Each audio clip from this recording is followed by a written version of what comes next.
Welcome to Tyler Walker Romance.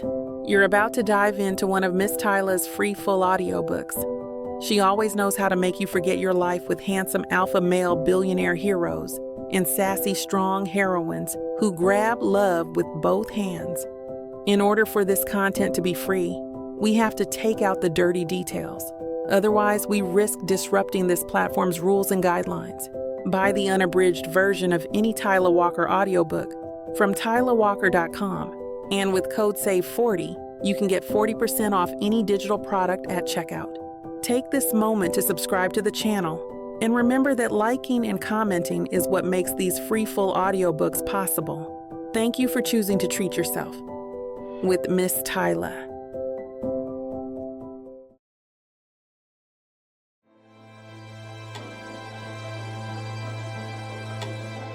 Chapter 1. Pamela. I feel surprisingly alert as I slide out of bed. The sun has only just started its rise for the day, barely a hint of brightness shining through the windows. As I stretch out my arms and legs, a smile forms on my face. Morris has no school today, so we get to spend it together for the most part. I still have to go to work, but they never mind when I bring Morris. He'll have lots to do. I pad across the apartment to the bathroom, where I start up the shower, brushing my teeth before I get in. Once I'm finished in the shower, I dry off and walk back to my room, where I pick out a pair of jeans and a short-sleeved t-shirt. After doing my hair, I make my way to the kitchen. Usually, a big pot of coffee is the first thing I do, but today, I feel like I don't even need it. Instead, I start on breakfast. Morris's favorite blueberry pancakes. I can already imagine the smile that'll break out across his face when he wakes up and sees them. As I walk around the kitchen, grabbing everything I'll need to make them, I hum softly to myself. Once I have everything in front of me, I start adding ingredients to a mixing bowl. Next, I turn on one of the burners on the stove and place a pan on top of it. I begin mixing, my mind drifting off as the batter becomes thicker. I never pictured my life to end up this way. Me waking up at the crack of dawn, making breakfast for a kid, excited to spend the day with him. It was never really on my radar, but now that this is my life, I can't imagine it being any other way. 10 minutes later, the pancakes are done, and I've arranged them on a plate, sprinkling some powdered sugar over them, just the way he likes it. Once I'm satisfied, I walk down the hall and knock on his door. "Morris, time to wake up. I made us breakfast." I hear a noise from inside, and then the sound of his feet hitting the floor. He must have already been awake. Maybe the smell woke him. I walk back to the kitchen, giving him a moment to get ready. As I wait, I set 2 plates on the table, as well as the one with all the pancakes. Just as I finish, I hear his door creak open, and then the sound of his feet running down the hall. "It smells just like..." Morris stops talking, his mouth dropping open as he spots the plate. "I had a dream that you made these," he shouts, running towards the table. "You did." I watch as he moves half of the pancakes onto his plate. He grabs the syrup bottle and starts pouring some onto his plate. I smile fondly, my hand absent-mindedly going to the necklace that rests between my collarbones. It's a constant reminder of Hannah, but not in a bad way. Yes, it reminds me that she's not here, but it also reminds me that I'm doing all of this for her.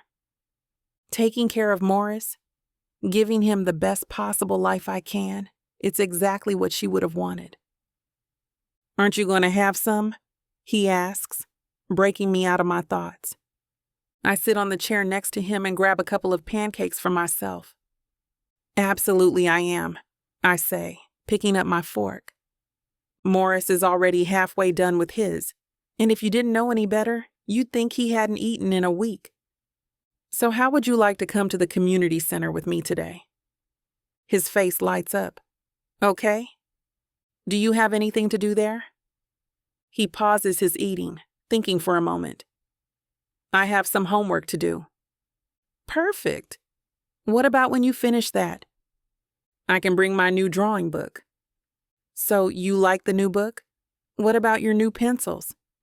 "They're awesome. I love them. he says. I can't wait to see your new drawings. You'll have to show me them later. He nods, before diving back into the food. My heart swells with pride. Morris has always been so passionate about the things he loves, drawing being one of them. I'm just happy that I'm able to provide him the space to enjoy those things. Not everyone gets that. When both of us have finished eating, I take our plates to the sink. Why don't you go get ready while I wash these? It's nice out, so I figured we'd walk there, I tell him. He disappears and comes back a few minutes later, dressed and ready to go. I pass him, messing with his hair. Let me just grab my purse, kiddo. It only takes us 10 minutes to walk to the community center.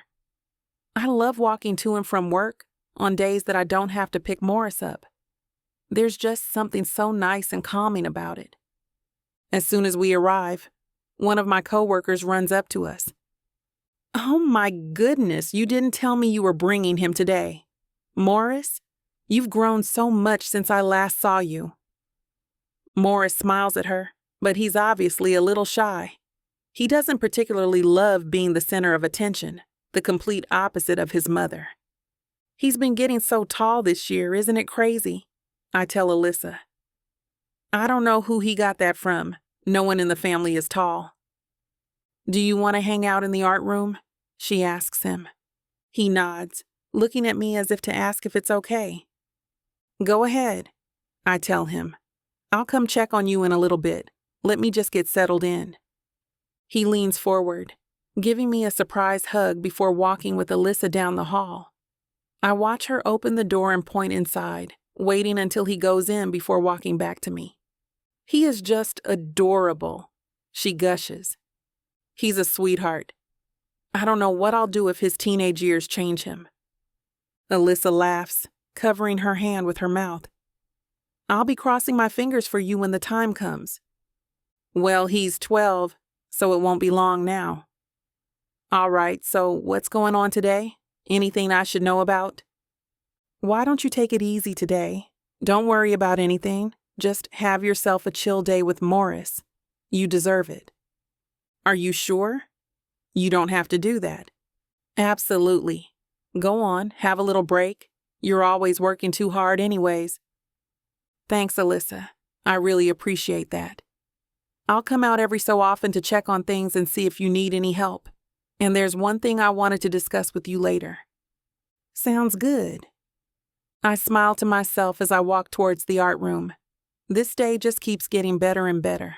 I work here as a program coordinator, and I truly do love my job. I never have to dread coming into work. If anything, I get excited. But it's my coworkers that truly make it the best. I don't know what I'd do without them. Hey, Mo, you want some help with your homework? I'm just going to be chilling in here with you most of the day. He nods, giving me a look. I need help with math again. I take a seat at the table as he opens his backpack and lifts out a folder. He opens it and takes out a piece of paper, setting it down between us. I got stuck here, he says, pointing to a problem. I look over the paper, hoping it's something I still remember. Oh, okay. I know this stuff. Why don't you walk me through what you did in the other problems, and then tell me what has you stuck on this one? As Morris talks, explaining his homework to me, I realize how calm he is. How the frustration of not getting something right doesn't seem to get to him. It makes me so proud of him. With an attitude like that, he's definitely going somewhere one day. After he's done explaining, I help him, walking him through each step, writing everything out until he understands. When he does, he beams, excitedly doing the next problem. He flies through the rest of the worksheet before moving on to the next piece of homework for his language arts class. He barely needs any help with that one, finishing it faster than I expected. I leave the room a few times to check on things and have a small meeting with Alyssa, but the two of us pretty much spend the rest of the day drawing. When my shift is officially over, we pack up his backpack and start heading outside. Today was fun, Morris says, taking my hand as we start towards the apartment. It really was. I rarely ever take days off or let myself have a break at work, but today was much needed. Why don't we make it even better? Do you want to take a detour to get some ice cream? Before dinner?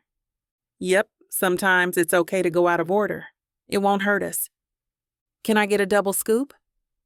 You can get whatever you want, I tell him, swinging our arms back and forth. He looks so happy that I promise myself to give him more days like this. These moments are precious, and I don't ever want to limit them. It may just be the two of us, but our bond is so strong that it doesn't even matter. Chapter 2. Chris. I've never been a very nostalgic person, but driving through my hometown, seeing all my old hangouts, my high school, it's drawing up a lot of old feelings and memories. I can practically see my teenage self walking down this street on my way home from school.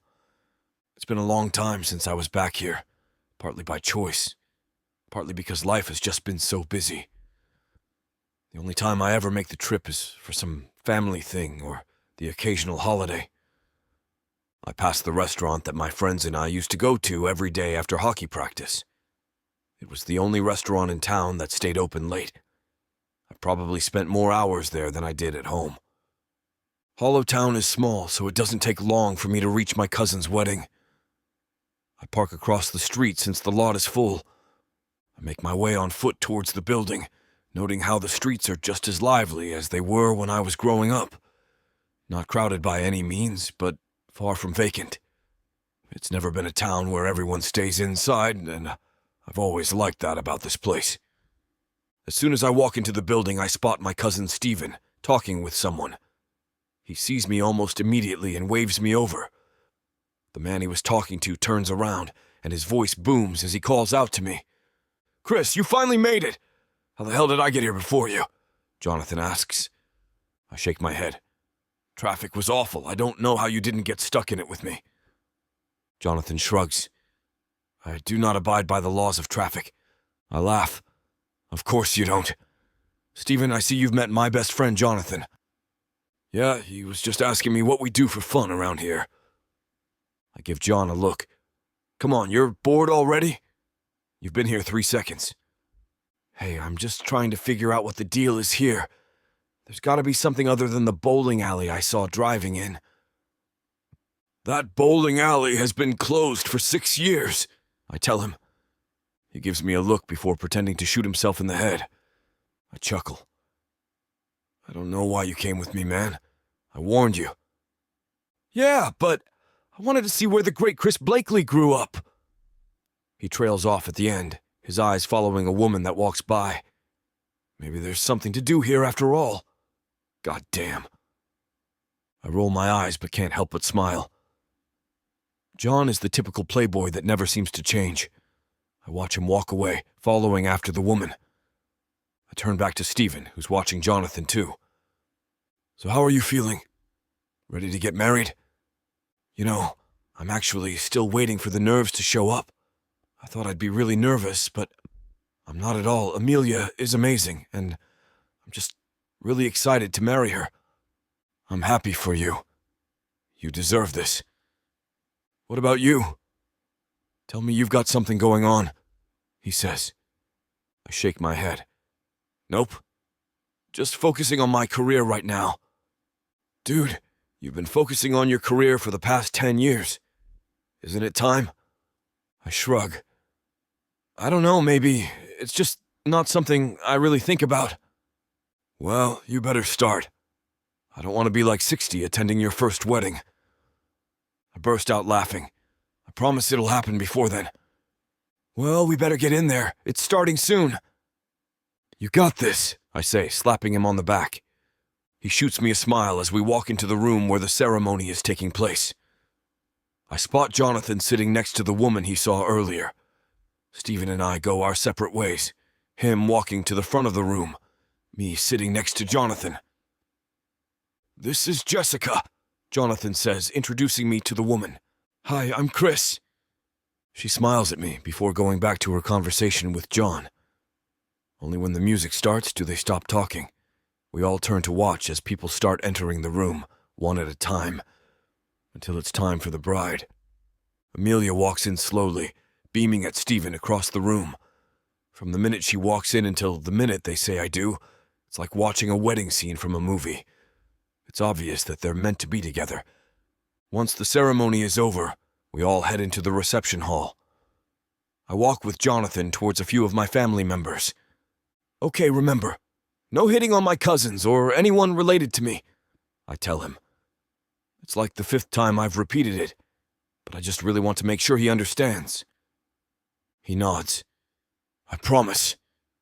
Unless she's really hot. No, see, that's what I was worried about. No hitting on any of my relatives, no matter how hot you think they are. He sighs. Whatever, you're no fun. I grin as we walk up to a few of my cousins. Hey guys, I wanted to introduce you to my best friend Jonathan. He came with me to visit. He came here willingly? My cousin Sarah asks like he's crazy. Jonathan laughs. Trust me, I'm regretting it. Well, you shouldn't, she teases. And here we go. I roll my eyes and look away. At least I don't have to worry about him joining my family. Even if he hooks up with someone, he'd never settle down. Chris, hey, I'm glad you could make it, my cousin Matthew says, walking up to me. Matthew and I used to be pretty close in high school. It was usually me, him, and Stephen getting into trouble together. Good to see you. How have you been? Oh, I've been all right, but what about you? How's hockey treating you? I'm doing great. Hockey is still the same as always. You haven't gotten tired of it yet? Not possible, I say, shaking my head. Trust me, that day will never come. You staying here long? I doubt it. Even when I try to, something always calls me back home. Home, he repeats, as if he's surprised to hear me say it. Yeah, I guess it is your home now.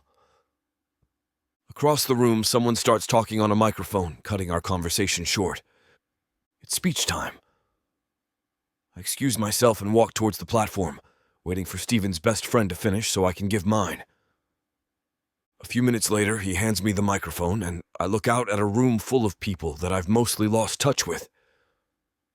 Stephen, I just wanted to say that I'm so happy for you and Amelia. You two have been together since we were in high school, and even back then, it was obvious that you were going to end up here. I've never met a couple quite like you guys, and I'm honored to have been here since the beginning. Stephen raises his glass to me from his table, and Amelia smiles at me next to him. Stephen, I still remember the day you met Amelia. I remember you coming home with the biggest smile on your face, and you wouldn't shut up about the cute girl you met in band practice. Yes, band. I'm exposing you. It's okay. We're all adults now and nobody cares. Most of the room laughs, especially Stephen and Amelia. I'm just happy that your dream came true and you got to marry her. Congratulations to the both of you. I hand the microphone to Stephen's dad, who immediately starts rattling off the corniest, most cliché jokes. Once the speeches are done, everyone takes to the dance floor, including Jonathan, and thankfully a girl that isn't my cousin. Surprisingly, it's the same girl from earlier, Jessica. I watch everyone dance, sipping on my champagne. Normally, I'd be joining in, but tonight I just don't feel like it. Stephen and Amelia are the stars of the show, and it's obvious they came up with some kind of routine. There's just no way this is all improvised. But the more I watch them, the more I think that maybe it is. They've been together well over 10 years now. It's probably just second nature to them. The thought makes me think of where I was back then, who I was with. My mood shifts as I think about Hannah, my first love. We were high school sweethearts, just like Stephen and Amelia. In fact, the four of us went on double dates with each other almost every week. But unlike them, we didn't stay together. All thanks to me. I sigh, taking another sip. I hate thinking about this, but it's impossible not to in this place. I find myself wondering where Hannah is now. If she's happy. If she ended up finding someone. There's always been a part of me that wondered if leaving her for my career was the right decision. And that feeling is strongest whenever I come home. Probably why I try my best to avoid doing so. I leave the reception early, feeling like I need some time alone. I'm met with the fresh, cool night air as I walk back across the street to my car. The streets are empty by now, the town quiet. It's a nice quiet, one that helps you think more clearly than you have in years. The kind of quiet you can't get in the city. A bittersweet ache tugs at my heart as I imagine what life would be like right now if I'd never left this place. As I let myself follow that thought, I can't shake the feeling that this visit home might not be like all the rest. Chapter 3. Pamela.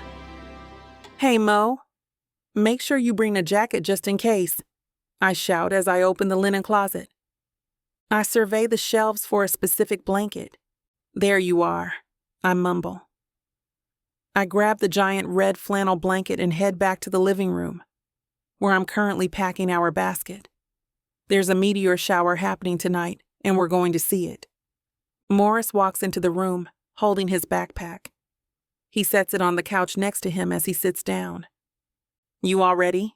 I ask him. Yep, I put my jacket in my bag. Perfect. All I have to do is put the snacks in the basket, and then we can be on our way. Can the meteors hurt us? Not at all. They aren't actually falling on us. They'll just be visible to us from where we are. I want to draw them. You most certainly can. Did you bring your sketchbook? He nods, patting his backpack. All right, let's go pick out our snacks. I already packed a thermos of hot chocolate for us. Morris and I walk into the kitchen, where I've already laid out all of our options. We have the stuff to make s'mores, but we won't actually be able to roast the marshmallows, so it's up to you if you still want them. We should bring them just in case they set up a bonfire. Sounds good to me. We could probably eat them either way. They're still just as good without being melted. What else do you want to bring?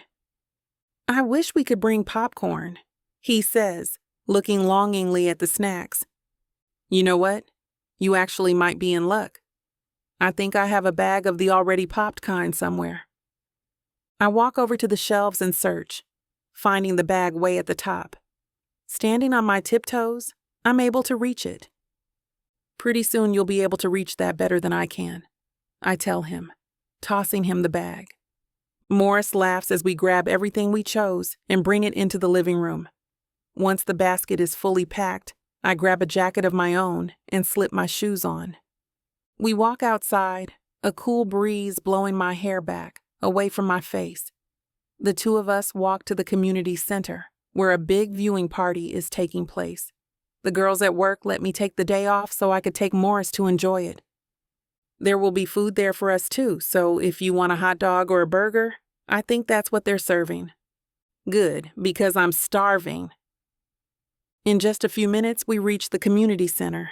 The field is already mostly filled up. It looks like every single person in Hollowtown showed up. I smile at the sight. This town never disappoints. Where do we want to set up? I see the food stands over there, but the bathrooms are on the opposite end. Or do you want to stay closer to the exit, since this is where we'll be leaving from? Morris gazes around the field, considering our options. I say, let's stay over here near the exit, but go a little closer to the middle. That way the food and bathroom are close enough, but we aren't right in the middle of the food or bathroom crowds. Smart, I say, putting my arm around his shoulders as we continue walking. Why don't we set up and then go check out the food stands? When Morris doesn't answer, I turn. He's staring at a couple who are relaxing in some lawn chairs, both of them eating giant pretzels. I laugh. Mo, did you hear me? He turns to me with wide eyes. Can we get some of those? Of course, I say, still laughing. We spread our blanket out on the grass and then put our belongings on top of it. Morris is practically shaking with excitement, and I can't tell if it's for the food or the meteor shower. I'm willing to bet it's mostly for the food. We walk to the food stands a couple minutes later, immediately getting into the pretzel line. You should go into the hot dog line, he says, nudging me. I look to where he's pointing, at the line right next to us.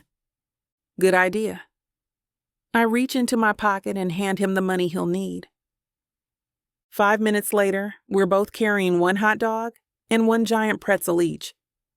Morris starts on his pretzel right away, and by the time we get back to our blanket, it's halfway gone. More people arrive as it's getting closer to the time it's supposed to start, the place becoming even more crowded.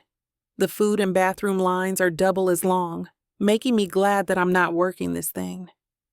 It should be any minute now, I tell Morris, shaking his shoulders. Are you excited? We should take pictures, he answers. That way we can always remember it. I nod, staring up at the sky. My hand goes to my sister's necklace, my thumb rubbing back and forth over it. This is going to be amazing, I murmur. Pamela? Oh, thank goodness I found you. I was hoping you were here. I face the woman standing in front of us, recognizing her immediately. Alyssa, hey, is everything okay? Everything's fine, but I was hoping I could get your help with something. Can you step away for just a moment? My mouth opens, and I turn to Morris. I don't want to leave him here, not with it being so crowded. It's okay, Aunt Pam. I'll be fine for a few minutes. I bite the inside of my lips, my brows furrowing. When I look back at Alyssa, it's obvious she's stressed out. Her face is bright red, and she's slightly out of breath.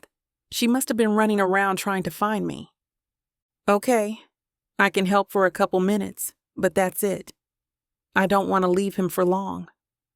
Alyssa smiles, relief replacing her stressed-out expression from before. Thank you so much. It should only take a second. I turn to Morris.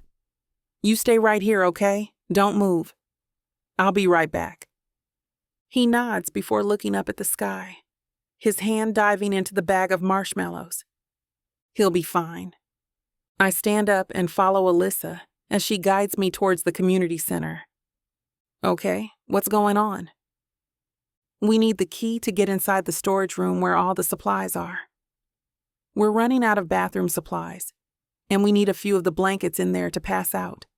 Plus, there was a bag of pins in there that we were going to hand out, as everyone was leaving. Just something to remember the event by. You can't find the key? She shakes her head. Pam, I've looked everywhere, and so has Kayla. Neither of us have our own key, and we have no idea where the spare one is.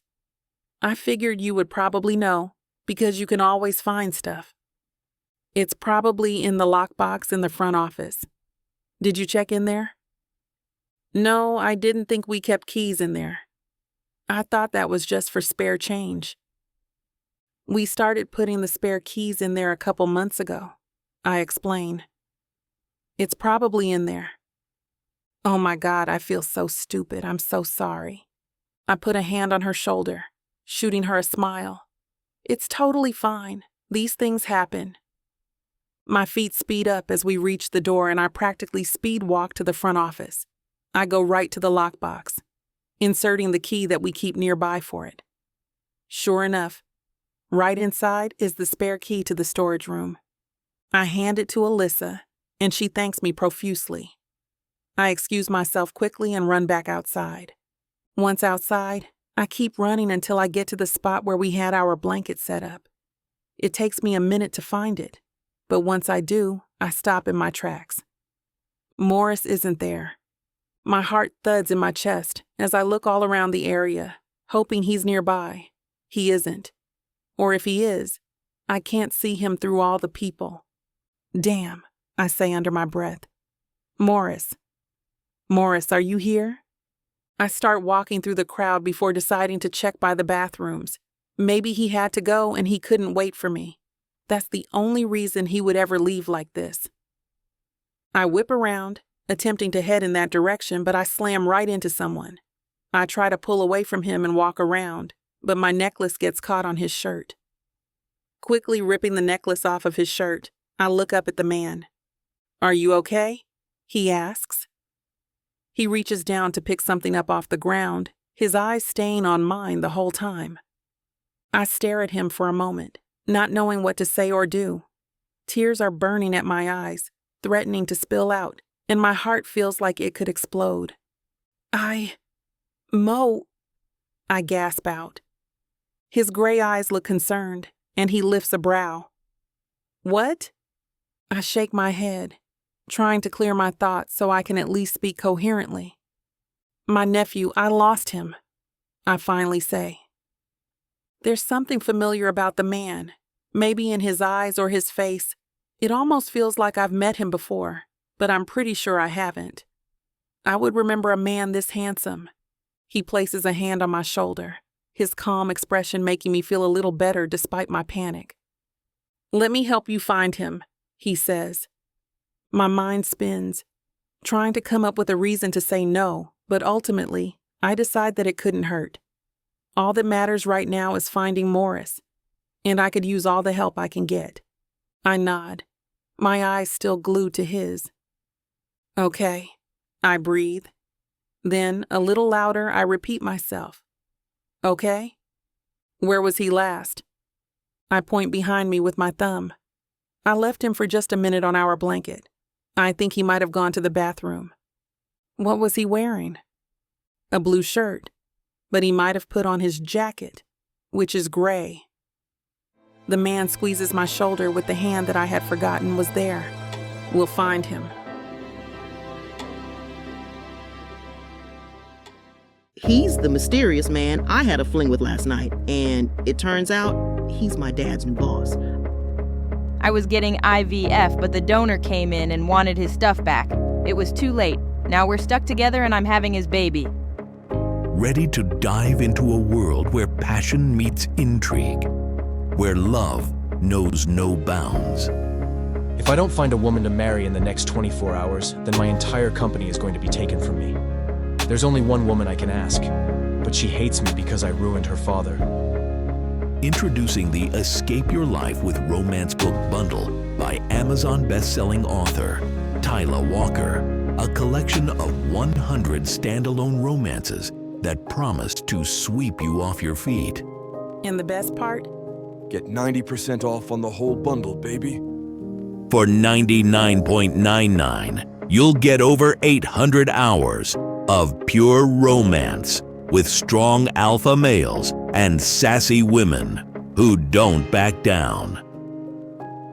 They can pass all the tariffs they want, ladies. But you won't find this deal for 100 audiobooks for less than $1 each anywhere else. 90 cents per book for all the dirty fun I can handle? How could I say no to that? Visit TylerWalker.com to grab this bundle today. Get ready to escape your life with Miss Tyler.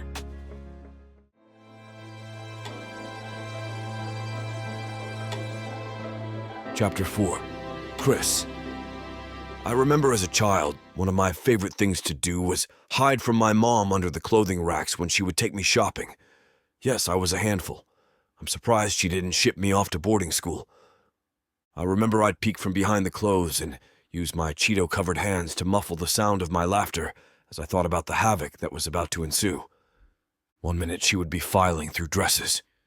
Next, it was if she knew I was out of reach without ever even looking. Her eyes would start darting frantically around the shop, trying to catch a glimpse of me. Then the shouting would commence as the shoppers began to turn their attention to the woman frantically searching for her kid. Before things got too out of hand, I'd theatrically pop out of the garment rack and announce my existence with the ever-clever, "Got ya!"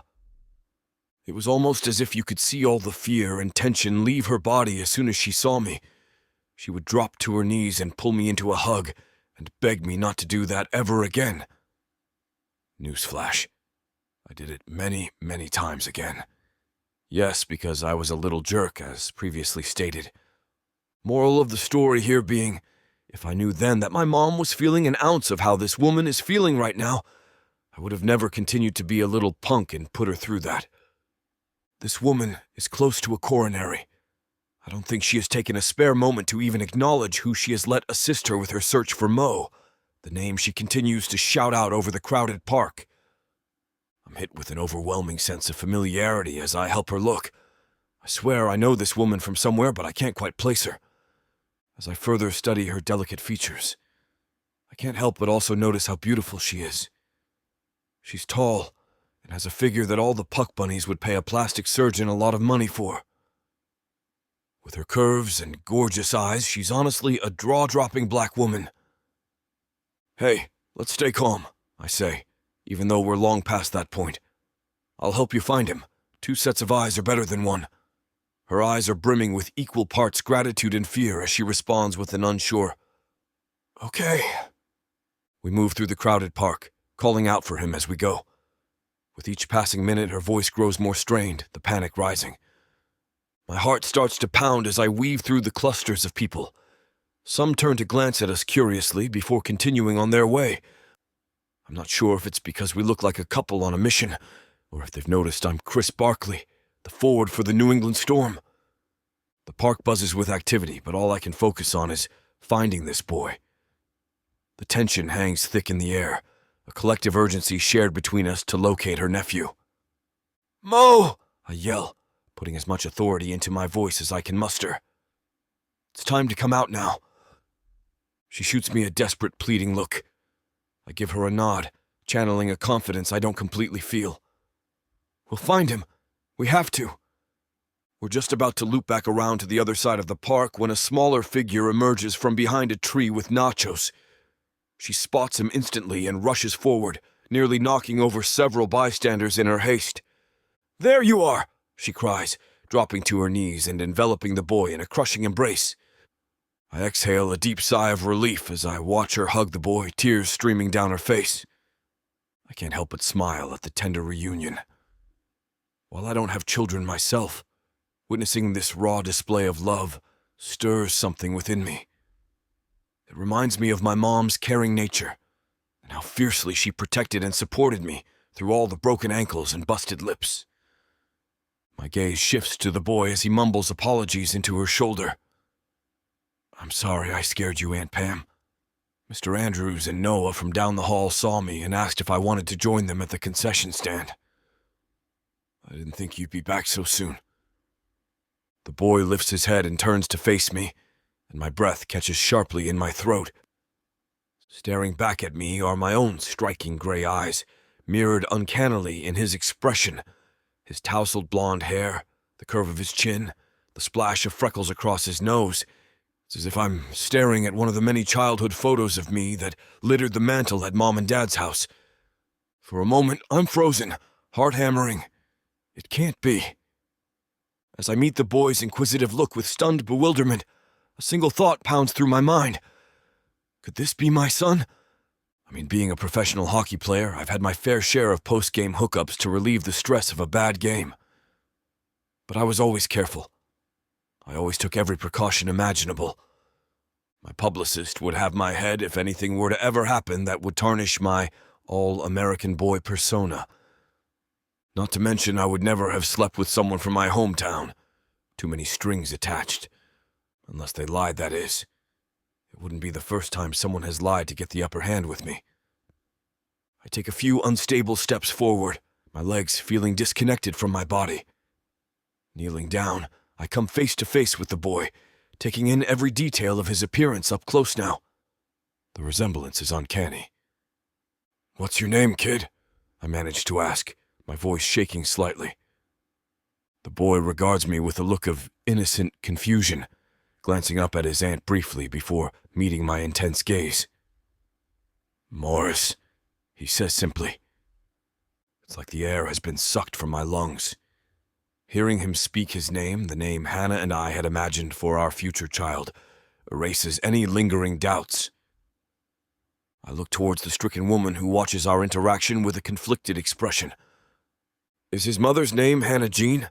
I ask breathlessly, already knowing the answer in my bones. The woman's mouth drops open. Morris pulls on her arm.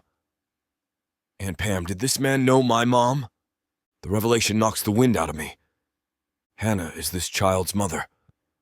My mind struggles to realign this new reality. Hannah had been pregnant with our child and never told me.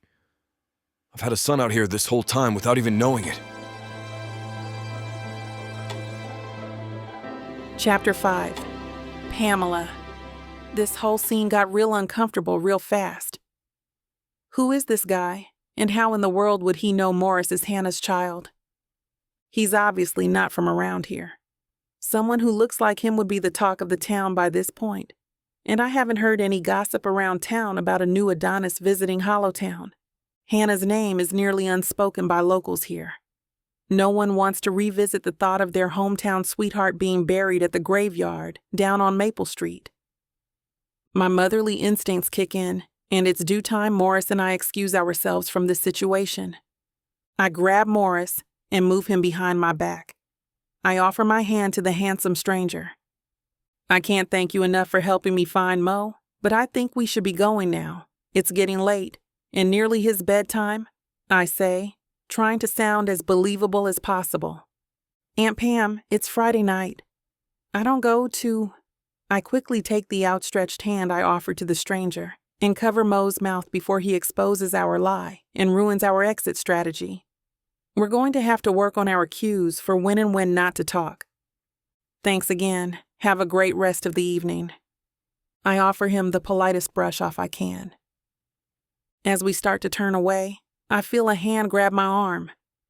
Wait, he says, his voice desperate. My heart is pounding, but I steel myself and turn to face him.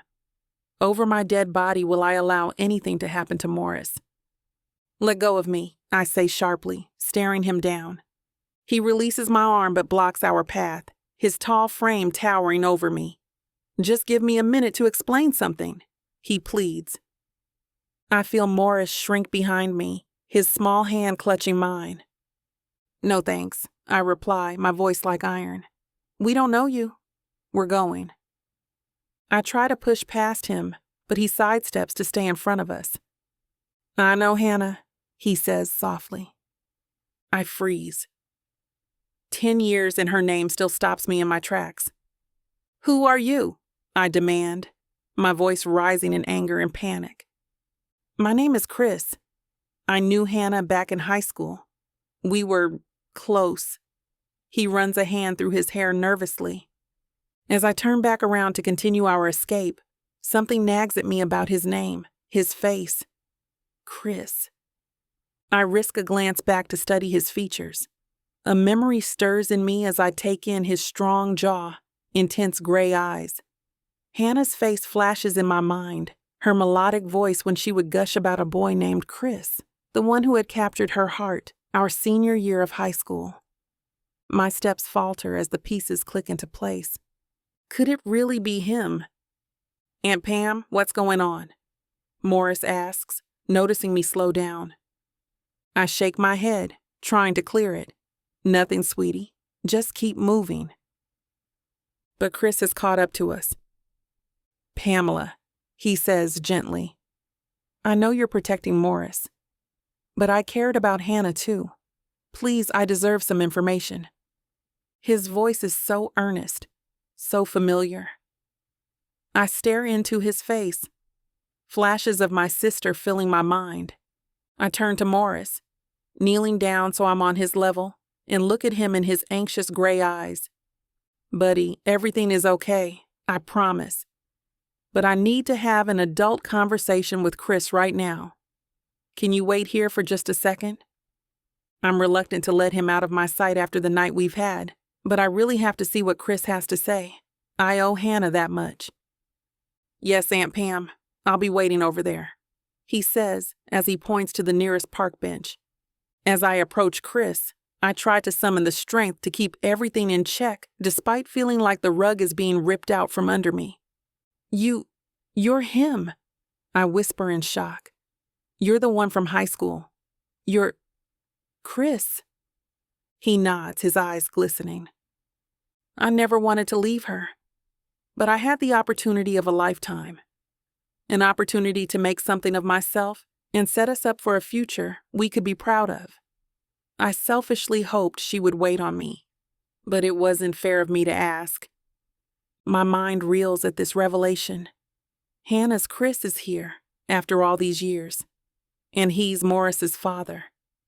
Looking over at Morris, Chris continued, I didn't know she was pregnant when I left. If I had. He shook his head sadly. And that's when it hits me. Why I thought this man looked so familiar, even though I've never met him. Because I have met him, in a way. Every day, when I look into the eyes of my nephew. Morris is the spitting image of the man standing before me. The wavy blonde hair, the strong jawline, those piercing gray eyes, all echo Chris. My legs nearly buckle as a revelation crashes over me. Hannah's great love returns and learns he has a son, Morris's father, right here in front of us. What if he wants to be involved now that he's aware of his existence? He can't take Morris away from me. I love him more than life itself, and he is the last shred that I have of Hannah. Chris looks stricken as he reaches out for me. Pamela, please. Can we just sit down sometime and discuss this? I'd like to get to know him. My protective instinct kicks in. I have to do everything humanly possible to protect Morris's peace. Stay away from us, I cry out, tears stinging my eyes. You lost any right to know Morris when you abandoned Hollowtown. Before Chris can react, I take off running towards the park bench and grab Morris. His little legs struggle to keep up. I can hear Chris calling, following after, but I don't look back. The meteor shower begins, and it's to our advantage that all the spectators have gotten up to observe, and we blend into the crowd. I have to get Morris away from this man who could turn our world upside down. We walk home quickly, and I'm thankful we live so close. Morris is quiet throughout the walk, but once we get home, he turns to me. Aunt Pam, who was that guy back there? What do I tell him? That the stranger we fled from is supposedly his long-lost father? No, it would be too confusing and overwhelming. No one, Morris, I reply evenly. Just a mix-up is all. He thought we were someone else. But he knew my name, and he said he knew my mom. My chest tightens. I can't let myself get emotional in front of him. Not now. Like I said, just a mix-up. I say more firmly this time. Try not to think about it any more tonight. Okay, sweetie? Morris nods. He starts humming softly to himself, a habit when he's processing something. My heart aches, knowing his young life will never be the same after meeting the man who claims to be his father. But I need to stay strong. I know it was a strange night, but try not to worry. Everything is going to be okay. I want so badly to believe those words myself. But the image of Chris's face, so identical to Morris's, haunts me. And Hannah's words from her old letters we found in her room echo in my mind. He's the one. I just know it. Chris is my soulmate. My one true love. Could fate really have brought Hannah's Chris back to Hollowtown after all these years? Back to the son he never knew he had. It leaves me shaken to consider it. For now, I just need to focus on keeping Morris safe. His well-being is all that matters. I instinctively reach up to grasp the necklace I always wear, the silver locket of Hannah's. It was her most cherished possession and has been a constant source of comfort for me since losing her. But as my fingers close around empty air, my heart drops. The necklace is gone. It must have fallen off during the chaos back in town. Oh no, I whisper. That necklace was my last physical reminder of my sister's love. The thought of losing it feels like another piece of Hannah gone forever. Morris looks up, noticing my distress. What's wrong, Aunt Pam? I quickly blink back tears and force a smile. Nothing, sweetie.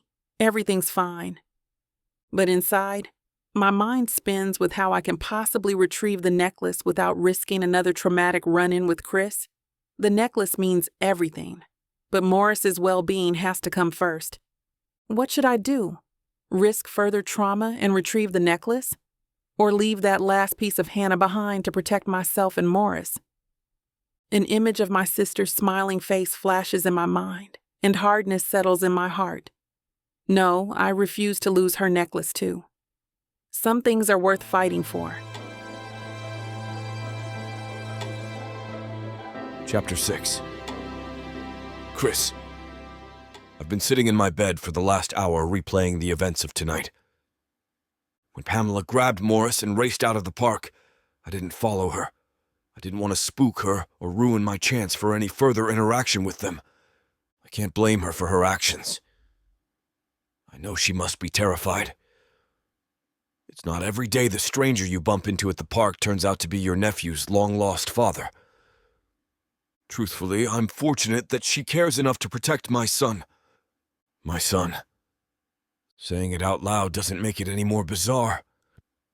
As I continue to sit alone with my thoughts, the pieces of the puzzle are finally starting to fall into place.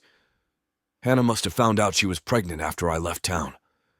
Looking back, can't really blame her for not telling me. It's not like I made an effort to stay in contact once I started training. The days were rigorous and grueling and didn't leave much time for anything that didn't involve hockey. As selfless as Hannah was, she had put her dreams aside to ensure I lived out mine. Seeing Pamela tonight makes me realize Hannah is likely no longer in the picture. I don't know the full story yet, but Pamela is clearly Morris's caregiver now. The thought of Hannah not being present fills me with sadness, and yet meeting Morris brings me joy. I can't let this second chance slip away. Morris is almost grown, but it's not too late for us to build a real bond. I need to find a way to gain Pamela's trust and show her I only want the best for him. He needs a father figure in his life, and I'm ready for that role. Whatever it takes, whatever truths I uncover, I have to secure my place in his world. My next step is discovering exactly what happened with Hannah. The full truth is out there, and I won't rest until I uncover it. The next morning I set out early, determined to learn more about what happened with Hannah. There's only one person who can help fill in the blanks. Nick, an old friend we both used to run with. I haven't seen him in years, but I managed to track down an address for the garage where he works. Nick looks like he's seen a ghost when he sees me walk in. I don't blame him. I left without so much as a goodbye. "Nick, it's been a long time," I say. He looks at me warily. "It sure has. What brings you around after all these years?" I launch into the whole story. The necklace, meeting Morris, Pamela whisking him away. Please, if you know anything about Hannah, I need answers. Nick nearly drops the wrench in his hand and looks at me with wild eyes. "Wait, you don't know?" "What?" Nick sighs heavily. "Hannah passed away, Chris. It'll be 10 years next month." I feel like I've been punched in the gut. This has to be some kind of joke, but judging by the look of sadness on his face, I know it isn't. The shock hits me like a crushing wave. For a moment, I can't breathe, can't think. My strongest memories of Hannah come flooding back. Her laugh, her spirit, the love we once shared, all gone. "What? How?" I managed to get out. "Not sure of the details," Nick says. "By the time I heard, the funeral was already over. But she's gone, Chris. Been gone a long time now." I lean against the wall, devastated. Hannah, my first real love. Morris's mother, she's just gone. We'll never get the reconciliation I longed for. I'll never be able to thank her for bringing our son into the world. Nick grips my shoulder reassuringly. "I'm sorry to break it to you this way. I know you cared for her." After a few moments, I refocus. "Tell me about the boy, Morris, please." "He's a good kid," Nick says. "Sweet, smart. Got Hannah's laugh for sure. Pamela, her stepsister, has been raising him most of his life. She works down at the community center. She's really protective of Mo." I refocus my thoughts on Morris. He's Hannah's legacy, her gift, the best parts of her still living on. Now more than ever, I'm determined to be there for him, to learn about the amazing young man Hannah and Pamela have raised. Hannah may be gone, but through Morris she's given me a second chance I don't intend to waste. Armed with the truth about Hannah, I'm gripped by an urgent need to connect with my son. I have no time to lose. My heart pounds as I pull up outside the community center. What will I say? How will Morris react to my presence? 1,000 worries course through me. but I force myself to take a deep breath. I need to stay calm for both our sakes. I spot Morris shooting hoops on the basketball court out back. He looks so carefree, lost in the joy of the game. Slowly, I approach the court, waving kindly when Morris glances my way. "Hey there, mind if I try a shot?" "I don't think I'm supposed to talk to you," Morris says as passes me the ball. "But lucky for you, there's no one else to be my opponent." My palms are sweating, but I manage to sink a basket. "Nice shot," Morris grins. I'm amazed by how quickly Morris opens up to me. His innate charm and openness remind me so much of his mother. Soon we're talking about school, his aspirations. I'm struck by what a bright, engaging kid he is. Sports are a passion of his. Morris plays on the school basketball team, but his favorite sport by far is hockey. "It's the best sport ever invented," he declares with a grin. His eyes shine as he describes the adrenaline rush of sprinting down the ice and the satisfying swish of the puck in the goal. He's been playing hockey since he was 5 years old. I can't help but wish I could have been there for those early games, cheering him on from the stands. Morris lights up even more when I share that I played hockey back in high school. Soon, we're chatting and laughing about favorite teams, players, and memories from the local rink. I'm kind of grateful that he doesn't seem to realize that I'm a professional hockey player. Granted, he probably doesn't know my last name to make that connection. It occurs to me that I don't know if Hannah has given him my last name. That's a question for another time. For now, it feels like we've known each other for years. The bond between us just clicks, as natural as breathing. Just as I'm working up the nerve to ask Morris more about his past, I spot a familiar figure storming toward us. Pamela looks livid, her eyes ablaze with anger. I guess it was only a matter of time before she tracked us down. "Morris, get packed up!" Pamela orders, glare fixed on me. Morris hastily gathers his things. "Sorry, I have to go. But I expect a rematch," he says, as he grins and starts walking towards the bench to gather his gym bag. "Why are you here?" she hisses at me. "And what makes you think you can speak to him without my permission? I thought I made it perfectly clear in the park the other night that you were to keep your distance." Her words sting, but I stay calm. "Pamela, please listen. I just..." Pamela steps in front of me, obstructing my view of Morris. "You listen to me," she says, jabbing her finger at my chest. "You abandoned Hannah without a second thought. I won't let you abandon Morris too." Her fury knocks me back for a second, but then I see the fear in her eyes.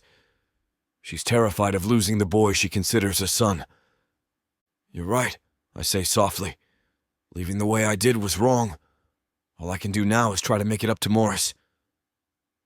For a moment she wavers, uncertainty flickering across her face. But then her expression hardens once more. She steps even closer, eyes blazing. I'm the one who bandaged his scraped knees, who stayed up with him when he was sick, who cheered at his hockey games. I'm the only parent he's ever known. I start to open my mouth to further plead my case, but the words won't come out. "Morris, go wash up and I'll meet you at the car in 10 minutes. She yells sharply over her shoulder. I watch him walk away, my heart aching. Be considerate, Chris. Don't you think he's had his fair share of people disappearing from his life already? She turns to follow Morris. That comment hurt worse than getting hit in the gut with a hockey puck. Time to rethink and regroup. I sit in my car and watch as Pamela and Morris pull away. My heart sinks. Pamela's protective fury is formidable.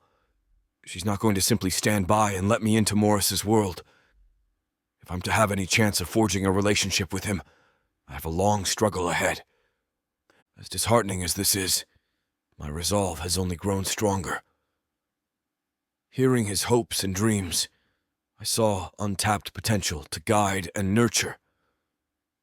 That brief but meaningful exchange convinced me more than ever that Morris needs his father, and I need the chance to right past wrongs through him.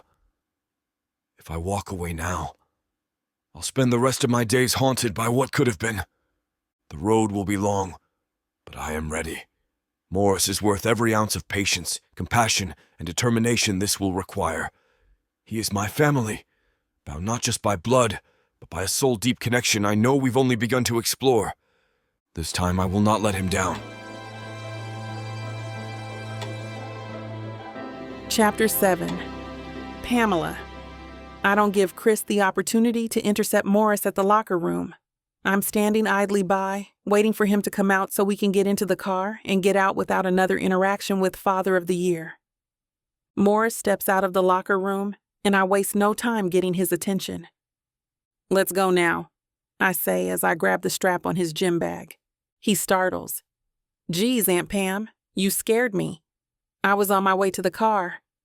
"I know, Mo, but I'm here to be your safety escort." He looks me up and down with a grin. "You're a little too puny to be a bodyguard. Might want to head towards the weights down the hall." I grab his head in a headlock and give him a nookie as we continue towards the parking lot. "Aunt Pam, what's so wrong about Chris? Is he a bad guy?" Morris's question stops me in my tracks. I spin to look at his sweet face, confusion and fear etched across it. "He's basically a stranger, Morris, and you know not to talk to strangers." He rolls his eyes as he pops the trunk to load his gym bag. I know he senses that there is something more than just stranger danger going on with Chris. The car ride home is uncomfortably quiet. Morris stares out the window, lost in thought. I know he's aggravated with me for dismissing his questions about Chris so brusquely. I hate shutting him down like that, but I can't bear the thought of him getting close to Chris. I glance over at Morris, taking in his furrowed brow and downcast eyes. He's always been an old soul, perceptive beyond his years. How can I explain this to him when I'm still grappling with it myself? That the man who has suddenly inserted himself into our lives is Morris's biological father? The truth would shatter the world we've built, this little family of two. My hands tighten on the steering wheel as we pull into the driveway. Morris moves to get out, but I stop him with a hand on his arm. I turn to look at him, taking in every detail of his precious face. "Morris," I say softly, "I need you to listen to me. No matter what happens, no matter who comes into our lives, I will always protect you. I will never let anyone take you away from me. Do you understand?" Morris meets my gaze, confusion mixing with the traces of hurt in his eyes. Slowly he nods. I pull him into a fierce embrace, wishing I could freeze this moment and keep the world at bay. I know Chris won't give up so easily. I steel myself for the battle ahead, determined to shield my boy at any cost. Morris is my son, bound by devotion deeper than any blood. And I'll be damned if I let anyone come between us. The persistent knocking startles me from my restless slumber. I glance at the clock. 8:37 p.m. Who could possibly be knocking at this hour? I creep to the front door, wincing as a floorboard squeaks under my foot. "Pam, it's me, Chris." My heart sinks. Of course it's him. "Go away," I whisper, shout, my voice trembling with a mixture of fear and anger. How dare he show up here unannounced? "I'm not leaving until we talk, Pamela," Chris calls out, desperation seeping into his tone. "Please, just give me 5 minutes." I squeeze my eyes shut, pulse racing. I want to pretend I don't hear him, to let his knocking go unanswered until he finally gives up and leaves, but I know he won't relinquish that easily, and part of me feels guilty at the desperation in his tone. I take a deep, shaky breath. As quietly as possible, I creep to Morris's room and crack open the door. His sleeping form is silhouetted in the moonlight, chest rising and falling in a steady rhythm. Relief floods through me, knowing he hasn't been disturbed. I close Morris's door and make my way to the front entrance. Taking another steadying breath, I crack open the door once more, the chain lock still securely in place. "You know, most kids are in bed around 7 on school nights." I hiss, glaring at Chris's shadowed form. "You could have woken him. And how did you even know where we lived?" Chris runs a hand through his disheveled hair. I asked around. It's a small town. I'm sorry. But please, Pamela, just give me a few minutes to explain. I never meant to hurt Hannah. You have to know that. Don't punish Morris for my mistakes. You have to let me explain. I tie my robe tighter around me to fight the night chill. I sigh, my exhaustion and emotional turmoil warring with my better judgment. Wordlessly, I step outside, pulling the door mostly shut behind me. The raw apprehension and hurt on his face gives me pause, but I can't let him sway me. Morris is my life now. This man is a threat to the beautiful world I've built for my son. Chris looks at me hopefully. Look, I know you have no reason to believe me, but I swear I never meant to hurt Hannah. I loved her with my entire heart and soul. He goes on to recount their whirlwind romance, the impromptu road trips, late nights talking until sunrise, how they brought out the best in each other. But after graduation, I got an offer to train with one of the best teams in the league. It was my dream opportunity, but it meant leaving Hannah behind. We agreed to try long distance. His voice takes on a pained edge, but the time difference and busy schedules made it harder and harder to stay connected. I had no idea she was pregnant, or I would have left training and come straight back to Hollowtown. A flicker of empathy pierces my heart. I sigh, knowing there's information he needs to understand. Hannah found out she was pregnant right after you left. She tried calling you multiple times those first few weeks. But your training had you traveling nonstop. Chris's eyes flash with stunned hurt. I press on gently. She wrote letters, planning to send them to you when you got somewhere more permanent. But then weeks went by with no contact from you, and she stopped writing them. I found them in a box under her bed when we were cleaning out her room. Chris drops his head into his hands, looking utterly anguished. All this time, I thought, but it was just horrible timing. He chokes out. If it makes you feel any better, she never mentioned being pregnant in the letters she wrote to you. Maybe because she knew if you found out, you'd drop everything and come home, and she didn't want that for you. I didn't even know she passed Pamela. Do you know how guilty that makes me feel? This whole time I'm out here living my dream, and she never got that opportunity, and I never got the chance to tell her goodbye. I reach out and squeeze his shoulder. I'm sorry, Chris. It was unexpected and it broke everyone's heart.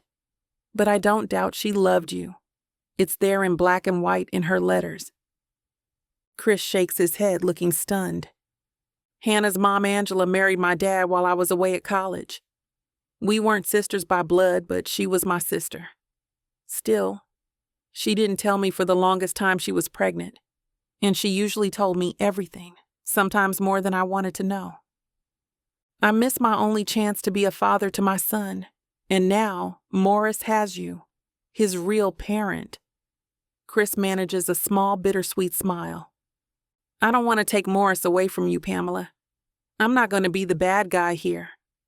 But I have rights, and I'm not going to just ignore my son. I feel my composure wavering in the face of his raw sincerity. But then I think of my sweet boy asleep inside, the center of my whole world. I raised Morris, Chris, I say, my voice firm but tinged with a hint of empathy. He's my son, even if not by blood, and I won't let you take him away from me, no matter what. Chris opens his mouth to respond, but I hold up a hand. Please let me finish. When Hannah passed, Morris became my entire life. Every lullaby, scraped knee, all his firsts, those memories are mine. His love and trust are the most precious gifts I've ever been given. Chris nods. I appreciate that. I swear that I do. But he is my son. As if I expected him to say anything else. Chapter 8. Chris. I look at the face of the woman in front of me. I can see the determination etched on her face. I know very well that I have no right to take Morris away from Pamela. the woman who raised this child as her own. I'm not planning to take him away from you, Pamela. Believe me. I just want to be a part of his life. Will you let me? My voice is tinged with pleading. I take the necklace from my pocket and give it back to her. I see Pamela's facial expressions changing like the weather, making it hard for me to decipher what is going on in her mind. Her eyebrows furrowed in uncertainty. Her eyes shift from the closed door back to me while looking at the necklace in my hand. I do not know what to say, what to think, Chris. I don't know what the right decision is. Her voice is laced with a mother's protective instinct. I also don't know how Morris will react, she says, wrapping her arms around herself in a protective gesture. Yeah, I'm worried about that too, I say. The last thing I want to do is upset him. I still see that she softens at this idea. Suddenly the door swings open. I see Morris coming out, his gaze full of curiosity and apprehension, while his eyes are getting wider. Is it true? Are you really my father? He asks, his eyes darting between us two. I feel the room starting to spin, my hands getting sweaty. My heart leaps into my throat, the heaviness of the question rendering me speechless. Swallowing hard, I nod and tell him, Yes, Morris, I am your father. My voice trembles with a mixture of nerves and hope. Pamela's eyes are fixed on the scene. She's going through her own internal struggle. I meet her gaze, waiting for her approval to make my move, hoping that she understands. Her nod is slow, hesitant, as if she's unsure of how to proceed. I can't blame her. This moment is overwhelming for all of us. The weight of everything that has happened hangs heavy in the air, and the tears welling up in Morris's eyes only amplify the intensity of the situation. Before I can react, before I can even process what is happening, Morris surges forward, his small arms wrapping tightly around my waist.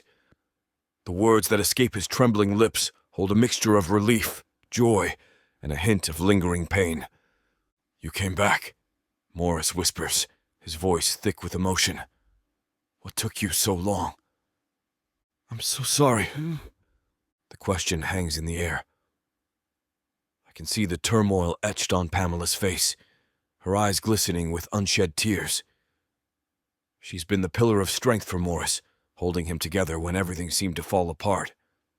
And now with me, she is faced with a new reality, uncertain of how to navigate this uncharted territory.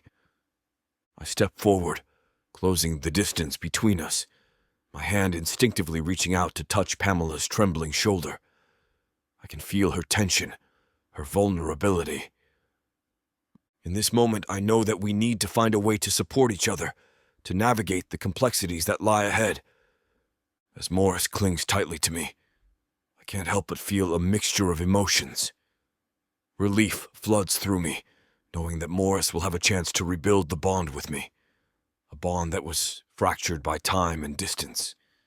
But there is also a twinge of apprehension, a fear of the unknown, as we all grapple with the uncertainties that lie ahead. For now, we stand there, fragmented, but amidst the chaos, there is hope. Hope that we can mend what was broken, that we can forge a new path forward together. Pamela looks at me, her eyes searching for reassurance, for a sign that she can face this new chapter in her life. I give her a small smile, a silent promise that I will support her through the highs and lows. I watch Morris and his aunt, their embrace filled with a mix of emotions, and feel a renewed sense of determination. In this moment, as the tears flow down Pamela's face and the weight of the past begins to lift, I find solace in the knowledge that we have the power to heal, to grow together, and to create a future filled with love and understanding for Morris. I'm sorry, son. Believe me, I will repeat this until you understand, I murmur, my voice filled with a mixture of regret and overwhelming love. My heart swells with a love I never knew I could feel, a love that had been dormant for far too long. At this moment, I understand the magnitude of my absence and the impact it had on my precious boy. I turn to face Pamela. I can't help but offer her a grateful smile. My eyes meet hers, and I see the uncertainty, the wariness, but also the flicker of forgiveness. She has been the one constant in Morris's life, the one who held him together when I couldn't. I owe her a debt of gratitude that words cannot express. Thank you, I say. I want her to know how much I appreciate her strength, her resilience, and her unwavering love for my son. She has been his rock, and now I hope we can both be there for him. Morris reaches toward Pamela, inviting her for a hug. I can sense her hesitation. It's understandable, given the circumstances. But I see something else in her eyes, a glimmer of hope, a longing for connection. Despite her reservations, she takes a step forward, joining us in this embrace. I smile at her, feeling an overwhelming surge of gratitude in my heart for the amazing woman that Pamela is. She has been through so much, and yet she still finds the strength to extend this olive branch. In her willingness to embrace Morris and me, I see the potential for healing and growth, for a fractured family to become whole once more, even after the devastating loss of Morris's mother. I am filled with a renewed sense of purpose. The road ahead may be challenging, and there will be hurdles to overcome. But we are no longer alone. Together, we can create a new chapter, one filled with love, understanding, and second chances. As I look into Morris's eyes, still shimmering with unshed tears, and then at Pamela with her vulnerability and strength, I know that we have an opportunity to build something for Morris. We can't change the past, but we can shape the future. And so, as our embrace lingers, I hold on to this moment, etching it into my memory.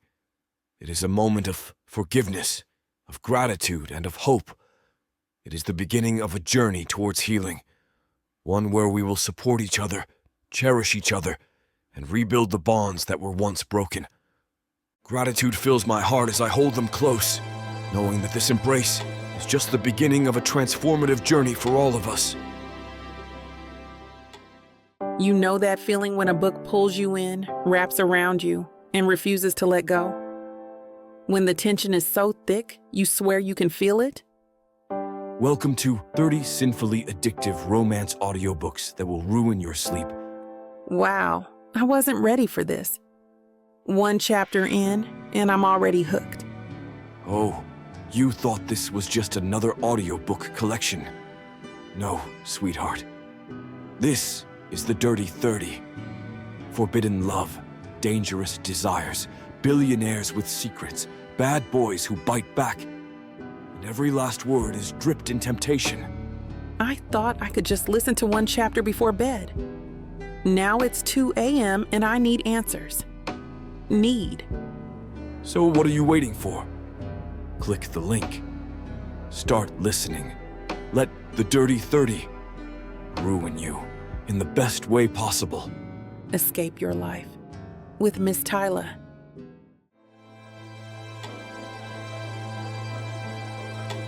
Chapter 9. Pamela.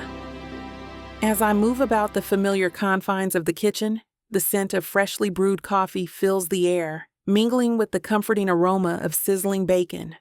The clinking of utensils against the countertop accompanies my every step, a rhythmic symphony of anticipation and unease. It's a holiday morning, and as I prepare a hearty breakfast for myself and Morris, I can't help but feel a lingering sense of anxiety that weighs heavily upon my chest. Last night's events are like a haunting melody that refuses to fade away. Chris had made a promise, one that I want to believe, and I am very hopeful about it. Will he keep it? What will happen? Can I trust him about his promise? I don't know. I feel confused and anxious. I crack fresh eggs into a bowl, their golden yolks breaking. With a whisk in hand, I vigorously beat them, willing the uncertainty to dissipate with each stroke. The uneasiness persists, casting a subtle pallor over the morning sunlight, filtering through the kitchen window. The bacon sizzles and pops in the skillet, filling the room with its tantalizing scent. I carefully flip each strip, my mind drifting back to the conversation we had last night. Chris's words linger, like an echo in the background of my thoughts. I can't help but wonder if he possesses the courage to follow through with his promise. I pour a cup of coffee, its warmth seeping into my hands, hoping it will soothe the anxiety that threatens to consume me. With trembling hands, I arrange the breakfast spread on the table, each dish made with love and care that I pour into every meal. The vibrant colors of fresh fruit, the crispy bacon, and the fluffy scrambled eggs form a tableau of comfort and familiarity. Yet, beneath the surface, my heart beats with uncertainty. As Morris joins me at the table, his eyes twinkling with excitement, I try to push my unease aside, to savor this holiday morning with him. "Good morning. I am so hungry. Can I have something sweet?" Morris uses his puppy eyes, begging me to let him eat sweets in the morning. I don't have the strength to resist. This one time, "Go on, have any sweets you would like, but first drink your orange juice, okay?" I say, feeling my heart flutter at the sight of the excitement in his eyes. I reach for the coffee pot, but I'm distracted. My hand slips and a searing pain shoots through my fingers. I let out a sharp cry, a mixture of surprise and agony escaping my lips. The sound of the front door bursting open startles me. I turn my head, my eyes wide with both pain and surprise, only to find Chris standing there, his gaze filled with concern. "What's wrong?" he asks, his voice laced with worry, as his eyes immediately lock onto my injured hand. I try to muster a response, to assure him that it's nothing serious. But the pain makes it difficult to form coherent words. Without any hesitation, Chris rushes to my side, his steps quick. His presence brings a sense of comfort, his eyes showing a genuine care that I haven't experienced in a long time. Gently, he guides my hand under the soothing flow of water, his touch both tender and reassuring. I try to protest, insisting that I'm fine, but he pays no heed to my feeble objections. His focus is solely on tending to my wounded hand, his actions speaking volumes of his genuine concern. A fluttering sensation fills my chest, a warmth that I haven't felt in years. It's as if his caring touch has ignited something within me, stirring emotions that have long been dormant. In that moment, I realize that this simple act of kindness has touched me more deeply than I could have anticipated. "Does it still hurt?" he says, looking into my eyes. "A little bit, but I'll be fine." "All right, you tell me if it starts hurting again, okay?" His eyes are still fixed on my hand, his brows slightly furrowed in concentration. His careful attention strikes a chord in me. It's a rare quality, one that seems to be fading in this fast-paced world. Yet here he is, tending to my pain without a second thought. In this unexpected moment, I feel a connection forming between us. Chris finishes tending to my hand and looks up, his eyes meeting mine. There's a shared understanding between us, unspoken words passing between our gazes. A sudden sound shatters the moment of intimacy. Morris emerges from his room, his face lighting up with joy at the sight of his father. "Dad!" he exclaims, his voice filled with excitement as he rushes towards Chris, his small feet barely making a sound on the floor. My heart swells with a mixture of emotions as I watch this moment unfold. The tension that lingered from the previous night slowly dissolves, replaced by a sense of relief and happiness. Seeing the genuine delight in Morris's eyes, it's evident that Chris's presence has been long awaited, and I'm grateful to witness this precious father-son bond rekindle. Chris, too, wears a smile that stretches from ear to ear, mirroring the joy radiating from Morris. With open arms, he scoops his son into an embrace. As I stand a silent observer to this heartwarming scene, the pain in my hand is momentarily forgotten. I find solace in the sight of the two most important people in my life. It's a reminder that sometimes healing can come from unexpected places. When the initial excitement settles, I extend an invitation for Chris to join us for breakfast. He accepts without hesitation, his eyes shining with a happiness that I find endearing. The atmosphere in the room shifts, becoming lighter and more relaxed. It's as if a weight has been lifted. Sitting around the table, our little family finds solace in shared laughter and the simple pleasure of eating together. In this newfound harmony, I can't help but reflect on the unpredictability of life. The hot water mishap that initially caused pain has now led to a turning point, a catalyst for healing and forgiveness. Morris chatters away, his words filled with innocence and wonder. I steal glances at Chris. The lines on his face seem softened, his eyes reflecting a newfound contentment. I realize that true happiness lies not just in personal fulfillment, but in the connections we forge and the love we give and receive. Morris, please eat, honey. You almost finished the food, I say to him. I know how he can get lost in his own world, and I want him to finish his food. He stuffs his last bites into his mouth and chews, his cheeks puffed out. Over the course of the meal, Chris regales us with stories of his life, his adventures and experiences. His words are like brushstrokes, painting vivid pictures in my mind. I find myself drawn in, my gaze fixated on the expressive movements of his hands, the way they dance in the air, punctuating his tales. His eyes crinkle when he laughs, and I can't help but feel a flutter in my chest at the sight. There's a genuine warmth in his laughter, a contagious joy that fills the room. The conversation flows effortlessly, carried by a newfound comfort and familiarity. Chris's presence has become a natural part of my life. It's as if he has always been here, a missing piece that I never knew I needed. As the moments pass, I find myself captivated by this man who has so unexpectedly become a part of my life. His charisma and genuine nature draw me in, leaving me wanting to learn more. There's an undeniable attraction that flickers in the air, something that I hadn't anticipated. At first, I was wary, cautious of letting someone new into our lives. But now, as I watch him share his stories, I feel the walls around my heart crumbling, making way for a burgeoning connection. I give in to watching Chris openly as he tells his stories. His smile, genuine and infectious, lights up the room. The initial wariness that colored our first encounters is slowly giving way to something different, something unexpected. It's as if a magnetic force is pulling me closer to him, forging a bond that I never thought possible. A mix of emotions swirl within me. I feel a sense of exhilaration, tinged with a hint of vulnerability. This unexpected attraction is uncharted territory, yet I can't deny the pull that draws me towards him. "Let's help Pam clean the table," Chris says. "Yes, of course, I help her every time," says Morris with a smile. "He does," I say proudly. We clear the table together. As we do, my hand briefly brushes against Chris's, and I can't help but wonder what lies hidden. The path is uncertain. Chapter 10. Chris. My heart is full of delight as I watch Morris recount his favorite hockey plays, his eyes shining with enthusiasm and anticipation.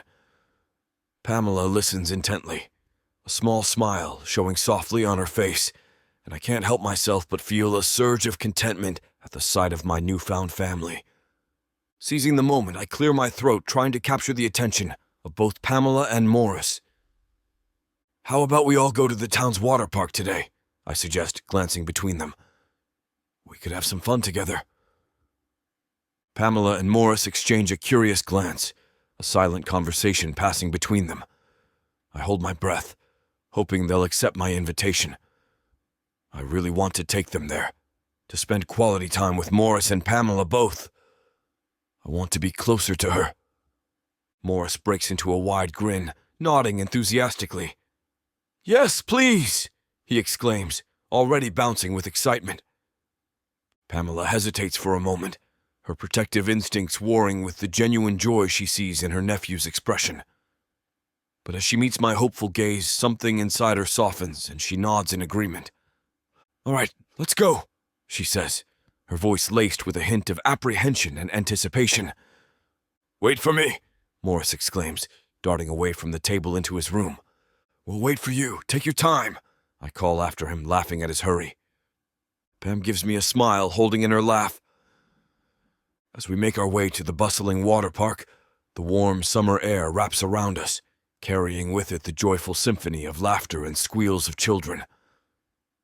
Morris, our spirited explorer, dashes ahead, his energy boundless as he eagerly explores the various slides and pools that await him. Pamela and I trail behind, our eyes sparkling with amusement and anticipation. The vibrant colors and splashes of water create a tapestry against the clear blue sky. The atmosphere is alive with excitement, a contagious energy that fills the air. I can't help but feel a surge of childlike enthusiasm mirroring Morris's infectious spirit. Pamela and I exchange glances, sharing a moment of shared delight. It's as if the worries and stresses of everyday life have momentarily faded away, replaced by the carefree joy that radiates from the water park. In this moment, we are all transported to a world of laughter and exhilaration. Morris, oblivious to our presence, darts from one attraction to another with glee. His laughter rings out like music, blending seamlessly with the splashes of water and the excited chatter of other children. His enthusiasm is contagious. Pamela's laughter intertwines with Morris's, creating a symphony of joy that resonates deep within my soul. We move through the water park, exploring its various wonders, our smiles growing wider with each passing moment. We navigate the winding paths and splash into refreshing pools. A sense of camaraderie forms between us. Pamela and I exchange playful banter, our laughter synchronizing as we create memories that will linger in our minds for a long time. The sun casts a golden glow upon the water, transforming it into a shimmering oasis of delight. Laughter echoes through the air, merging with the splashes and the joyful cries of children. It's as if time stands still. "Dad, come here, look!" says Morris, full of excitement, while showing me a big water slide that looks like a diamond cascade with running water. "Wow, it looks so fun," I say, amazed by its size. "Come with me," Morris says to Pamela. "Better ask your dad," says Pamela. "That's too scary for me." She gestures toward me and our skin makes contact, igniting a jolt of electricity that courses through my veins. It's as if the universe conspires to remind me of the connection that I'm feeling between us. I try to ignore it, dismissing it as a mere coincidence, a fleeting touch in the midst of a water-filled playground. "Oh God, I'm so sorry. I didn't mean to hit you." "No problem, it is fine. I didn't even feel it," I tell her, amused by her worry, and yet feeling the chemistry between us grow. It lingers in the air, a silent presence that dances between us, whispering secrets of untapped desires and unspoken longing. We exchange stolen glances, our eyes betraying a depth of emotion that words cannot express. We both try to resist, to push these lingering feelings aside, fearing the potential consequences of crossing that invisible line. But the universe has other plans, weaving a veil of temptation that becomes increasingly difficult to resist. The gravity between us grows stronger, pulling us closer with every passing moment. In the midst of the water park's chaos, we find solace in these stolen touches, these fleeting moments where our hands brush against each other. But for now, we pretend.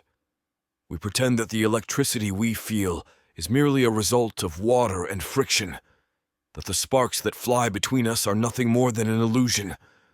We try to ignore the undeniable chemistry, the unspoken yearning that hangs in the air like a delicate thread.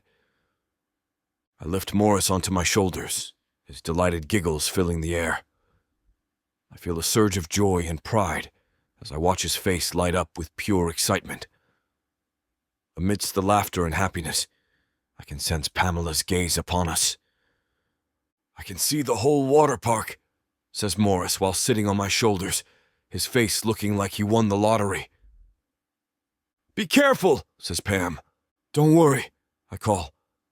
I steal a glance in her direction and find her watching us with a mixture of admiration and longing. But there is a certain tenderness in her eyes, a yearning that is hard to ignore. It's as if she sees something in this interaction, something that stirs a desire within her to be a part of this newfound family dynamic.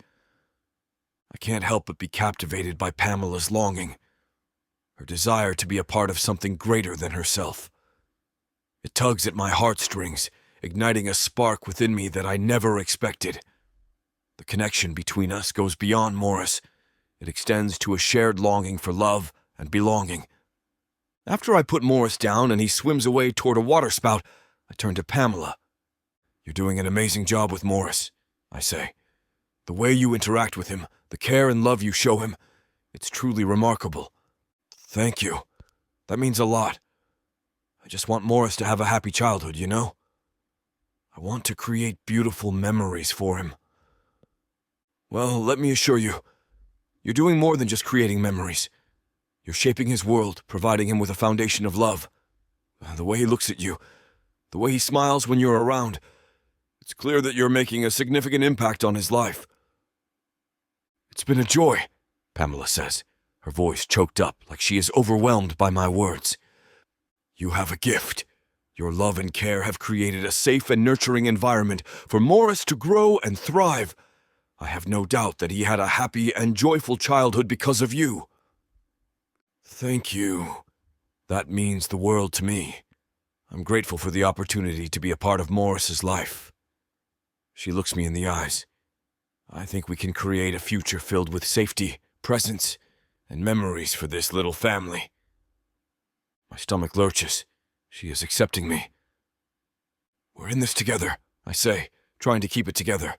I couldn't ask for a better partner in crime. Now I dare you to race me down that twisting water slide. Pamela laughs, her face lighting up. "You're on." As we climb the stairs, laughing, I can feel her proximity to me igniting a fire. We plunge down the slide, our laughter mingling in the air, and for a brief moment, the world fades away, leaving only the two of us. Chapter 11. Pamela. It's a little more busy today, and I bustle around in the office, my mind trying to focus on the tasks I have lined up. "Pamela." I turn to face the door. It's Chris. My heart starts fluttering. Has something happened? But when I see the friendly smile on his face, I calm down. "Hi, Chris. What are you doing here?" "I heard you could use an extra hand for the outreach program, and maybe I can help you," Chris says, his gaze shifting to the tall man beside him. "This is my friend Jonathan. He's been eager to meet you and Morris. And I'm looking to serve the community while I'm here," Jonathan says, smiling. He has a big, friendly look about him, and I can tell the other ladies are going to enjoy working with him. "Welcome," I say, reaching out to shake his hand. This is great timing since there's a lot to do today. "I'm your man," Jonathan says. "I haven't brought him to meet Morris just yet," Chris murmurs as Jonathan begins to look around. "I want to get to know Morris better first." Chris and I work together, our eyes meeting in a silent exchange that sends a flutter through my heart again. His beautiful eyes always send fireworks through me. For a second, I get goosebumps all over my body. I try to ignore the feeling. As I expected, Jonathan is soon a popular volunteer and is helping Alyssa outside. Chris and I are putting together craft bags. Our movements fall into an effortless rhythm, our hands brushing against each other in fleeting moments, driving me crazy. This tension between us is hard to resist. I sit across from him, trying not to stare. I'm captivated by the way his brow furrows in concentration, his fingers deftly maneuvering through the piles of paper and crayons before him. There's a sense of purpose in his actions, a determination that draws me in. My gaze lingers on the strong line of his jaw, the warmth in his eyes as he navigates through the tasks at hand. Lost in my thoughts, I'm suddenly jolted back to reality by the sound of familiar footsteps. My heart skips a beat as Morris appears, a bright smile illuminating his face. "Dad, Auntie?" he exclaims, his small frame rushing towards us. I can't help but mirror his excitement, my face lighting up as he wraps his arms around Chris and me. "Hello, baby. How are you?" "I am okay. I've missed you both." Everything else fades into the background. Morris's infectious energy fills the room. We both embrace him, feeling the warmth of his love envelop us. The world seems to shrink, and it's just the three of us, bound by a shared love and connection. Chris's eyes meet mine, and I can see his own happiness mirrored there. We exchange a common feeling of understanding, a recognition of how fortunate we are to have Morris in our lives. In this simple, heartfelt embrace, I feel a sense of completeness, a sense that we've formed a family, even if not by blood. Morris's presence is a constant reminder of the love and care we share. His laughter and innocence bring a lightness to our days, grounding us in the present moment. As we release him from our embrace, his smile remains, a beacon of pure joy that warms my heart. Together we gather around the table, the paperwork temporarily forgotten. Chris and I exchange glances, a shared sense of gratitude passing between us. Morris's presence has breathed new life into our world, reminding us of the beauty that can be found in simple moments of connection. I watch with a slight pain as Chris's expression softens, his arms wrapping around Morris in a warm embrace. There's such love and tenderness in his eyes. A bittersweet smile plays on my lips as I take in the scene. Of course, I'm happy for them, but some tiny part of me feels threatened, replaced. I shake my head, pushing those thoughts away. I need to have more faith. Dinner? Chris suggests. What about Jonathan? I ask. He stands and looks out the window. I think he'll be fine. He gives me a knowing smile and then pulls out his phone. I'll just text him. The conversation flows easily between the three of us as we share stories and jokes over plates of potato skins and chicken tenders. I can't help but be drawn to Chris's energy, the way his eyes light up when he's passionate about something. The genuine interest he shows as Morris regales us with tales from his youth. It's really attractive, if I'm being honest with myself.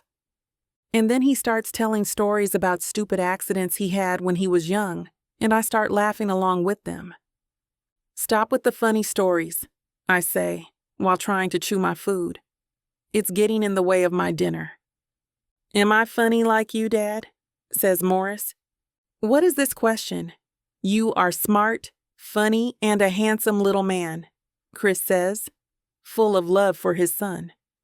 Chris meets my eyes and I feel a jolt of electricity pass between us. My heart starts pounding like crazy in my chest. What's wrong with me? How can I possibly be attracted to him with all the messy history? Try as I might, I can't deny the warmth spreading through me as our gazes hold, his eyes crinkling at the corners with his smile. I force myself to look away, my cheeks burning. Get it together, Pamela. I tune back into the conversation, letting Chris and Morris's laughter and easygoing banter wash over me. There's something about adding Chris into the mix that just works. It's like he slots into place perfectly, the missing piece we didn't know we needed. I catch myself staring again as Chris throws his head back in a full-bellied laugh at something Morris said. His smile is so bright, so carefree and infectious. I feel myself smiling too, unable to resist its pull. As we're getting ready to leave, grabbing our coats and saying our goodbyes to the hostess, Chris brushes against me for the briefest moment. Just a fleeting touch. His arm grazing mine, but it sends a shiver down my spine. I stiffen, my breath catching in my throat as I fight the utterly ridiculous urge to lean into him, to let myself be enveloped in his warmth and that heady, woodsy scent. My thoughts are running wild inside my head, thinking, imagining about every possibility between us. Maybe it's all in my head. I create everything, just because I feel this desire burning through every pore. I'm scared to let him in my heart, but I feel like he is the only person who succeeded to go over my walls so quickly, without me realizing this is happening. I push away all these ideas. I can't allow myself to feel these things. Love is complicated and not easy to find. I need to get a grip. This isn't me. I'm not some love-struck teenager with a crush. I'm a grown woman who's supposed to be delighted that her best friend has found someone who makes him deliriously happy. So why can't I seem to shake this building tension, this confusing tornado of feelings? I take a steadying breath as we step outside, the cool night air clearing my head. At least for now, the focus is on Morris, on the love and joy he brings to our lives. Chapter 12, Chris. The weight of my bag feels heavier than usual for some reason. The cool breeze carries a hint of blooming flowers, a gentle reminder of the changing seasons. My mind wanders, replaying the laughter and light-hearted moments I've shared with Morris and Pamela over the past few weeks. Morris's infectious giggle echoes in my ears, transporting me back to the park where we spent the afternoon, chasing each other through the vibrant green grass. "Come on, Dad. You're too slow," he'd teased, his eyes sparkling with mischief. A smile tugs at the corners of my lips as I realize how effortlessly they've woven themselves into the fabric of my life, filling a void I didn't even know existed. Pamela's warm presence, her gentle encouragement, and her unwavering support have become a constant source of comfort, a guiding light in this newfound chapter of my life. As I make my way to my car in the dimly lit parking lot, the stillness of the evening air is suddenly shattered by the familiar ring of my phone. The sound echoes through the empty space, and I instantly recognize the distinct ringtone I've assigned to my coach. With a sigh, I reach into my pocket and pull out the device, swiping my finger across the screen to answer the call. "Chris, it's time to come back!" My coach's voice crackles through the speaker, his tone urgent and insistent. "Your vacation's over, and the team needs you at practice." My brow furrows as his words sink in. The cool metal of the car door beneath my fingertips serves as a grounding presence, but my mind is already racing, torn between the responsibilities of my career and the newfound connection I forged with my family. "I understand," I reply, my voice steady despite the turmoil within. "But I need more time." There's a pause on the other end of the line, and I can almost picture my coach's exasperated expression. The silence stretches between us, punctuated only by the distant hum of traffic and the rapid beating of my own heart. "Chris, you have obligations," he finally says. "The team is counting on you." I close my eyes, inhaling deeply as I gather my thoughts. The evening breeze whispers past, carrying with it the faint scent of asphalt and the lingering warmth of the day. In that moment, I realize that my priorities have shifted, and the pull of my newfound family is stronger than ever before. "Coach, there's something I need to tell you," I say, my voice laced with a determination that catches even myself off guard. "I have a son. I can't come back just yet."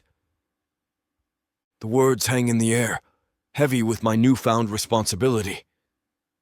I can hear my coach's sharp intake of breath on the other end of the line, the revelation catching him by surprise. "A son?" he repeats, his voice a mixture of disbelief and confusion. "Chris, what are you talking about?" I take a deep breath. It's a long story, but I recently found out that I have a child. I need to be here for him, to make up for lost time and be the father he deserves. As I speak, I can feel the raw emotion welling up within me, threatening to spill over into my words. The love and protectiveness I feel for my son is unlike anything I've ever experienced before, and I know that I can't simply walk away from him, not now. I'm about to continue when I hear the sound of footsteps approaching. I turn to see Pamela making her way towards me. Her expression is one of concern, her brow furrowed as she catches sight of the phone pressed to my ear. "Are you leaving?" she whispers, her voice tinged with a hint of worry. I turn to Pamela, my expression earnest as I meet her concerned gaze. I cover the phone with my hand. "No, I'm not leaving," I assure her, my hand instinctively reaching out to gently grasp her arm.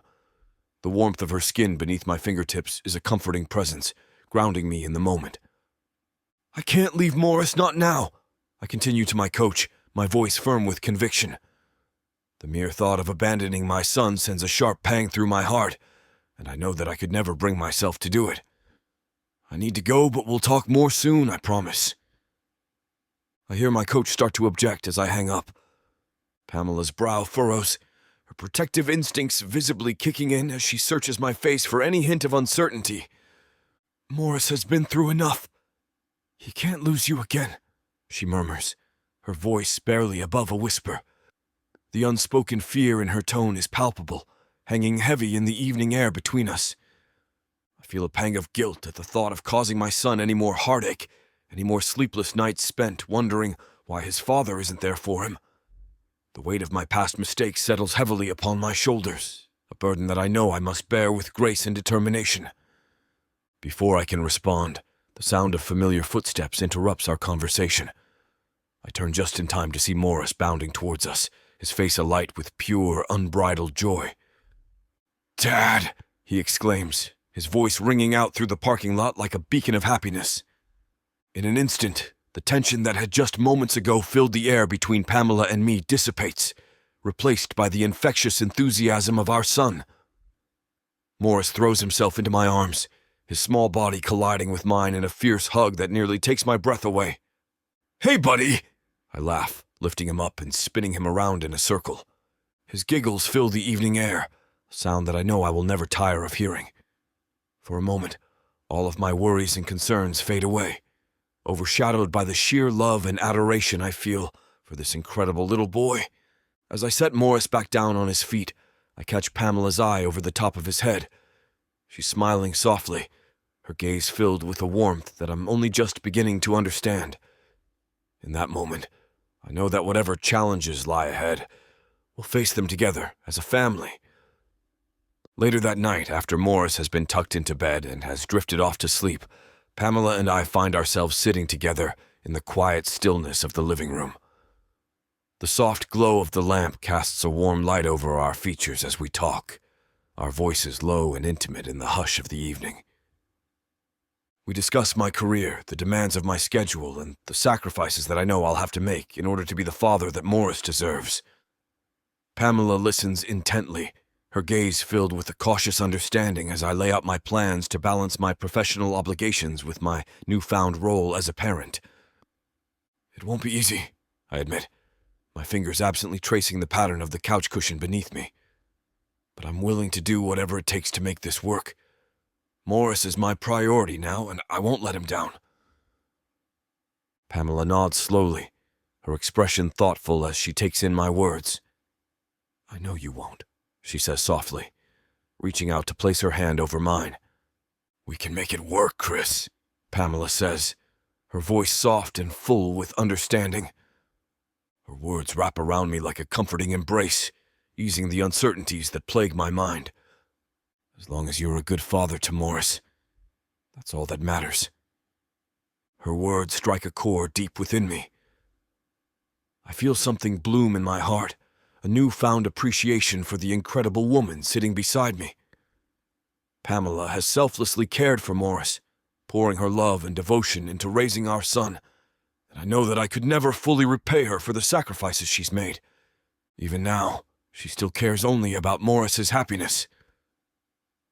"Thank you," I whisper, my voice thick with emotion. "I don't know what I would do without you, Pamela. You've been there for Morris in ways that I haven't, and I'll never be able to express how grateful I am for that." She smiles softly, her eyes glistening with unshed tears. "You're here now," she replies, her voice barely above a whisper. "That's what matters." We sit in silence for a moment, our shared love for Morris hanging heavy in the air between us. It's a bond that I know will never be broken, a connection that runs deeper than any other relationship in my life. We finally make our way to my car, ready to part ways for the night. But as we stand there, our gazes lock, and the air between us crackles with unspoken emotions. I find myself at a loss for words, my heart overflowing with a mixture of gratitude and something more, something I'm only just beginning to understand. Pamela offers me a gentle smile, her hand brushing against mine in a fleeting moment of connection. "Good night, Chris," she murmurs, her voice soft and filled with a tenderness that I've never heard before. She turns and walks back to her apartment, leaving me standing there in the stillness of the night. As I watch her go, I can't help but ponder the depth of the connection we've forged, the unbreakable bond that ties us together through our love for Morris. It's a love that I know will guide us through whatever challenges lie ahead, a love that will always keep us connected, no matter where our paths may lead. Chapter 13. Pamela. The house feels eerily quiet as Morris and I eat breakfast together. His voice echoes softly in the stillness, chattering about the science project he plans to work on in class. Aunt Pam, did you know that baking soda and vinegar can make a volcano erupt? I can't wait to try it. I offer him a warm smile, nodding along, but my mind is elsewhere. The anticipation of seeing Chris again has taken root, a strange fluttering in my chest that I can't seem to shake. I find myself lost in thought, pondering the depths of the connection we forged. What is it about his presence that has such a profound effect on me? The way his smile crinkles the corners of his eyes, the deep timbre of his voice. These seemingly insignificant details have become imprinted in my mind, drawing me in like a moth to a flame. I stand by the window, a mug of steaming coffee nestled in my hands, as I watch Chris's car pull up to the curb. The corners of my lips tug upward into a warm smile, a reflection of the contentment that fills my heart. It's become a familiar sight, Chris arriving at our doorstep each morning, ready to take Morris to school. As Chris steps out of the car, I can't help but marvel at the ease with which he has integrated into our daily routine. It's as if he's always been a part of our lives, a missing piece that has finally found its place. Morris bounds down the stairs, his backpack slung over his shoulder, and I follow close behind. "Good morning, Chris," I greet him, my voice warm and welcoming. "Morning, Pam," he replies, his smile mirroring mine. "Ready to go, little man?" he asks, ruffling Morris's hair affectionately. As I watch them walk towards the car, chatting animatedly, I feel a sense of peace wash over me. It's a feeling I've come to cherish, a reminder that even in the midst of life's challenges, there are moments of pure, unadulterated joy. The day passes in a blur of meetings and deadlines, and before I know it, I'm pulling into the driveway, the sun hanging low in the sky.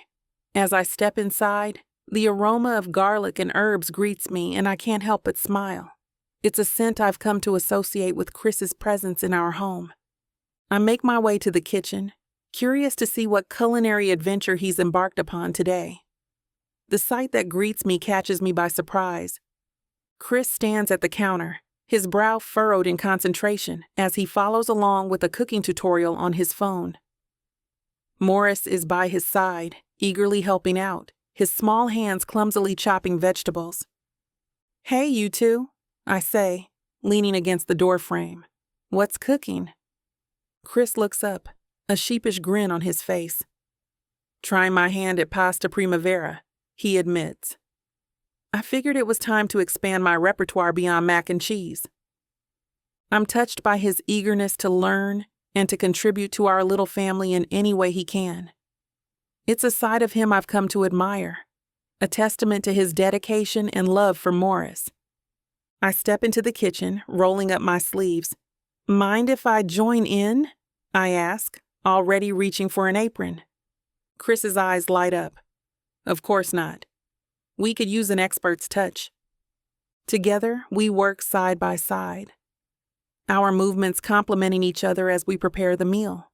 I chop the remaining vegetables, while Chris stirs the sauce, the aroma of simmering tomatoes and garlic filling the air.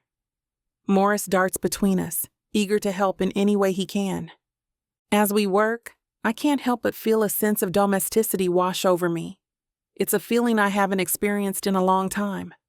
The simple joy of preparing a meal together, of creating something nourishing and delicious as a family. We move around each other with ease, our hands brushing occasionally as we reach for utensils or ingredients. Each touch is a reminder of the growing feelings I've been trying to suppress. The pasta primavera is a success, a vibrant array of colors and flavors adorning our plates. As we sit down to enjoy the fruits of our labor, I can't help but marvel at how seamlessly Chris has integrated into our lives. It's as if he's always been here, a missing piece of the puzzle that has finally fallen into place.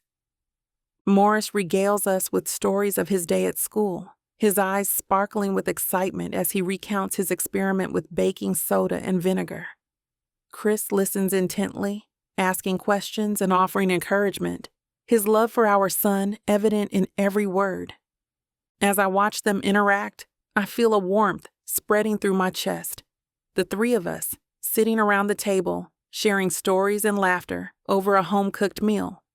Here we are, a family in every sense of the word.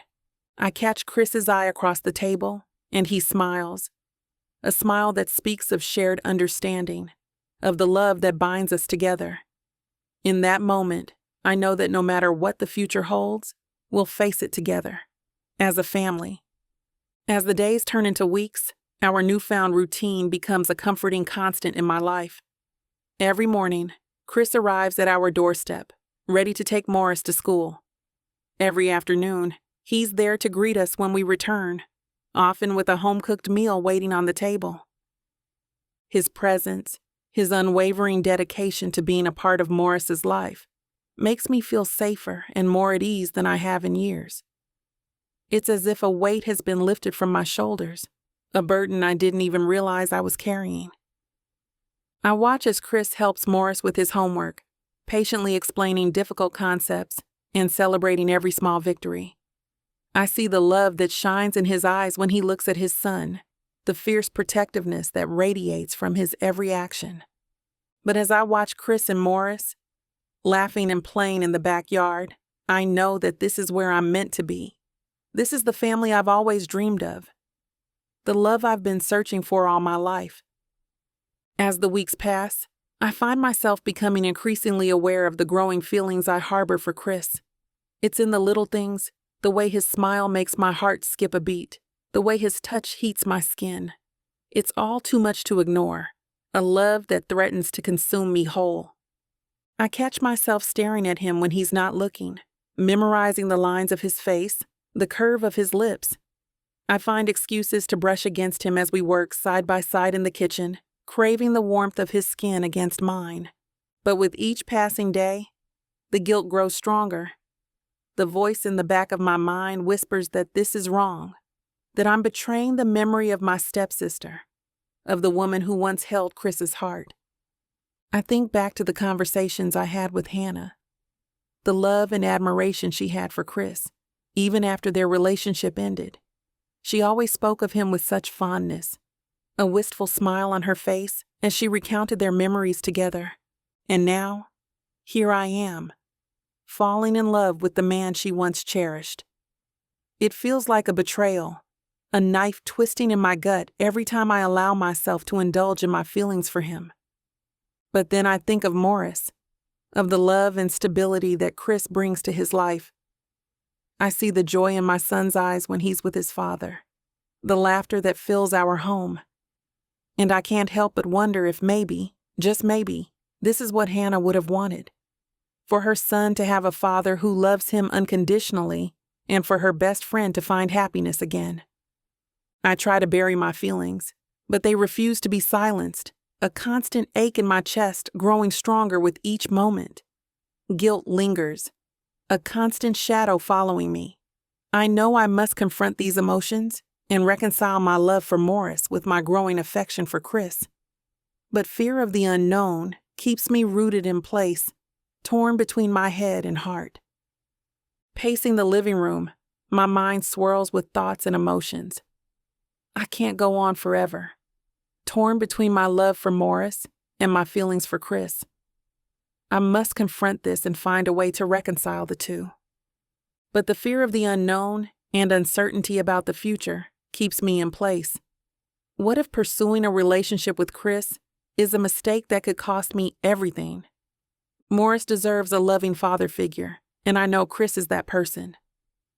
But I also think of my promise to Hannah, to always be there for Morris. Is falling in love with Chris a betrayal of that promise? Sinking onto the couch, my head in my hands, I know I need to talk to Chris and lay my cards on the table. The thought of baring my soul and risking everything for love terrifies me. Yet I can't live in this limbo forever. I owe it to myself, Morris, and Chris to be honest about my feelings. I must take a leap of faith and trust that our love will weather any storm. I thought I was getting a fake marriage, but I didn't know my story was being told by Miss Tyler. This isn't just any fake marriage now, is it? No. You introduced me to the devil. Come on, girl. Jacob isn't that bad. Oh, I love Jacob. His family, on the other hand?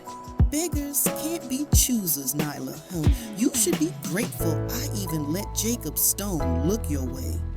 I just wanted to save my granddaddy. Is that so bad? Why couldn't you let this be a normal fake marriage? Instead, you put me in a twisty story filled with money, betrayal, power, and lies. Let's not forget love. That's what keeps me going. But not gonna lie, Miss Tyler. This story you got me in ain't the simple fake marriage happy ending I thought it would be. It's not. Where would be the fun in that? Treat yourself to Say Less, I Love You. New releases every Thursday, now with longer episodes. Or skip the wait and grab the full series bundle from TylerWalker.com for up to 85% off. Treat yourself with Miss Tyler.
Chapter 14. Chris. I can't help but laugh as Morris bounds into the room, his enthusiasm barely contained. "Come on, slowpoke," he exclaims, his eyes alight with excitement. The sheer joy radiating from him is infectious, and I feel my own spirits lifting in response. We've got a whole day of adventure ahead of us. Shaking my head in amusement, I rise from the couch where I had been lounging, stretching my limbs and savoring the warmth of the morning sun that filters through the curtains. The air seems to crackle with a palpable energy, like static electricity dancing across my skin. It's as if the very world around us is alive with possibility, brimming with the promise of new experiences waiting to be seized. All right, I'm up," I reply, unable to suppress a grin at Morris's infectious enthusiasm. His boundless zeal is a stark contrast to the relaxed state I had been in moments ago, but I find myself embracing it, allowing his infectious energy to wash over me like a tidal wave. With a wink, I tease, "Just try to keep up, buddy. This old man still has a few tricks up his sleeve." As we make our way to the mall, the air is filled with our laughter and playful banter. The sun shines brightly overhead, casting a warm glow on our faces. I can't help but feel a sense of contentment wash over me as I walk alongside Pamela and Morris, their presence a comforting reassurance. The ice rink comes into view, and I watch with amusement as Morris eagerly rushes ahead, his excitement palpable. He steps onto the ice with a confident stride, his movements graceful and fluid. I chuckle softly to myself, marveling at his natural ability. Pamela, on the other hand, hesitates at the edge of the rink.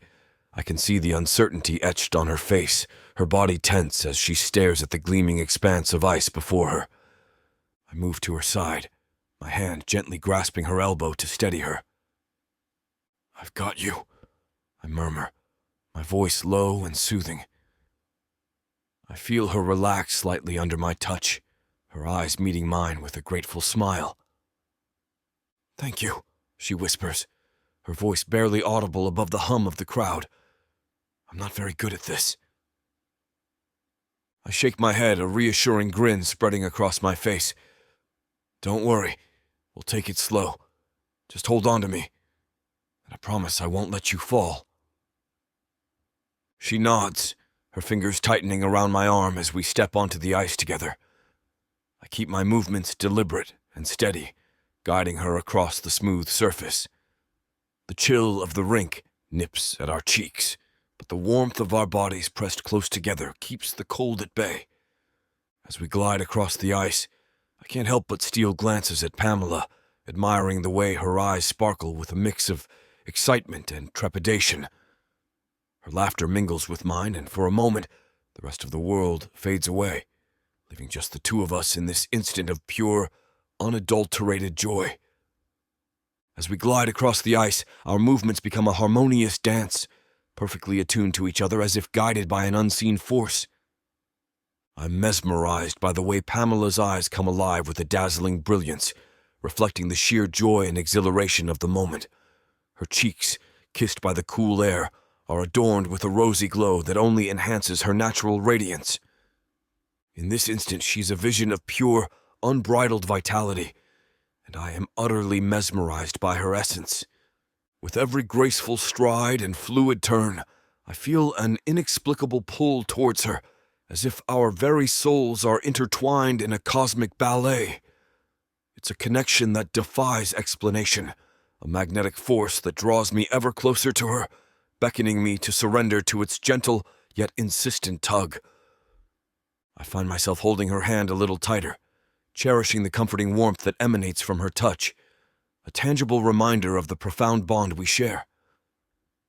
In a moment of playful abandon, I decide to twirl Pamela, my arms wrapping around her waist as we glide across the ice. She lets out a surprised gasp, followed by a delighted laugh that echoes through the rink. Our gazes lock, and for a heartbeat, the rest of the world fades away, leaving only the two of us in a dance of unspoken desires. Pamela's eyes are wide, her lips parted slightly as she stares up at me. "I never knew skating could be this fun," she laughs. "It always was a series of wipeouts when I tried it before."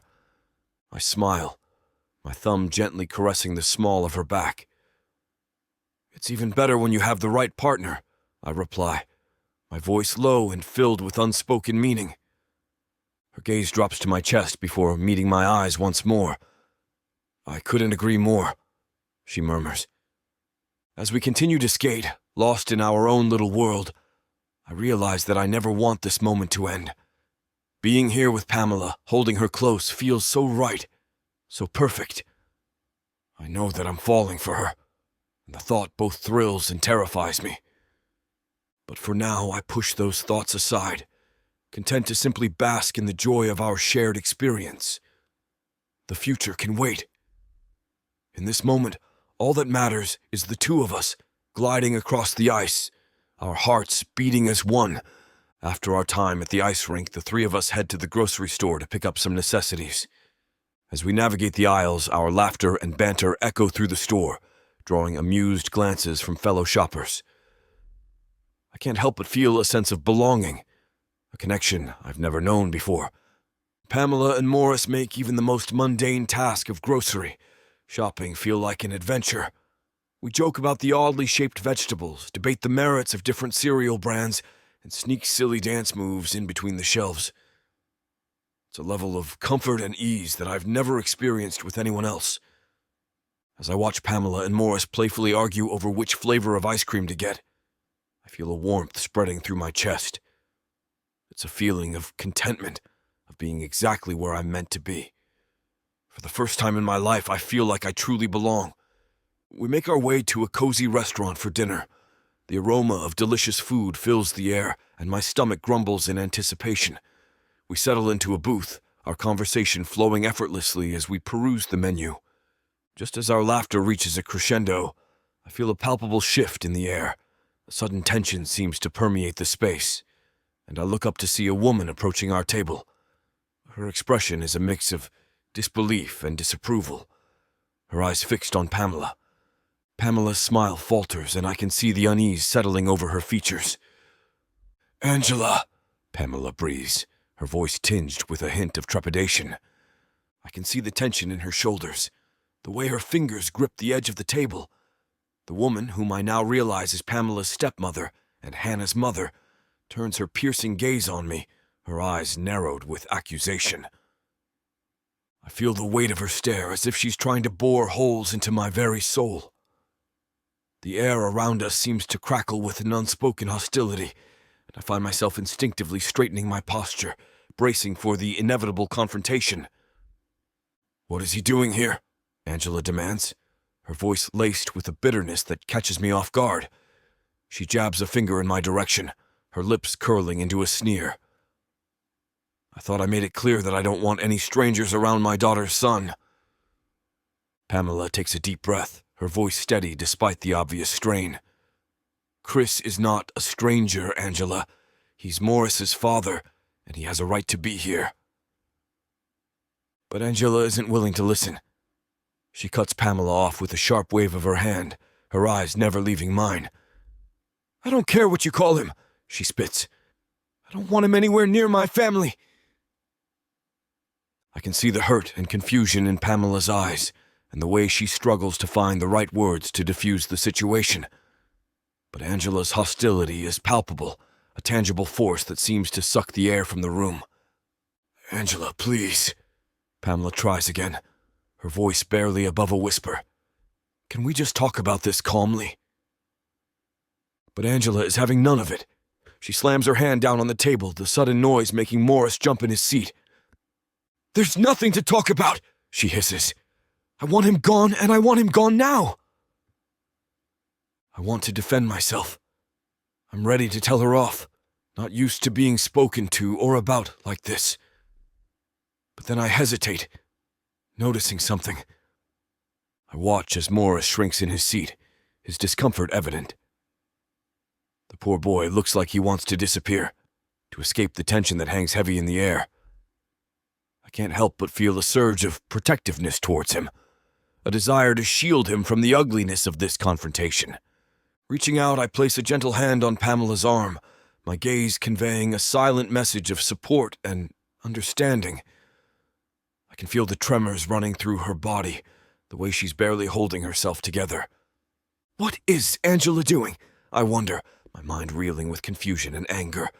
From what Pamela has told me, they've never really liked each other, even before I came into the picture. But this is beyond anything I could have imagined. Chapter 15.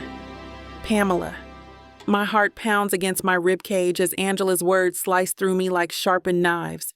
That insufferable smirk, the gleam of triumph in her eyes. It's all too familiar, dredging up memories I've fought so hard to bury.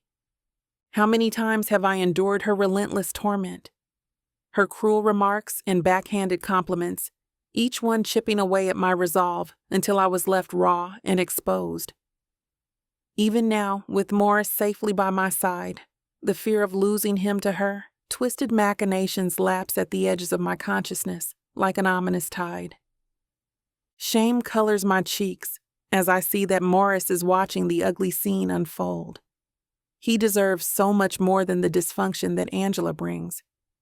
I can only hope he understands the fierce protectiveness that fuels my actions, even when they border on unbecoming. I watch with thinly veiled concern as Angela attempts to pull Morris aside, her eyes narrowed with a determination that sets my nerves on edge. The way she moves, the calculated steps she takes towards my nephew, it all screams of her ulterior motives. I can see it in the way her hands reach out, like claws, ready to snatch him away from the safety of my embrace. The restaurant's chatter fades into the background, and all I can focus on is the potential threat to Morris. Angela's intentions are as clear as day to me. She's not here for a friendly chat or to catch up on lost time. No, she's here for one thing and one thing only, the inheritance Hannah left behind. I've seen that look in her eyes before, that hunger for money and power. It's a look that has haunted me ever since Hannah passed away, leaving Morris in my care. I fought tooth and nail to keep him safe, to provide him with the love and stability he deserves, and I'll be damned if I let Angela swoop in and destroy everything we've built. As Angela inches closer to Morris, I feel a surge of protective instinct coursing through my veins. I know I can't let my emotions get the best of me, not when Morris's well-being is at stake. Stepping forward, I firmly block Angela's path, my voice laced with a maternal protectiveness that leaves no room for doubt. Morris is staying with us, I declare, my gaze unwavering as I meet Angela's startled expression head-on. She opens her mouth to protest, but I cut her off before she can utter a word. I know what you're after, Angela. The inheritance. But you can't have it, and you certainly can't have Morris. My words hang in the air, a declaration of war in the midst of the bustling restaurant. I can feel the tension crackling between us, but I refuse to back down. I will fight for Morris, no matter the cost. As the tension between Angela reaches a boiling point, I feel a familiar presence step up beside me. Chris, ever the steadying force in the midst of chaos, places a gentle hand on my shoulder. His touch is reassuring, a silent reminder that I'm not alone in this fight. Angela, Chris says, his voice calm yet firm, I think it's best if you leave. Morris is happy and well cared for with Pamela. There's no need for any further discussion. Angela's eyes dart between Chris and me, a flicker of frustration crossing her features. She knows she's outnumbered, outmatched in this moment. With a huff of indignation, she turns on her heel and storms out of the restaurant, leaving a trail of curious glances in her wake. I let out a shaky breath, the adrenaline still coursing through my body. Chris squeezes my shoulder, a silent show of support. Together we gather Morris and make our way out of the restaurant, the night's festivities now soured by the unexpected intrusion. The drive back to the apartment is quiet, each of us lost in our own thoughts. Morris, exhausted from the evening's events, dozes off in the back seat, blissfully unaware of the turmoil surrounding him. Once we're safely inside the apartment, I tuck Morris into bed, pressing a gentle kiss to his forehead. As I watch him sleep, I feel the weight of the past few years pressing down on me. The constant battles, the endless worry, the fear of losing the one person who means everything to me. I make my way to the living room, where Chris is waiting with a concerned expression. I sink down onto the couch beside him, my shoulders sagging with exhaustion. Angela has been hounding me for years, I confide, my voice barely above a whisper. She's convinced that the inheritance Hannah left is rightfully hers, and she won't stop until she gets her hands on it. Chris listens intently, his brow furrowed with worry. I had no idea it was this bad, Pam. I'm so sorry you've had to deal with this on your own. I shake my head, a rueful smile tugging at my lips. I'm just glad you're here now. I don't know how much longer I can keep fighting her off. Chris takes my hand in his touch warm and comforting. You're not alone anymore, Pam. We'll figure this out together. I promise. I lean into his embrace and feel a glimmer of hope amidst the darkness. With Chris by my side, perhaps we stand a chance against Angela's insatiable thirst for the inheritance. Perhaps, just perhaps, we can keep our little family. As I pour my heart out to Chris, I can see the concern etched on his face. His brow furrows, and his eyes darken with a mix of worry and anger.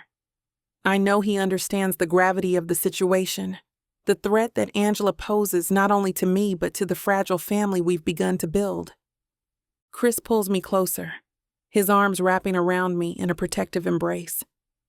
We'll find a way to keep Morris safe, he murmurs, his voice filled with determination. Angela won't get her hands on him, not as long as I'm here. I nod against his chest, drawing strength from his presence. For the first time in years, I don't feel alone in this fight. With Chris by my side, I feel a renewed sense of hope, a glimmer of possibility that we can overcome the obstacles in our path. We stay like that for a while, holding each other in the quiet of the living room. Our minds are racing, trying to come up with a plan to protect Morris and the life we've started to create. We know it won't be easy, but we're ready to face whatever challenges come our way.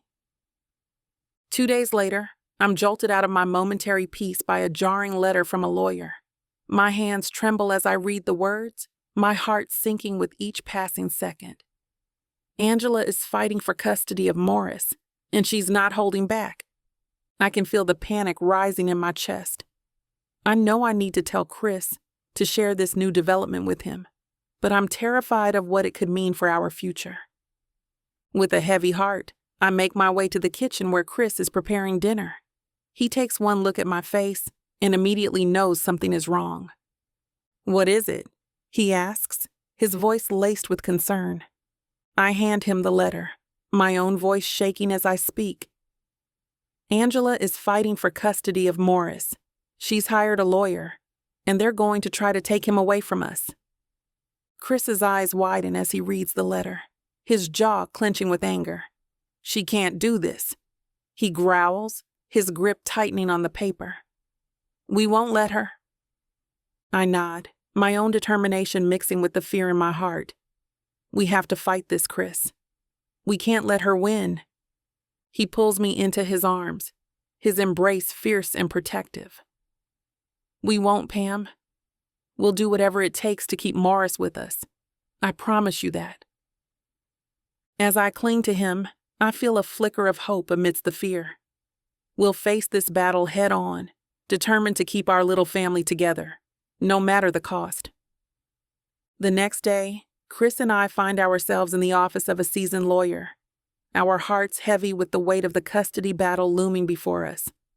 The lawyer, a sharp-eyed woman with decades of experience, listens intently as we lay out the details of our situation. As she flips through the documents, her expression grows more somber with each passing page. Angela has been meticulously preparing her case for months, she explains, her voice laced with a mix of concern and admiration. She's gathered evidence, lined up witnesses, and built a strong argument for why she should be granted custody of Morris. My heart sinks at her words, the reality of the situation hitting me like a ton of bricks. I knew Angela was determined, but I had no idea she'd been planning this for so long. Witnesses? Of what? I ask.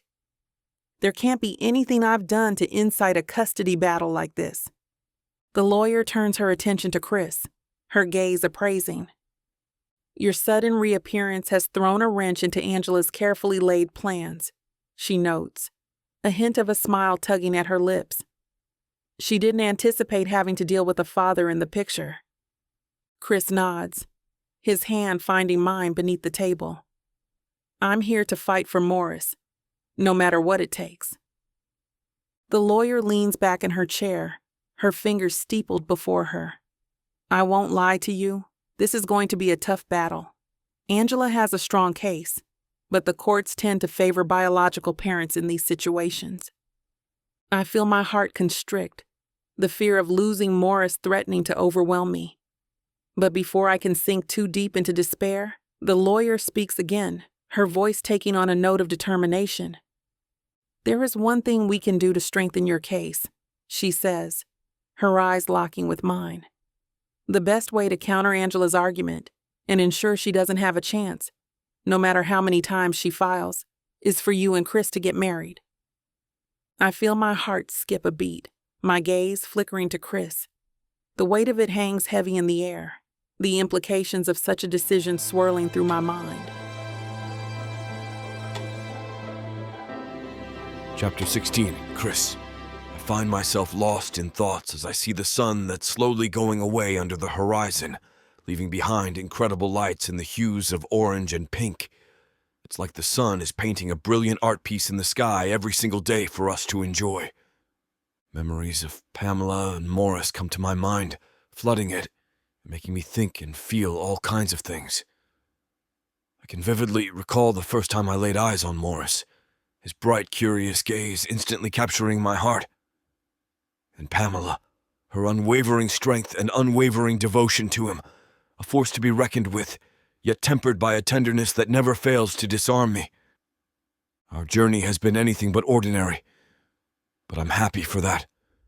For the coincidences, for the connection, for everything.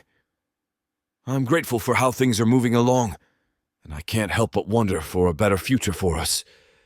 As the night settles in, I find myself tossing and turning, unable to escape the relentless thoughts that plague my mind.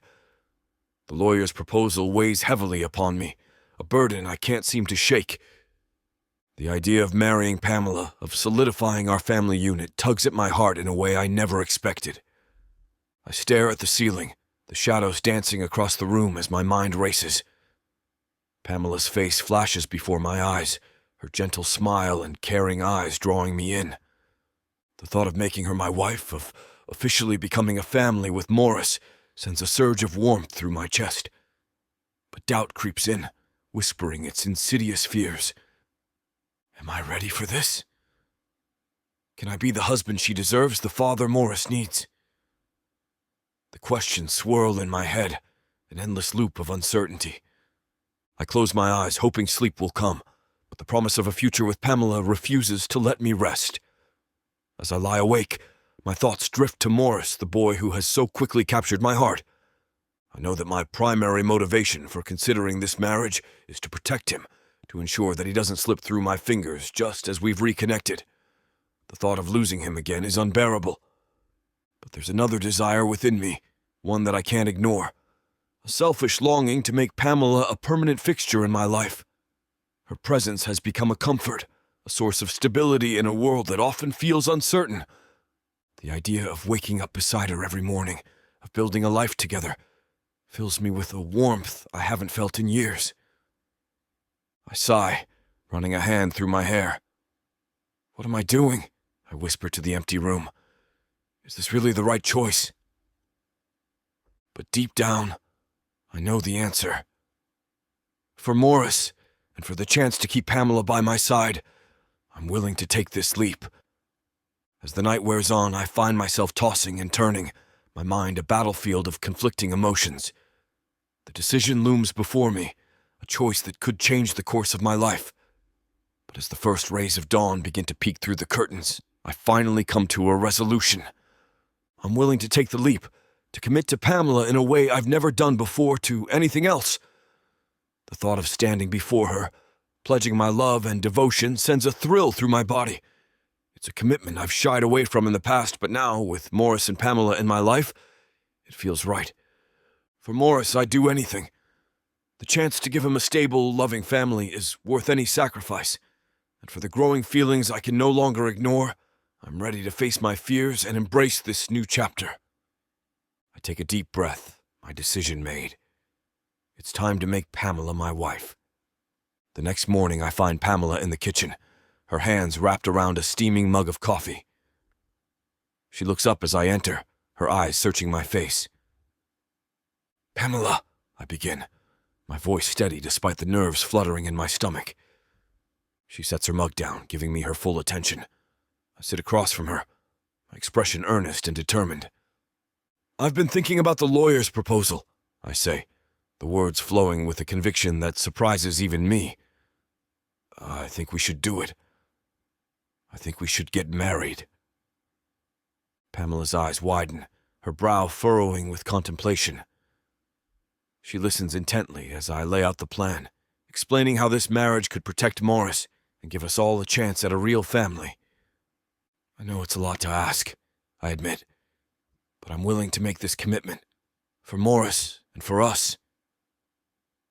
Pamela is silent for a moment, her eyes searching mine. I hold my breath, waiting for her response.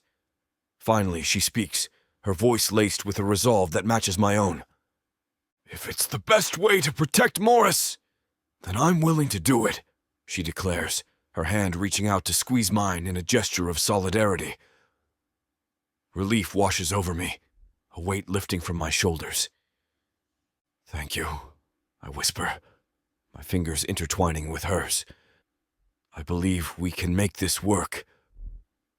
Pamela nods, a small smile tugging at the corners of her lips. "We can face this one together." Her words fill me with a renewed sense of determination.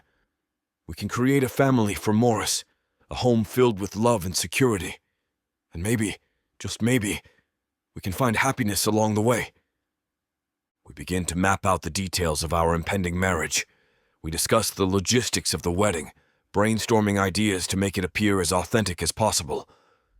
I know that this union is born out of necessity, but I can't help but feel a flicker of excitement at the thought of building a life with Pamela.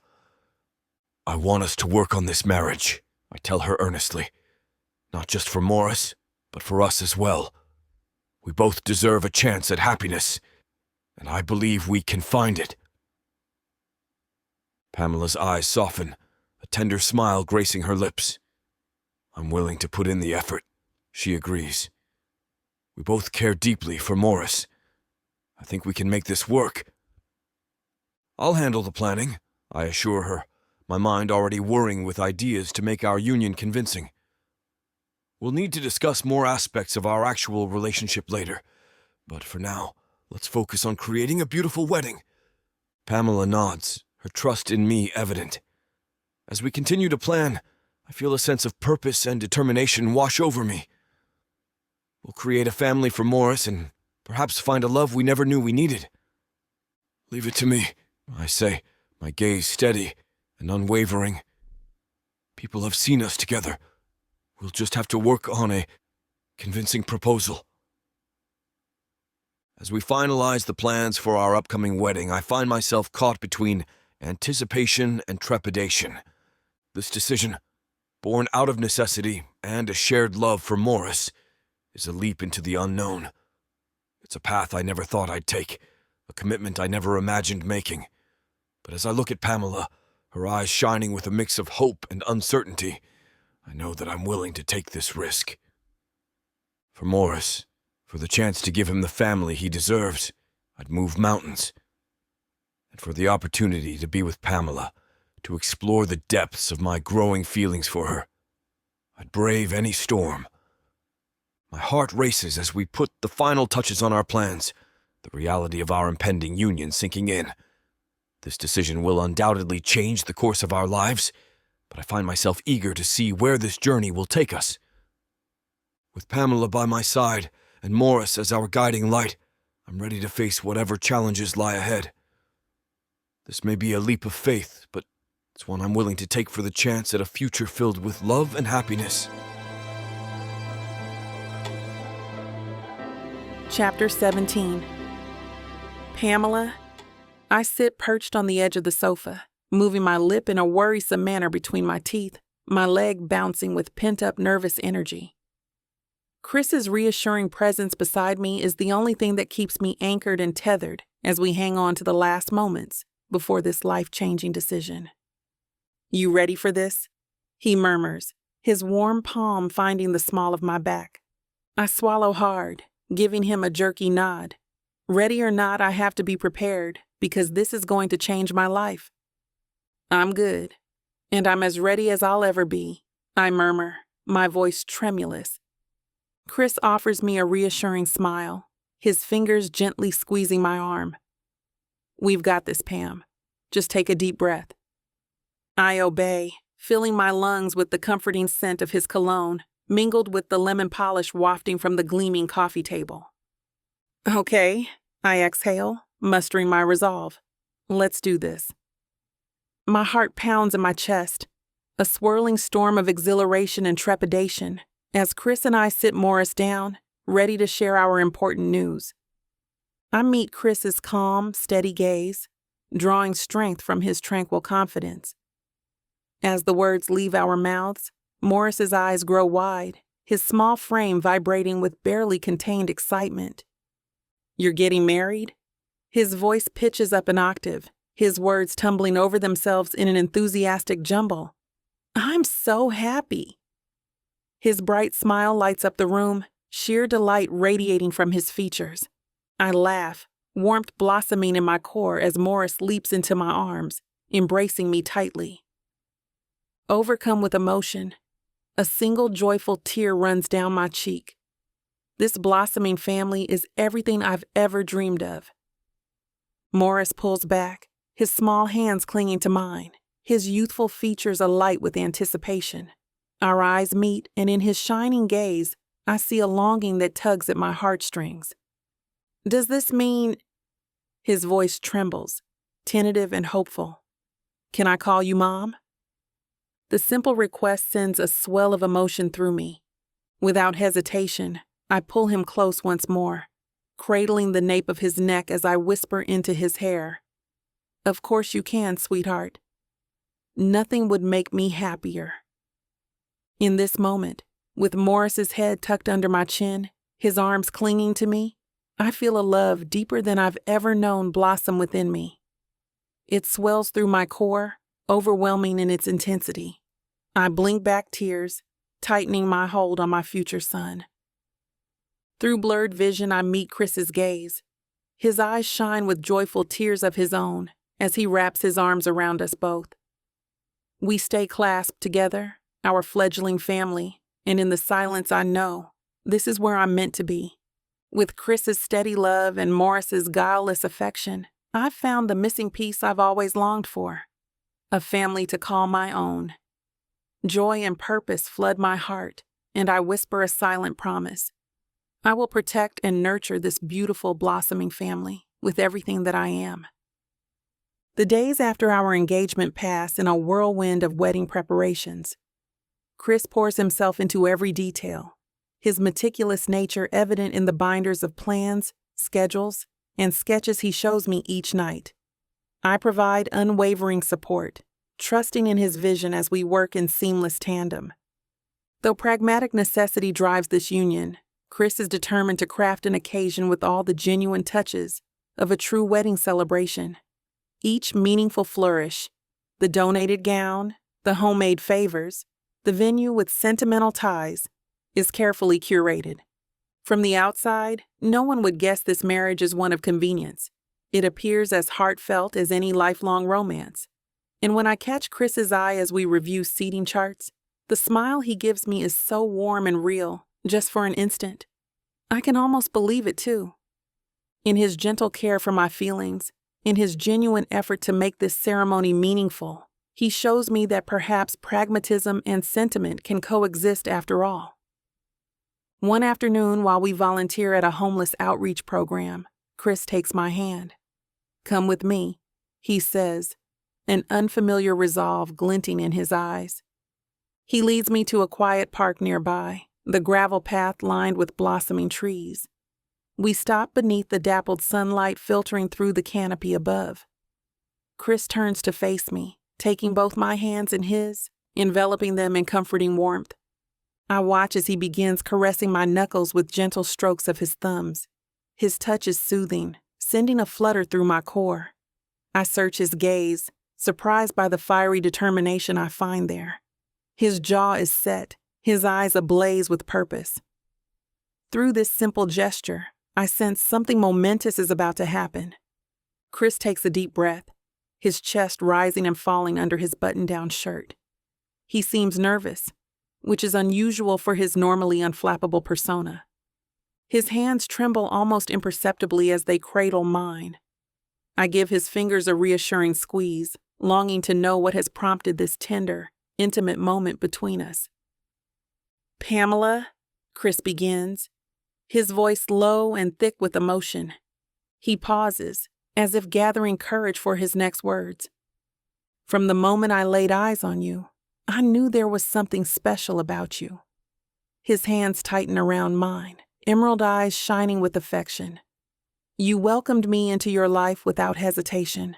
Despite our pragmatic arrangement, you opened your heart to me and to Morris." His words lodge an ache in my throat. I see the depths of sincerity in his steady gaze, the genuine gratitude written across his features. "For that, I'll be forever grateful," he continues, voice wavering with feeling. "Over these months together, you've come to mean so much more to me than just a practical solution." He takes a shuddering breath, and I find myself drawn in, hanging on each heartfelt word. "Being with you and Morris, it feels like—" He pauses, searching for the words. "It feels like coming home." My pulse quickens at his admission. Could this pragmatic match be turning into something real? I cling to his hands, my heart overflowing, afraid to believe it true, but longing for this dream to be our reality. My breath hitches as Chris slowly sinks down, balancing on one knee before me. His unwavering gaze locks onto mine, and in his verdant eyes, I see a well of sincerity that leaves me awestruck. "Pamela," he says, voice ringing clear in the tranquil park, "will you do me the honor of becoming my wife?" Though technically this proposal is merely a pragmatic formality, the earnest emotion infused in Chris's words envelops my heart. In this moment, it feels real. My logical mind knows this marriage is one of convenience, arranged for practical purposes. But my heart believes every word. Without a second thought, I nod, a radiant smile spreading across my face. "Yes, Chris," I breathe, overcome with joy. My heart overflows with a depth of love I never thought possible. Being pragmatic and guarded was my creed, yet now, in this moment, none of that seems to matter anymore. Chris's sincerity and thoughtfulness have awakened something in me.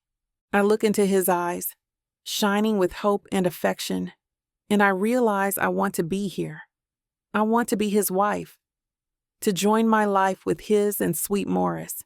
Perhaps this union began as a practical partnership, but now it has grown into something so much more. I have fallen hopelessly in love, even if Chris does not fully return my affections. Chris rises up, his strong arms enveloping me in a warm embrace. He pulls me close against his sturdy frame, and I melt into him, my hands sliding up his back. We gaze into each other's eyes, our faces inches apart.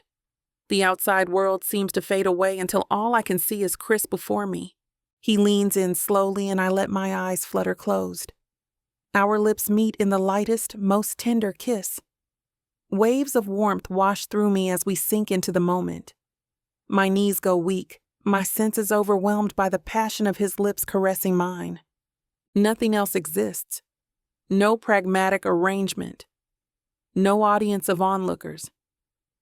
There is only Chris and the undeniable connection between us. I cling to him as we kiss again, deeper this time. Somewhere in the recesses of my mind, I register applause and cheers erupting around us. But they sound distant, muted. All I can focus on is the fervent beating of Chris's heart against my chest, the rightness of being in his arms. If this is a fairy tale, I never want the fantasy to end. Chapter 18, Chris. As I step onto the courthouse steps, my heart dances with a swirl of emotions. It's a heady mix of anxiety and happiness coursing through my veins. "I can't believe this day is finally here," I whispered to Pamela, giving her hand a gentle squeeze. "You've changed my life in ways I never could have imagined. This day marks an entirely new chapter in my life, one that I couldn't even have imagined mere months ago. Having Pamela suddenly enter my path has clearly catalyzed this change. I pause for a moment, drawing a deep and filling breath as my eyes drink in the historic facade before me. This amazing building bears witness to countless vows, countless lives intertwined into one shared journey, and soon my own life will be added to that hallowed history. A tingle of nervous excitement rushes through me, but underpinning it is a profound sense of rightness that settles my tumultuous emotions.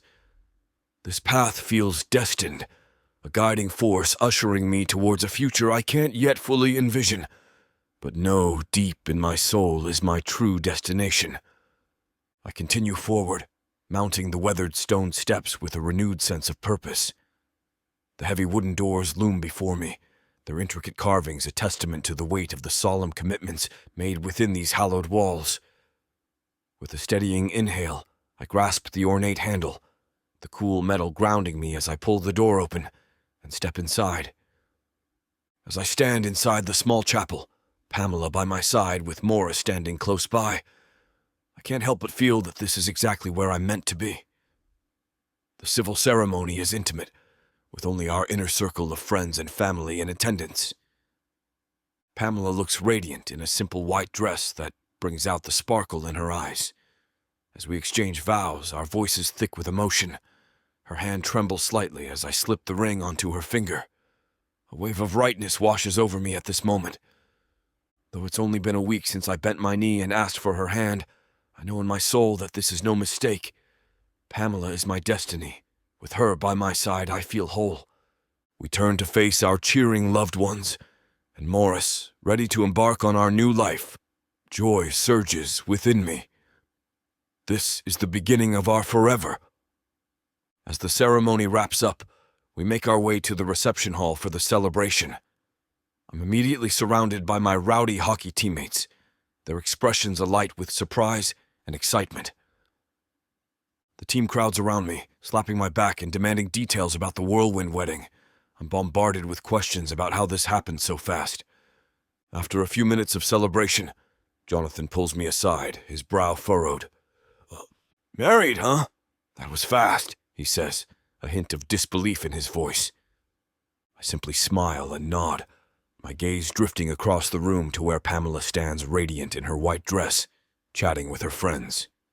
Her tall, slender figure is accentuated by the fitted gown. As she laughs, her striking green eyes light up, crinkling at the corners. Her button nose and rosy cheeks give her an air of innocence, though I know sharp intellect lies within. Jonathan follows my gaze, taking in her beauty. "I can see why you rushed into this," he says with a chuckle. "Pamela is stunning." "It's perfect, John," I respond, my voice ringing with sincerity. Jonathan seems taken aback by my conviction. I press on earnestly. "I know it seems sudden, but this feels so real, so right. Being with Pamela has opened my eyes to possibilities I never dared imagine." My friend regards me thoughtfully. Though born of necessity, this union has become something more, a chance at the future I've always secretly longed for, but never believed I deserved. With Pamela, each day is filled with passion, laughter, and a sense of wholeness I've never known. She makes me want to be better in all ways. I know our life won't always be easy, but I have no doubt we'll weather the storms hand in hand. She is my anchor. With her by my side, I feel capable of achieving my biggest dreams. Jonathan breaks into a smile and embraces me. "I'm happy for you, brother. You deserve all the best." Overcome with emotion, I hug him back tightly. This is only the beginning for Pamela and me. Our future shines bright. I can't take my eyes off Pamela all evening. She's the most stunning woman I've ever laid eyes on. Her auburn hair cascades gently over her bare shoulders in lush waves. Her embroidered gown accentuates every curve, hugging her slender frame before flaring out at the waist. She moves with such grace, floating through the crowd like an ethereal being. Her melodic laugh chimes out, clear as a bell, making my heart swell each time I hear it. When she smiles, her striking green eyes sparkle, lighting up her delicate features. Her rosy cheeks and button nose give her an air of innocence that perfectly complements her quick wit and intellect. As the night goes on, her radiance only seems to grow. My eyes follow her everywhere, continually drawn back to her beauty. I can't help but marvel at how incredibly lucky I am to have her by my side. She is everything I could have ever dreamed of and more. As the music shifts to a slow, romantic melody, I feel a swell of courage building within me. This is our first dance as husband and wife. I approach Pamela where she stands chatting with her bridesmaids, my heart beginning to pound. "May I have this dance?" I ask softly, tenderness welling up inside me as she turns to meet my gaze.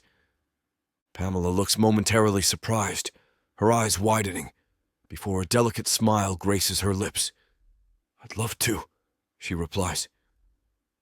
I gently take her hand, savoring the feeling of her soft skin against mine, and lead her to the middle of the dance floor. The crowd parts for us, erupting in cheers and applause. Pamela's smile broadens as she steps into my arms. She places one hand lightly on my shoulder, the other clasped in my own. I pull her close, inhaling her sweet floral scent, relishing the warmth of her body so near mine. We begin to sway as one, our steps perfectly in sync. The rest of the reception hall falls away until it's only the two of us left in the world, wrapped in our intimate embrace. I meet Pamela's sparkling green gaze, enraptured by her beauty.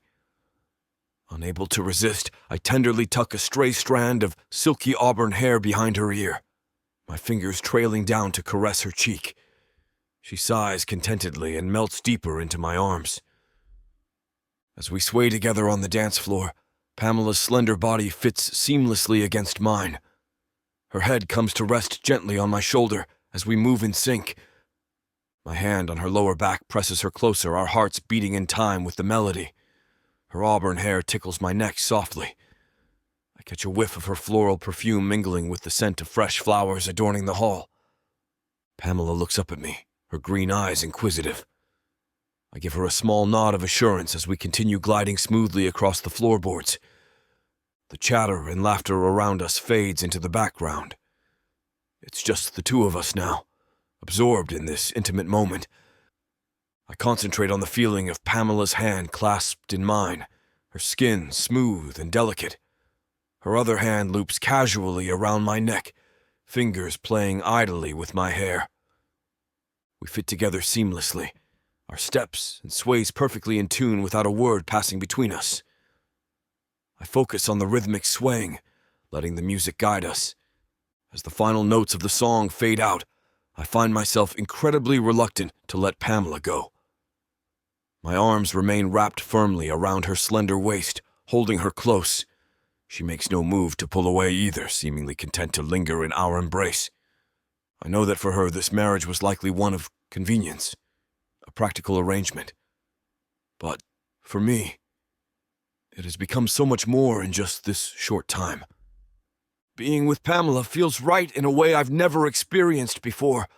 She complements me perfectly and makes me want to be the best version of myself. When I'm with her, I feel whole. I see now that I've been living an incomplete life up until this point, just going through the motions. Pamela breathes new joy and meaning into my world. Things finally make sense. This unexpected marriage has opened my eyes to the kind of future I never thought possible for myself. One filled with passion, laughter, and deep human connection. I know without a doubt that marrying Pamela is one of the best decisions I've ever made. As the last strains of music fade out entirely, I tighten my arms around Pamela, overcome with emotion. She looks up at me, surprise and warmth mingling in her sparkling green eyes. I know then I have to seize this opportunity before me. This is it, baby. This is what you can get me that'll make me happy.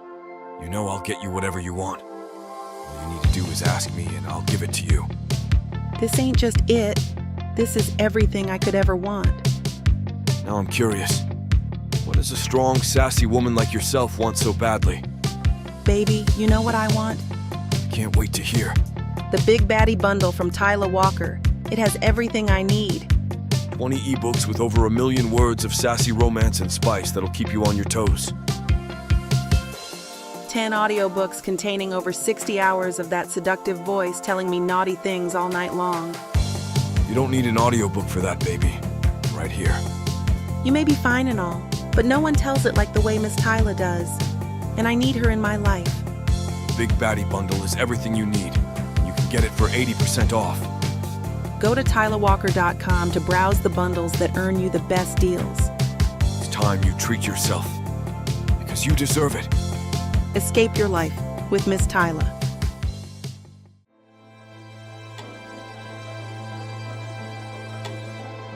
Chapter 19. Pamela. The ivory white lace of my wedding gown clings to my body, the intricate beadwork catching the flickering candlelight and reflecting it. Is this really happening?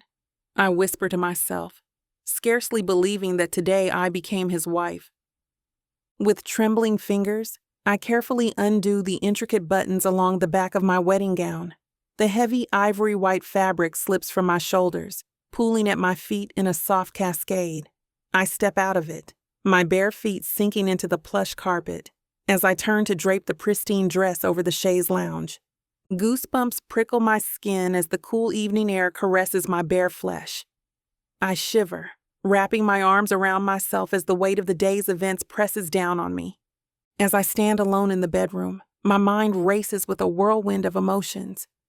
The once comforting walls now feel like they're closing in on me, and I find myself pacing back and forth, my heart pounding against my chest like a caged bird, desperate for escape. The soft carpet beneath my feet does little to soothe my frayed nerves, and I can feel the panic rising within me like a tidal wave. I should have discussed this part with Chris, I scold myself silently. The thought of intimacy, of baring my body and soul to another person, fills me with an overwhelming sense of dread. It's not that I don't find Chris attractive. Far from it. But the idea of letting him see me, all of me, is terrifying. I feel like I'm standing on the edge of a cliff, teetering between desire and fear. I can't help but question my decision to jump into this marriage without really thinking it through. It seemed like the right thing to do at the time. But now, as I'm faced with the reality of what it means to be a wife, I'm not so sure. My mind wanders back to my first and only sexual experience, and I feel a shudder run through my body. It had been a horrible one, a memory that still haunts me to this day. The pain, the humiliation, the feeling of being used and discarded like a piece of trash. It's all still so vivid in my mind. I wrap my arms around myself, trying to hold the pieces of my shattered soul together. I'm not sure if I'm ready to take that step with Chris, even though we're now husband and wife. The uncertainty and vulnerability weigh heavily on me, like a physical burden that I can't shake off. The sound of the door opening startles me, and I whirl around to see Chris entering the room. His brow is furrowed with concern as he takes in my agitated state, my pacing feet, and the way my hands tremble at my sides. I feel exposed, like he can see right through me and into the depths of my fear. Gently, he approaches me, his movements slow and deliberate, as if he's trying not to spook a wild animal. His eyes are soft, filled with a tenderness that I don't deserve. I want to run, to hide, to escape the intensity of his gaze, but I find myself rooted to the spot. "Pamela," he says, his voice low and soothing, like a balm to my frayed nerves. "You don't have to do anything you're not ready for." His words hang in the air between us, a lifeline that I'm not sure I'm ready to grab onto. I look away, my eyes fixating on the intricate pattern of the carpet beneath my feet.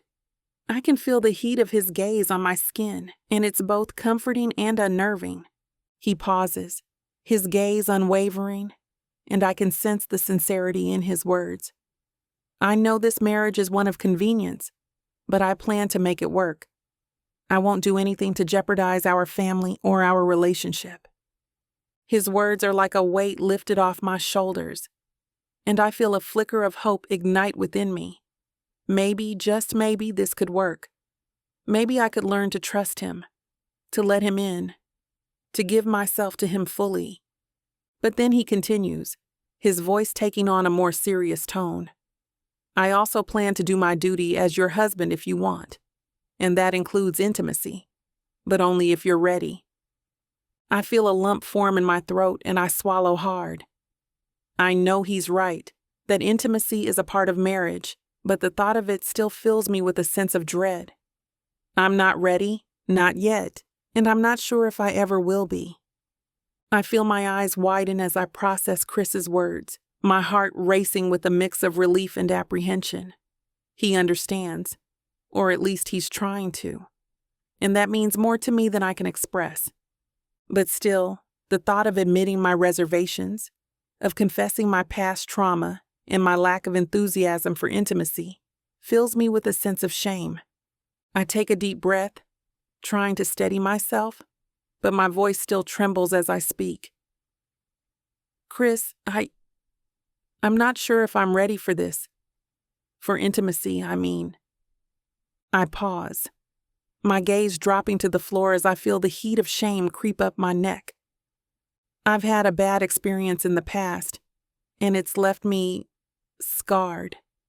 I'm not sure if I'll ever be able to fully enjoy it, and I don't want to disappoint you. The words hang heavy in the air between us, and for a moment, I'm afraid to look up, afraid to see the disappointment or disgust in his eyes. But when I finally muster the courage to meet his gaze, I'm surprised to find only understanding and compassion. Chris nods, his expression soft and gentle. I don't want to pressure you, Pamela, he assures me, his hand reaching out to gently caress my cheek. His touch is feather light and reassuring. We'll only be intimate when you're ready. I promise to make it worthwhile, to erase whatever bad experiences you've had before. His words are like a balm to my battered soul, and I feel a wave of emotion crash over me. Tears prick at the corners of my eyes, and I blink them back furiously, not wanting to ruin this moment with my weakness. But Chris seems to understand, and he pulls me into his arms, holding me close as I bury my face in his chest. We stay like this for a long moment, his heartbeat steady and comforting against my cheek. And for the first time since our wedding, I feel a flicker of hope. Maybe with his help, I can learn to love myself again, scars and all. As we stand there, wrapped in each other's embrace, I feel my breath catch in my throat as Chris's face draws closer to mine. His warm breath brushes against my skin. I'm captivated by the intensity of his gaze, the sincerity in his words, and the way his eyes seem to see straight into my soul. This is a good start, I say, feeling more secure in his embrace. Pamela, he murmurs, his voice low and soothing. I meant what I said. We'll take this at your pace, and I'll be here every step of the way. You're not alone anymore. His words are like a balm to my battered heart, and I feel a rush of gratitude and affection for this man who has so unexpectedly become my husband. I lean into his touch, savoring the warmth of his skin against mine. But as much as I want to stay in this moment forever, I know that we can't.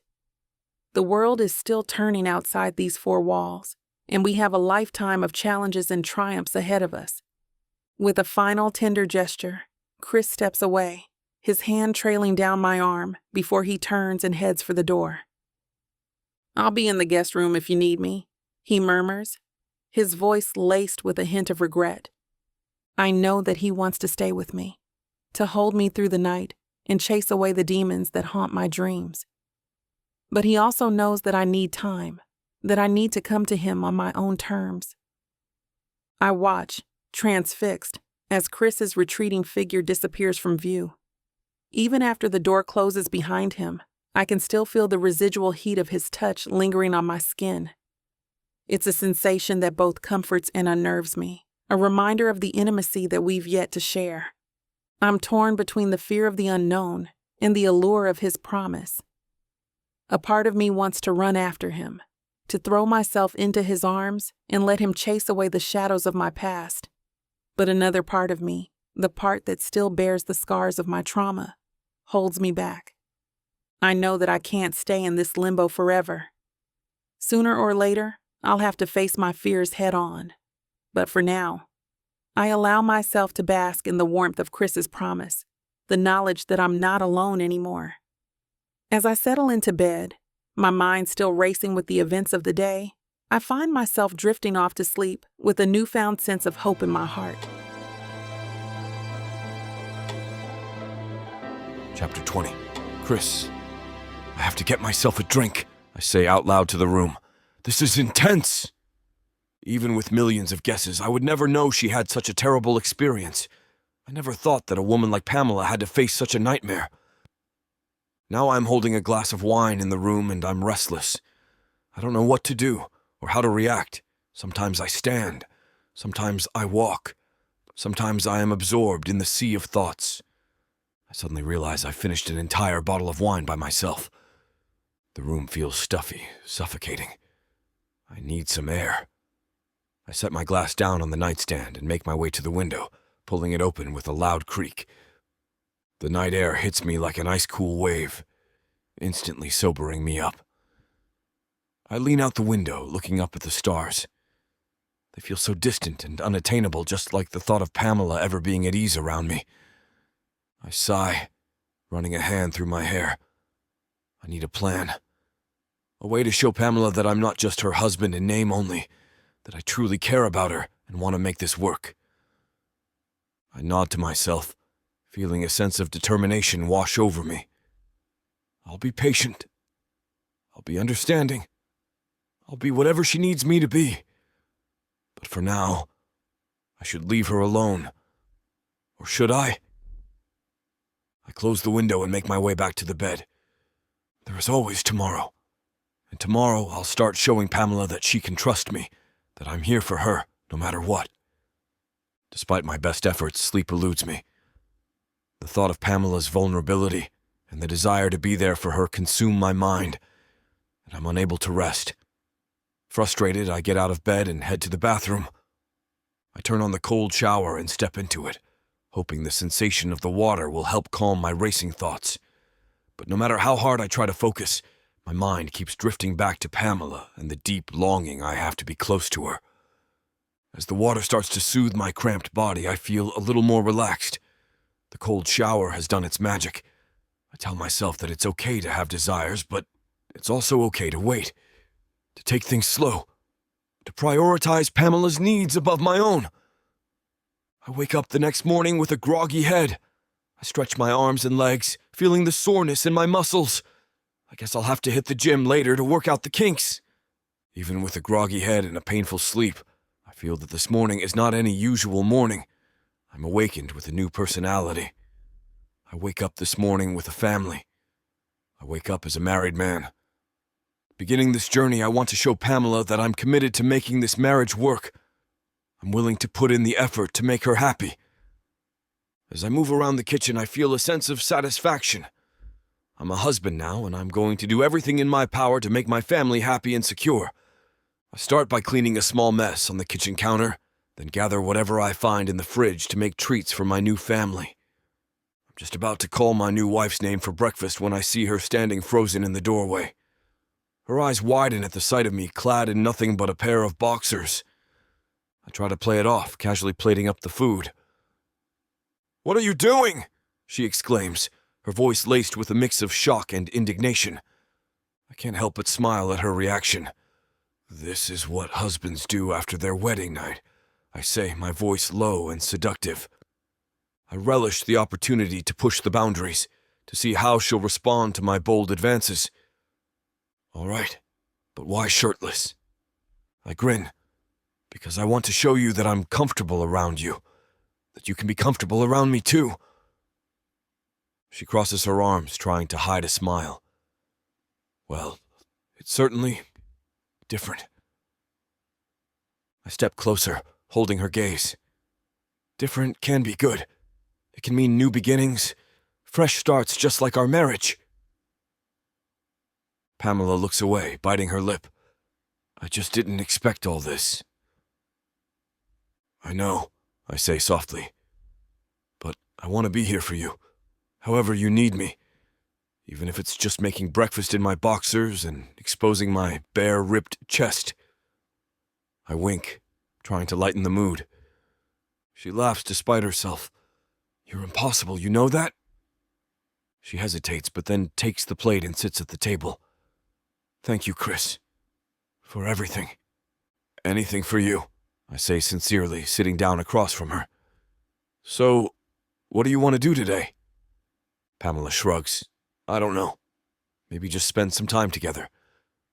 Sounds perfect, I say, smiling. We can take it slow, one step at a time. She nods, a small smile forming on her lips. Yeah, one step at a time. She takes the plate and starts to play with her food. Morris enters the kitchen at the moment, rubbing his eyes sleepily. Good morning, he mumbles. Good morning, buddy, I exclaim, scooping him up in a bear hug. How did you sleep? Good, he replies. He then looks up at me with wide eyes. Wow, you're built like Superman, Dad. Thanks, buddy, I reply with a grin, feeling a sense of pride at his admiration. I've been working out for a long time to get this way. Can you teach me how to do that? Morris asks, his eyes wide with excitement. Of course I can, I tell him, already planning out a workout routine in my head. Awesome, Morris exclaims, pumping his fist in the air. I chuckle and ruffle his hair, feeling a warmth spread through my chest at the sight of his enthusiasm. It's moments like these that make me feel like I'm finally where I belong. I can feel my heart swell with pride. This is my family now, and I'm determined to make the most of this opportunity. I may not have had a traditional start with them, but I'm willing to do whatever it takes to make it work. As we finish up breakfast and start cleaning up the kitchen, I can't help but steal glances at Pamela. The way she moves, the way she laughs, it's all so intoxicating. I know that I need to be patient, to let her come to me in her own time. But it's hard when all I want to do is sweep her off her feet and never let go. I catch her eye and give her a small smile. She returns it, and it's a small gesture, but it gives me hope that maybe, just maybe, she's starting to feel the same way. As we finish our breakfast and start cleaning up, I notice that there are still some remnants of the wedding decorations around the house. I start picking up some of the streamers and confetti, determined to help out. Pamela watches me for a moment before getting up to help. Thanks, she says softly. No problem, I reply, before leaning in to give her a quick kiss on the cheek. I'm here to help in any way I can. As we finish cleaning up and head out to the park, I can't help but feel a sense of contentment. I may not have everything figured out yet, but I know that I'm on the right path.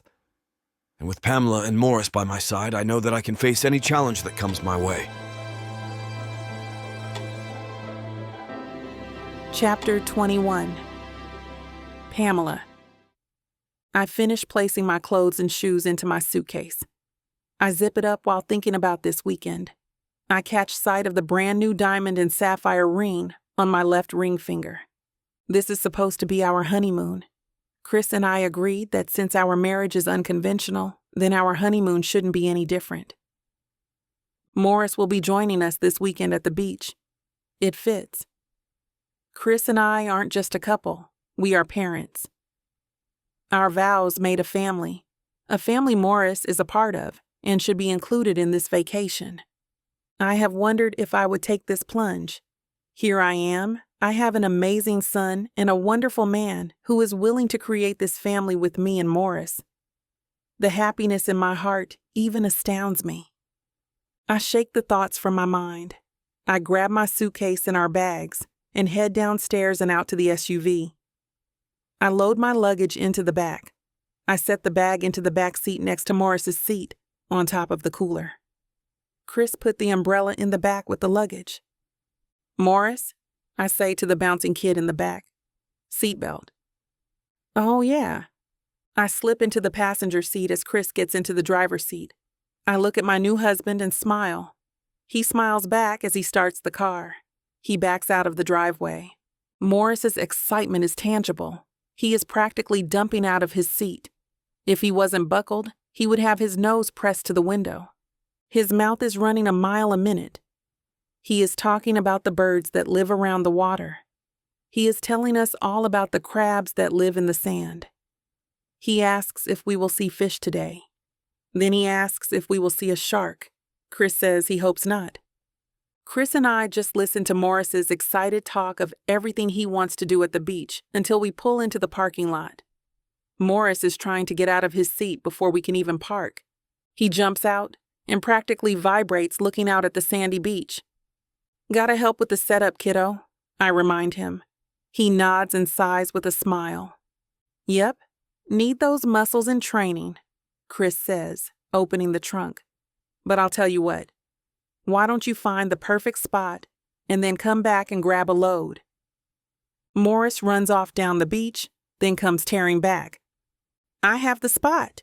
He holds out his arms for the first load, and I hand him towels. Christ and I follow him with a wagon full of supplies, trudging through the sand after him.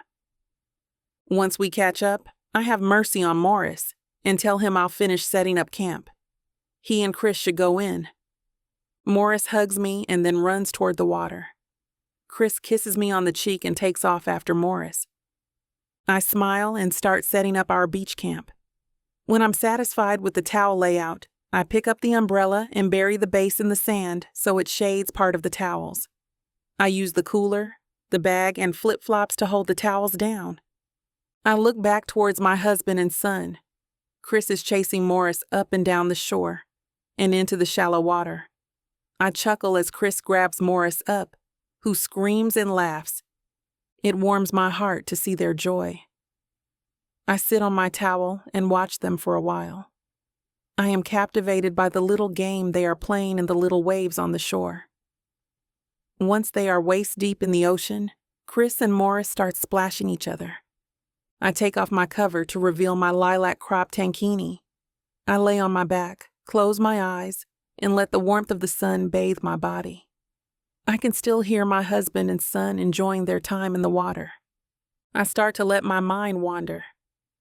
Chris really is a good father to Morris. A little boy needs a good father figure in their lives. I had been wondering how I would handle certain milestones in Morris's life, like puberty and dating. I shudder. Boys' hygiene is very different from girls'. Thank goodness I don't have to worry anymore. Chris is here. I shouldn't assume he'll want to have those talks, but he can advise. And knowing Chris so far, he will want to. While I am basking in the warmth and peace of the beach, I feel like someone is watching me. I feel cold liquid drip on my warm skin. I open my eyes and look up into Chris's smiling face. "Morris and I thought you needed to know we didn't forget about you." "Ha!" I say. "Wow, thanks." He grins mischievously. "Come join us." I smile and sit up. I place my hand in his outstretched one. As our skin makes contact, I can feel a fluttering in my heart. He helps me to my feet. When we reach the edge, Morris grabs my other hand. I expect splashing and teasing, but from the looks and nods they give each other, I see they've agreed to try to be gentlemen. The water shocks my skin, but I splash it over my shoulders and neck, and soon I'm jumping over the waves, wading out into the deeper water, weightless and all my worries being washed away. I soak in the feeling until someone splashes me in the face. "Can only hold out so long, eh?" I say to them. They look at each other and grin. I take advantage of their distraction and push Chris, who topples into the water, taking Morris down with him. They come back up, laughing in time to get hit by another wave. We swim around, grabbing and splashing each other, dodging waves. We are having so much fun that we lose track of time. When the setting sun plunges us into a magical seascape, we realize how long we have been playing in the sea. We decide to get out and set up our grill for dinner. I am following Morris, but feel arms wrap around me. I stop and turn as Chris pulls me close to him. We stare into each other's eyes. The world completely disappears. At this moment, it is just the two of us. My heart starts to flutter again. I can feel a tingle spreading throughout my body. I know this marriage is just for convenience, but I feel like there is something more. much more than just to help each other. We are ripped from our little world by Morris yelling at us from the beach. Chris and I smile and join our son in the sand. Morris sits on his towel while Chris and I dry off and then prepare to make dinner. Chris starts a fire in the grill and I pull out the food. Morris asks for a drink. I hand him a juice box from the cooler. I also hand Chris a beer. Chris cooks the burgers while we enjoy the sunset as a family. After we finish eating, we pack up our beach camp. I climb into the driver's seat this time, and Chris slides in next to me in the passenger seat, looking back to check on Morris, who is already fading. I wink at him as I start the engine, and we head to the bungalow we had rented for the weekend. Chapter 22. Chris, it was a wonderful weekend away. Refreshed and rejuvenated, I think we are ready to face our daily lives. Morris starts school today. Pamela has a little more time off from the community center. I, on the other hand, have a meeting to attend. Pamela was telling me the dust had gathered all over the place. She intends to do a deep cleaning while we are gone. I reached the office feeling both resigned and determined. It's time I discussed my return to the ice and how to manage that with having a family. My phone vibrates in my pocket. I take it out and see Angela's name on the screen, and a feeling of dread washes over me. "Angela," I say, trying to keep my voice steady. "What can I do for you?" "We need to talk, Chris," she says, her voice cold and demanding. "I have some important information to share with you." "I'm about to step into a meeting," I start. "You're going to want to hear this. Meet me later today. I have a table booked at Andrew's." "That's about 20 minutes from Hollowtown," I say. "How about the diner downtown?" "Andrew's, at 4. They serve a mean happy hour cocktail." Something in her voice sends a chill running down my spine. I sincerely doubt any time with Angela will be something I call a happy hour. Reluctantly, I agree. Asterisk, asterisk, asterisk. I see Angela waiting for me at a low-top table near the bar. Her face is lined with wrinkles and her hair graying at the temples. But her eyes are just as sharp as ever. She gives me a cold, calculating smile. "Chris," she says, "I'm so glad you could make it." I force myself to smile back. "Angela," I say, trying to keep my voice steady, "what can I do for you?" "What will you have to drink?" she asks. A classic avoidance. "Just a sparkling water." She frowns and nods at the waiter who is putting down what looks like a Manhattan in front of her. When he brings my drink and goes, she leans forward, her eyes narrowing as she speaks. Her voice a low, conspiratorial whisper. "Chris, dear," she begins, her tone almost affectionate. "Have you ever considered that Hannah's accident might not have been an accident at all?" I shift uncomfortably in my seat, feeling a chill run down my spine. "No," I say, taking a sip. She sighs, a look of sorrow crossing her face. "I know it's hard to hear, but sometimes those closest to us have motives we can't even fathom." "I don't know what you're trying to say, Angela, but it doesn't sound right." Angela leans back, her eyes never leaving mine. "Think about it, Chris. Pamela stood to gain so much from Hannah's death. The money, the attention. She was always jealous of Hannah." "No," I say, almost laughing at the ridiculousness of it. "Pamela loved Hannah. They were best friends." "Were they?" Angela counters, her voice a serpentine hiss. "Or was it all a facade? Pamela knew how to play the part, didn't she? The grieving sister, the loyal confidant. But behind that mask, who knows what she was really thinking?" I don't have a lot of memories about Hannah and Pamela, but from what I recall, they were always laughing, always supporting each other. "Why would Pamela do something like that?" I ask, keeping my voice as steady as possible. Rage, however, is beginning to creep in. Angela's lips curl into a thin smile. "Greed, my dear. Greed and deceit. She wanted what Hannah had, and she was willing to do anything to get it." I feel a knot forming in my stomach. The the room closing in around me, though whether it's from anger or a sudden feeling of concern, I'm not sure. You're saying she killed Hannah? For what? Angela ignores my second question. Her gaze is unwavering. I'm saying it's a possibility we can't ignore. You need to be careful, Chris. Trust is a dangerous thing when it's placed in the wrong person. I know this is hard to digest, Chris, Angela says, her voice dripping with false sympathy. But you need to know the truth. Pamela forced Hannah to drive that night, and now she has the inheritance. She has Hannah's son, and she has Hannah's man. She leans forward. I know it wasn't your idea to not invite me to your wedding. Pamela has always hated my guts, Angela says, taking a swig of her cocktail. I never understood her motives when we gave her so much. I do know she has a big scheming brain. No, sorry, I say firmly, shaking my head. I know what you're trying to do, Angela, and Pamela would never do something like that. Angela's eyes gleam with a manic intensity. Wouldn't she? People will do anything for money, Chris. Even betray the ones they claim to love, who they claim to. I can't take it anymore. I rise abruptly, cutting her off mid-sentence. I think we're done here, I growl, my voice laced with barely contained fury.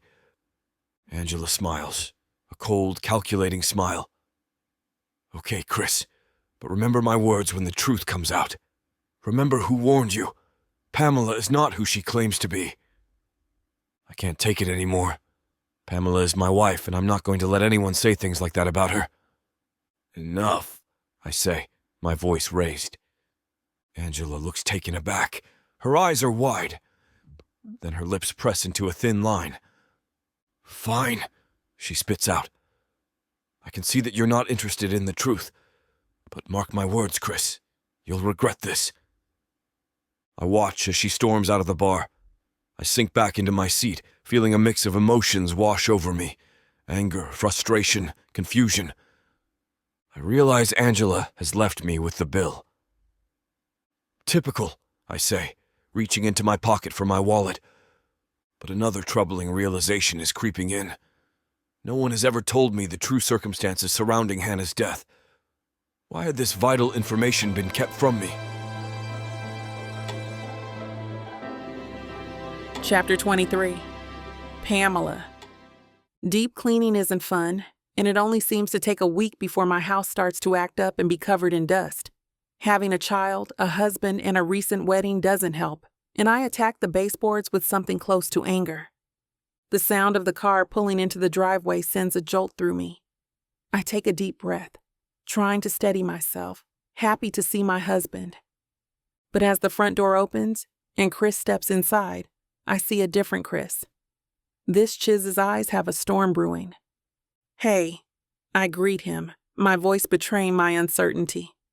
How were those meetings? He hesitates, and I can see the strain in his expression. They were fine, he says, but I know him too well. I can hear the tension in his voice, see the tightness in his jaw. I walk over to him, placing a gentle hand on his arm. Are you sure? You seem distracted. He looks at me, and for a moment, I see a flash of irritation in his eyes. I'm just tired, he says, leaning in to kiss me on the forehead. It's been a long day. Let me take a quick shower. We have some catching up to do too. I nod, though worry knots in my stomach. Should I lay out some food? I suggest, hoping that some food and normalcy might help. Morris won't be back for another hour, but maybe you're hungry? He agrees and goes to the bathroom to clean up. As we sit together at the table, I can't help but notice that Chris's mind seems to be elsewhere.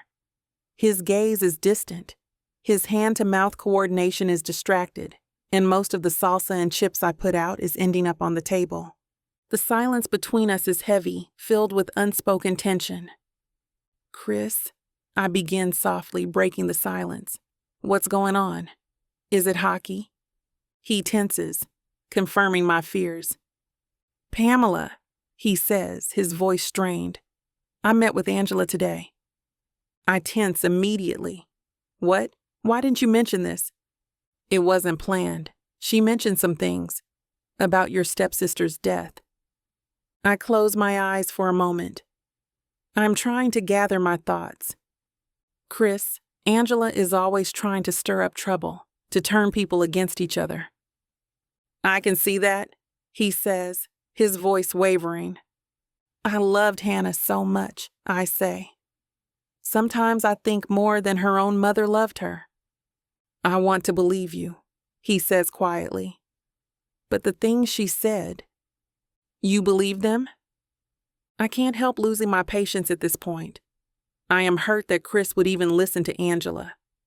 I stand to storm out of the room, but Chris reaches to catch my hand, squeezing it tightly. I have no reason to distrust you, Pamela. I can sense she's trying to tear us apart. I will not let her succeed. He looks at me, and slowly, some of the tension eases from his face. I do trust you, he says finally, his voice firmer.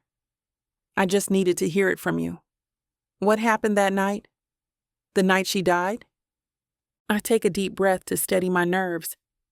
Hannah was driving to buy medication for me that night. I say softly, my voice trembling. I had a bad case of the flu, and she insisted on going to the pharmacy for me, even though I told her not to go. Streams of scathing tears are already starting to roll down my cheeks. When she went out to buy medicine for me, the accident, it's my fault, I say, my voice choking. It's my fault Morris doesn't have his mother. It's my fault you lost your first love. I can't stop crying as the memories of that dreadful night come flooding back. The pain of losing my sister is still raw and overwhelming. I can feel Chris's strong arms around me, holding me tight as I sob uncontrollably. His voice softens as he holds me. Morris has a wonderful mother in you, he says. You know there's no way that was your fault, right? I try to nod. I know. I've worked for years on trying to tell myself the same thing. I'm so sorry, he whispers, his voice filled with emotion. I had no idea. I should have never doubted you. I pull away from him, wiping my tears with the back of my hand. It's not your fault, I say, my voice shaking. I should have told you the truth a long time ago. Sometimes it's hard to talk about the things that hurt. Chris takes my hand in his and gives it a gentle squeeze. I feel a wave of gratitude wash over me. I never realized how much I needed to hear those words until now. I lean into Chris, savoring the warmth of his embrace. Thank you, I say, my voice barely above a whisper. I don't know what I would do without you. Chris pulls me closer, resting his chin on top of my head. You'll never have to find out, he says, his voice firm. I'm not going anywhere. A sense of relief washes over me. It's a weight off my shoulders to finally tell Chris the truth about Hannah's death. I'm sorry I gave Angela the opportunity to say anything. That won't happen again. I lean into his embrace even more, feeling grateful for his support. Finally, Chris breaks the silence. I am really sorry, Pamela. He wipes the tears from my face, then kisses my cheek. The kiss sends a spark down into my body, and I look up at him, suddenly breathless. Chapter 24. Chris. With the pad of my thumb, I brush her tears away, tracing the trail they'd carved down her skin. Her eyes, usually sparkling and bright, are now stormy with a welter of emotions. I feel my heart clench. Those beautiful eyes shouldn't hold such pain, especially not pain caused by me. Pamela, I breathe out, leaning in closer. You know I didn't mean to hurt you. A shiver runs through her at the nearness of my lips, but she doesn't pull away. Instead, she nods slightly, her eyes never leaving mine. Time seems to stop as I wait for her response, my breath hitching in anticipation. I know, she whispers back, her voice barely above a breath. And I forgive you. Something within me lights up as her words sink in, but I don't allow that joy to show on my face just yet. For But there's something else that needs to be dealt with first. I need to prove to Pamela that she's safe with me. With one hand still cupping her face, I pull her closer to me. This closeness is intimate, personal like we've never been before. My heart beats wildly against my ribcage as if it wants to leap out and fuse with hers. Pamela, I say again, my voice hoarse with the emotion swirling within me. Are you? I trail off unsure. I want to make sure she's comfortable, that my hands on her are in fact what she wants. Yes, she whispers before I even finish my question. I want this, Chris. My breath leaves me in a rush as I lean in to capture her lips with mine. It's a soft kiss that speaks louder than any words ever could. It's filled with promises of making things right, of protecting her from any harm that might come her way. I hate to put a stop to a good time, but it looks like we've hit this platform's limit for spiciness. This platform's got some rules we have to play by if we want to keep giving you these stories for free. And trust me, this scene isn't something you want to miss. While we can't get into all the details here, you can still dive into the full, uncut version at TylaWalker.com. Miss Tyla has an entire collection of unabridged audiobooks and ebooks waiting for you. And the best part? You can treat yourself with 40% off when you use the code SAVE40. That's right. You'll save on any digital product, even bundles that are already discounted. Miss Tyla would never let anyone feel the kind of disappointment you must be feeling right now. So why wait? Treat yourself with Miss Tyla.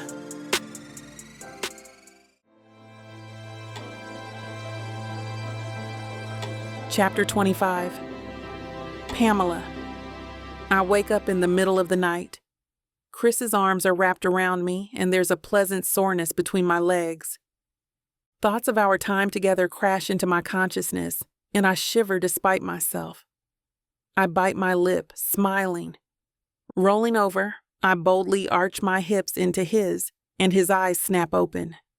Chris. What I want is something I can't express with words. But there is no need. Chris understands. He pulls me on top of him and leans up so he can kiss me. I'm ready for another round, Pamela.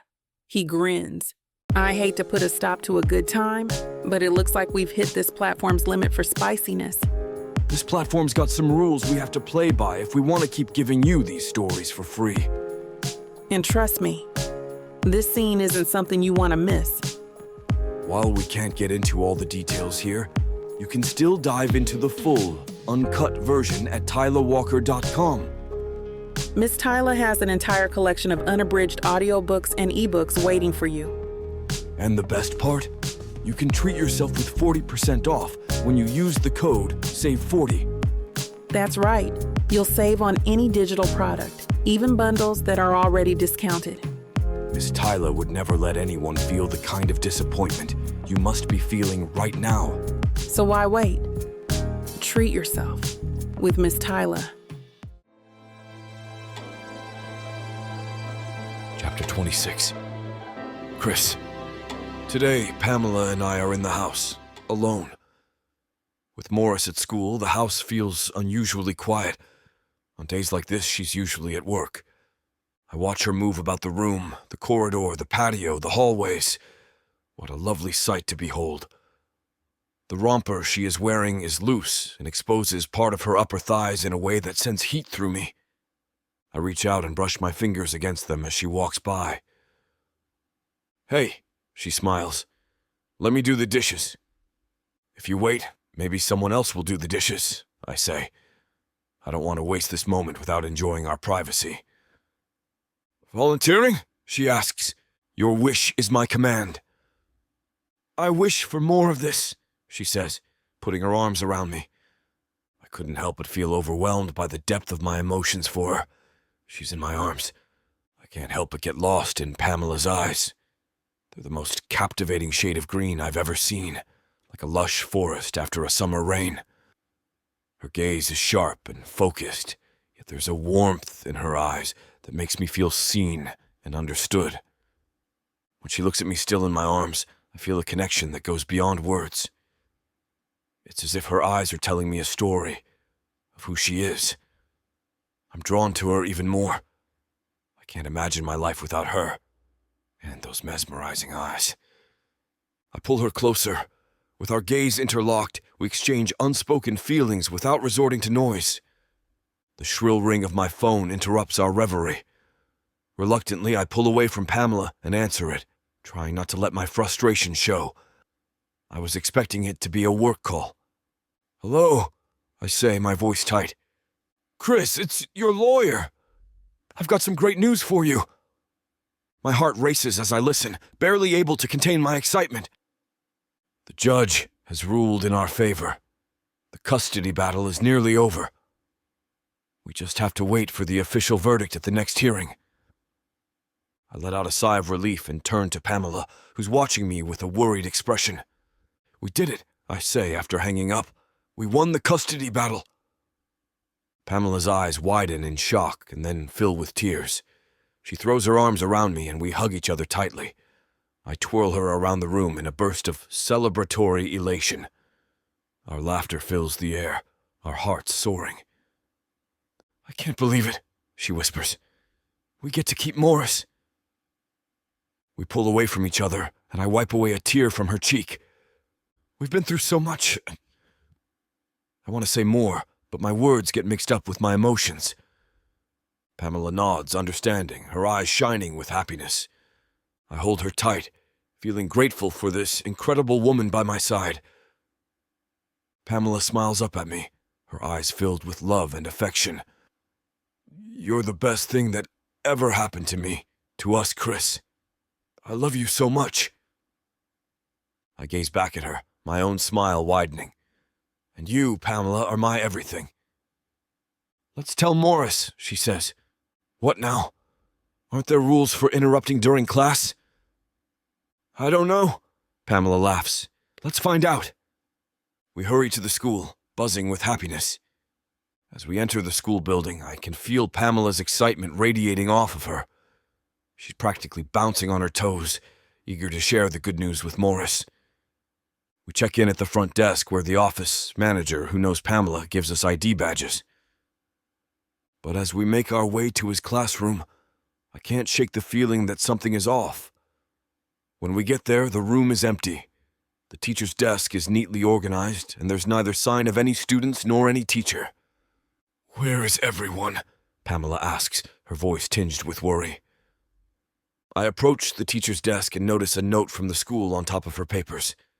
It reads, "All classes report to the auditorium for a special assembly, 2 p.m. I let out a sigh of relief, but Pamela's expression is still worried. "What if something happened to him on the way to the auditorium?" she asks, her voice barely above a whisper. "See," I say, "just an assembly. Shall we go or shall we wait here?" Pamela looks uncomfortable, her worry reflecting my unease. "I hated those when I was a kid, but maybe we should look. I have a weird feeling." I nod. We arrive at the auditorium, a mess of sound and color. We look, but there's no sign of Morris. An adult with a school badge approaches us and offers to help. When they also don't spot Morris, they send us to the office again. As we return to the office, I can feel Pamela's hand trembling in mine. We both know that something is not right. The receptionist directs us to the principal's office, and we knock on the door. "Come in," a voice says. We enter the office and introduce ourselves to the principal, Mrs. Richardson. I explain that we are Morris's parents. We have a special situation that requires us to pick him up, but we can't find him. The principal looks concerned and asks the office manager about the visitor ledger. The office manager and the principal scan the names. Morris was signed out earlier today by another family member. My heart skips a beat and I feel a chill run down my spine. "Who signed him out?" I ask, trying to keep my voice steady. The principal checks her notes and frowns. "The ledger says a relative." My blood runs cold. I don't have the name of the person who took my son in. "That's not our usual procedure," the principal says. "We require ID, and that it be someone on his file. So there are only a few people it could be. Who is authorized? It should only be me, Pamela says. And Chris, his father. The two women are looking at the ledger, but I feel impatience bubbling up inside me. We need to find him, I say, my voice urgent. Do you know where this relative took him? The principal shakes her head. I'm sorry, but I don't have any further information. If you are serious about not knowing who this is, we should contact the police. Pamela's eyes are filled with tears. What are we going to do? She asks, her voice trembling. Hold on, the principal says, leaning to look around us and calling to another woman walking by. Sheila, do you remember who took Morris out this morning? His grandma. She's on his file, a woman said and continued walking by. Pamela and I look at each other. Oh no, Pamela says. How is that possible? The principal nods, looking at the screen. She's on his file as an authorized family member, I'm sorry. I leap into action. We will have to fix this later, I say to the principal. But right now I think we probably do need to call the police. Thank you. I'm sorry, the principal says. Let us know what we can do. Pamela and I nod and go quickly to the car. Angela. She's been trying to get custody of Morris ever since his mother passed away. She's even gone so far as to hire a lawyer and take us to court. I never imagined she'd go to these lengths. My protective instincts kicks into high gear, my mind racing through worst-case scenarios at lightning speed. I have to find my son. I can't let anything happen to him. I'll do whatever it takes to bring him home safely. We're going to find him, Pamela, I say, my voice firm. I grab her hand tightly and start up the car. We've got to find him. Chapter 27. Pamela. As I pace around the living room, debating between pulling all my hair out or emptying the contents of my stomach, I can't help but wish this was all a joke. I don't know the protocol on how to act if your child has been kidnapped. I'm overwhelmed with fear, my mind racing with 1,000 possible scenarios, each one more terrifying than the last. Where could he be? I want to scream, but nothing comes out. My hands shake, my breath short and shallow. I'm lightheaded, the room spinning. I need to hold it together, be strong for Morris. Fortunately, Chris is by my side, his steady presence an anchor in the midst of this storm. He wraps his strong arms around me, grounding me before I spiral out of control. We'll find him, he says firmly, though I can hear the edge in his voice. I know he's just as scared as I am. Together we spring into action, rallying our friends and family to join the search for Morris. Chris and I divide up contact lists and start making calls, texts, posting on social media, anything to get the word out and get people mobilized to look for our son. Soon our closest friends arrive, their faces etched with worry and determination to help. My eyes dart frantically from one familiar face to the next as our living room fills with people, everyone driven by the singular mission of bringing Morris home. I desperately scan their faces, hoping someone has a clue, something, anything that could point to where my boy is. But all I see are sympathetic eyes, filled with care and concern, yet devoid of answers. Chris squeezes my hand, a gentle reassurance that we're not giving up. As the hours tick by, the darkness of night descends, and my sense of dread intensifies. We've searched every nook and cranny, every park, shop, and back alley within a 10-mile radius. No such luck. Exhausted search parties start to disband as hope fades with the light. I beg them not to give up, but even the most dedicated volunteers need rest. Soon it's just Chris and I alone, sitting in the dark and quiet of our empty home. The silence is deafening. I expect to hear Morris's footsteps or laugh at any moment, but there's nothing. Tears stream down my face as Chris holds me tight. We'll find him, he whispers, but his voice lacks conviction now. He's just as terrified as I am, but trying to be strong. I want to believe him, but the darkness swallows all hope. My boy is out there, scared and alone. or worse. I can't let my mind go there, but I can't stop it either. When we attempt to file a missing persons report early the next morning, my heart sinks as the police officer tells us we have to wait it out. I'm sorry, but we can't classify your son as a missing person until he's been gone for at least 24 hours, the officer explains. That's ridiculous, I exclaim. He's just a child. Anything could have happened to him. The officer shakes his head sympathetically.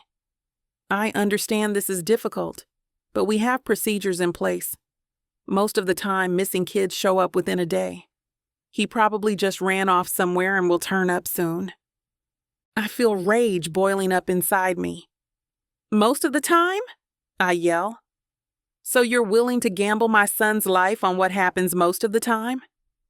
Chris grabs my hand, steadying me.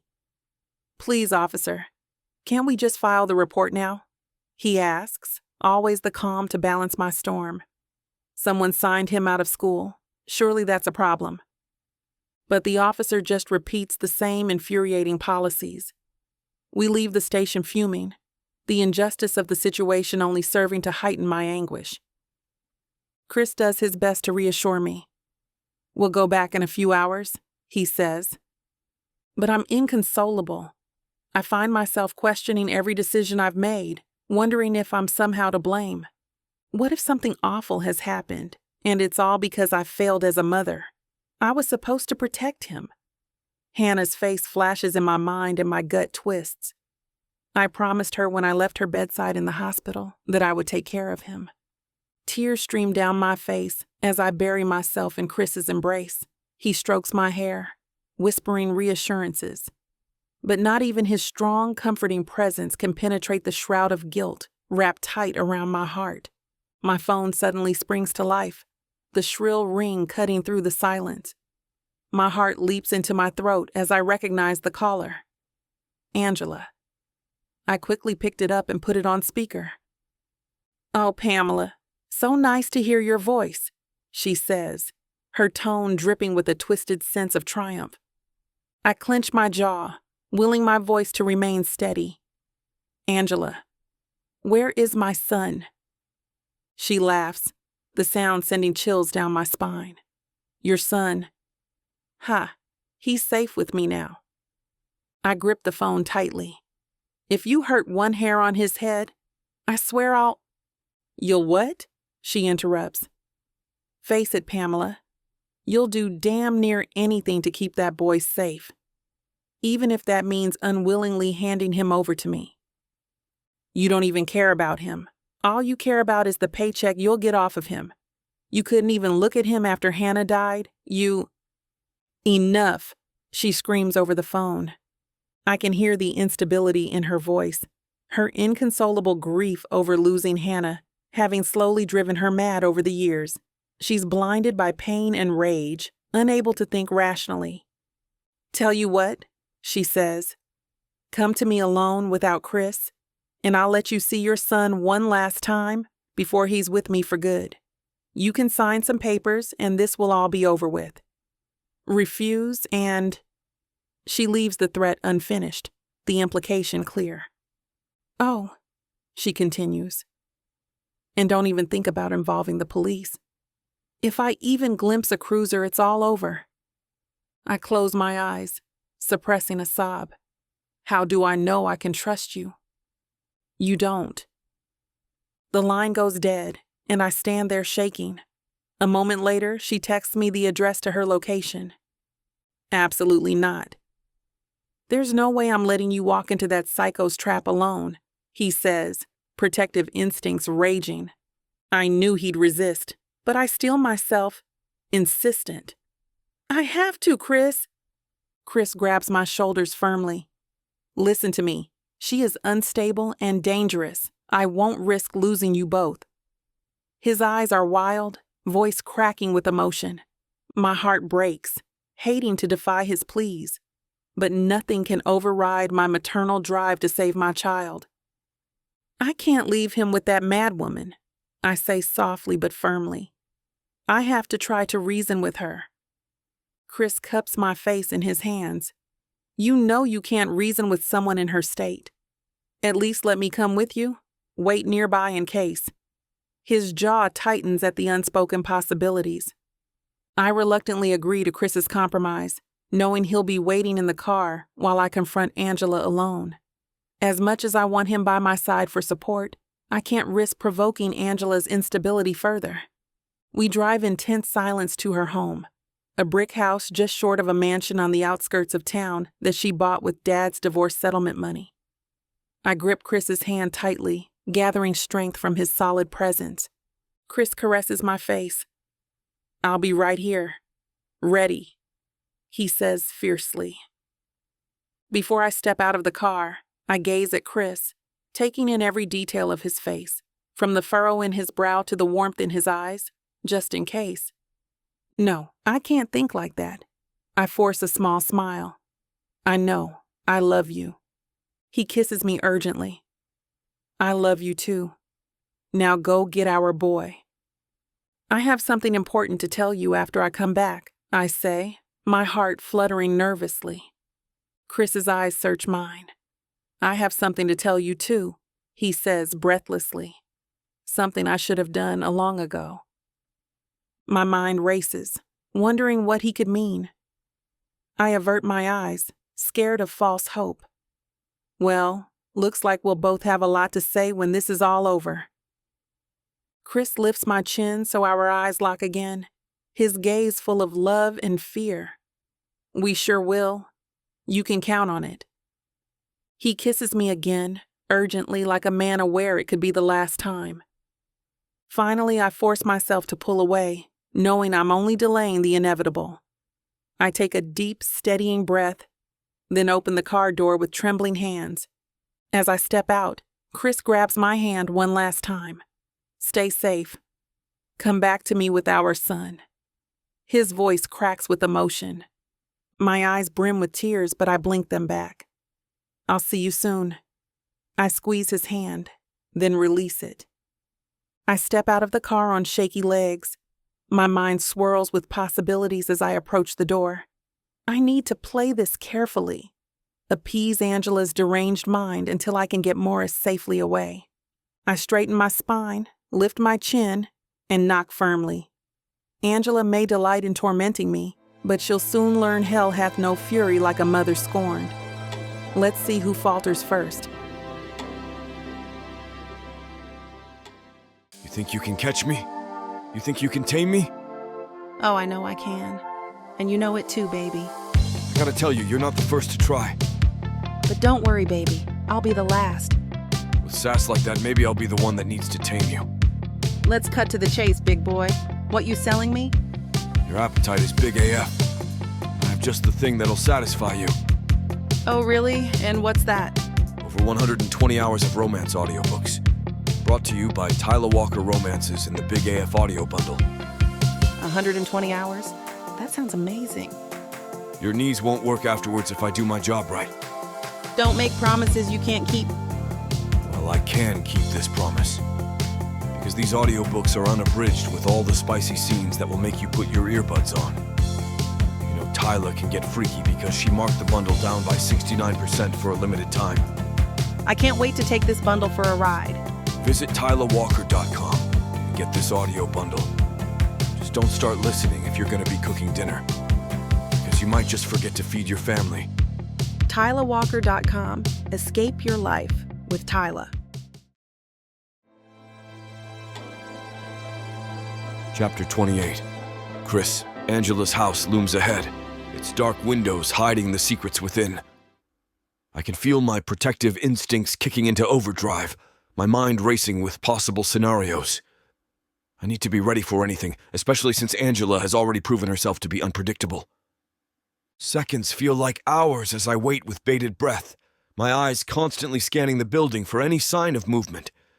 The uncertainty is maddening, and I can't shake the overwhelming need to be by Pamela's side, to protect her and Morris at all costs. But I know I need to be patient, to wait for the right moment to act. If the cavalry rushes in carelessly, it could do more harm than good. Suddenly, I see a flicker of movement in one of the windows. My heart leaps into my throat as I strain my eyes to see what's happening. I can't identify who or what it is in the silhouette, but nothing happens. The building remains silent and still. I start to feel a creeping sense of dread, a gnawing feeling in the pit of my stomach. What if something has happened to them? What if Angela has hurt them? I can't wait any longer. I need to know what's happening. I cannot let my family face any threats alone. I'm ready for whatever comes next. I won't let anything happen to my family. I get outside of the vehicle and survey the house. My long strides carry me swiftly to the back entrance. I try the door, but it's locked. My hands tremble as I fumble for my phone, dialing 911 as I should have done originally. I take a deep breath, trying to steady my nerves as I wait for the operator to pick up. 911? What's your emergency? The voice on the other end of the line asks. My family is in danger, I reply. I'm breaking into a house that has them held hostage. I give the operator the address and explain the situation as best I can, knowing I have to be prepared for whatever might happen next. I throw my shoulder into the door, feeling it give way under my weight. I stumble into the dimly lit hallway, my eyes scanning the area for any signs of danger. Adrenaline courses through my veins as I rush inside, 911 still on the line, my eyes frantically searching for any sign of Pamela and Morris. As I hurry inside, my heart clenched at the terrifying scene. Angela, her eyes filled with wild anger, stands over Pamela, who lays still on the floor. In Angela's shaky hand, a knife gleams in the dim room. She is yelling, accusing Pamela of causing all their troubles. I don't see Morris. Pamela's eyes are closed and she's not moving. Back off, Angela.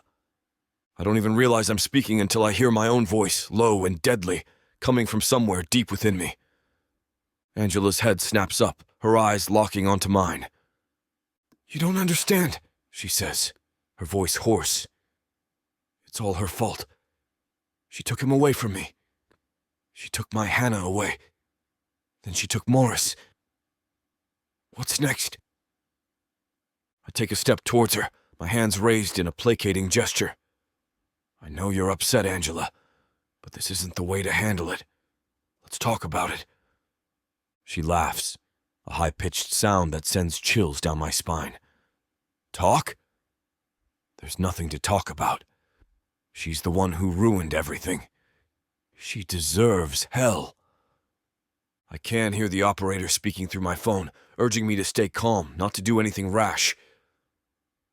But all I can think about is Pamela, lying there so still, and the knife in Angela's hand. I take another step towards her, my eyes never leaving hers. Angela, please, let me help you. We can work this out. She shakes her head, her grip tightening on the knife. There's no helping me, not after what she did. I'm running out of time. I can see the desperation in Angela's eyes, the way her hand is shaking. I need to do something, fast. Without thinking, I lunge towards her, years of hockey driving my instinct, and my shoulder hits her square in the chest. She stumbles backwards, the knife clattering to the floor as she falls. She lies there motionless. I don't waste a moment. I grab the knife and drop to my knees beside Pamela, my hands shaking as I feel for a pulse. It's there, weak but steady. I let out a breath I didn't even realize I'd been holding. I can hear the sound of sirens in the distance, growing louder by the second. I scoop Pamela into my arms, cradling her against my chest as I wait for the police and paramedics to arrive. My heart is pounding with a mixture of fear and desperation as blood stains her clothes. Stay with me, Pam, I plead softly, my voice cracking. The paramedics burst in, their urgency palpable as they swiftly attended to her. I hold onto Pamela's hand tightly, my fingers trembling. You're going to be okay, I whisper, more to reassure myself than her. Her eyes flutter open briefly and she weakly squeezes my hand. Suddenly, a cry echoes through the house. I turn to see Morris being carried out of the basement by a paramedic, tears streaming down his face. Dad, he sobs, reaching out to me. I rush to Morris's side, wrapping my arms around him protectively. Hey, buddy, it's okay now. All the scary stuff has been taken care of, I say, my voice thick with emotion. You're safe. We're all safe. Morris clings to me, his small frame trembling. Is Mom okay? He manages to say between sobs. I stroke his hair, trying to sound soothing. Mom's going to be okay, I assure him. The doctors are taking care of her, just like they're taking care of you. She's not his mom, Angela hisses from the floor. Not his. She begins to sob and moan, but I don't spare her a second glance.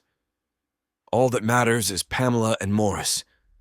The paramedics continue their work with Pamela, and I stay close to Morris, holding him tight and turned away. He doesn't need to see his mother like this. Chapter 29. Pamela.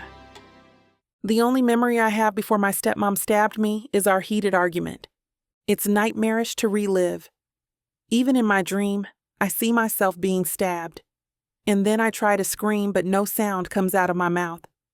I relive it over and over. The sharp, searing pain of the knife cutting into my skin, the warm trickle of blood flowing down.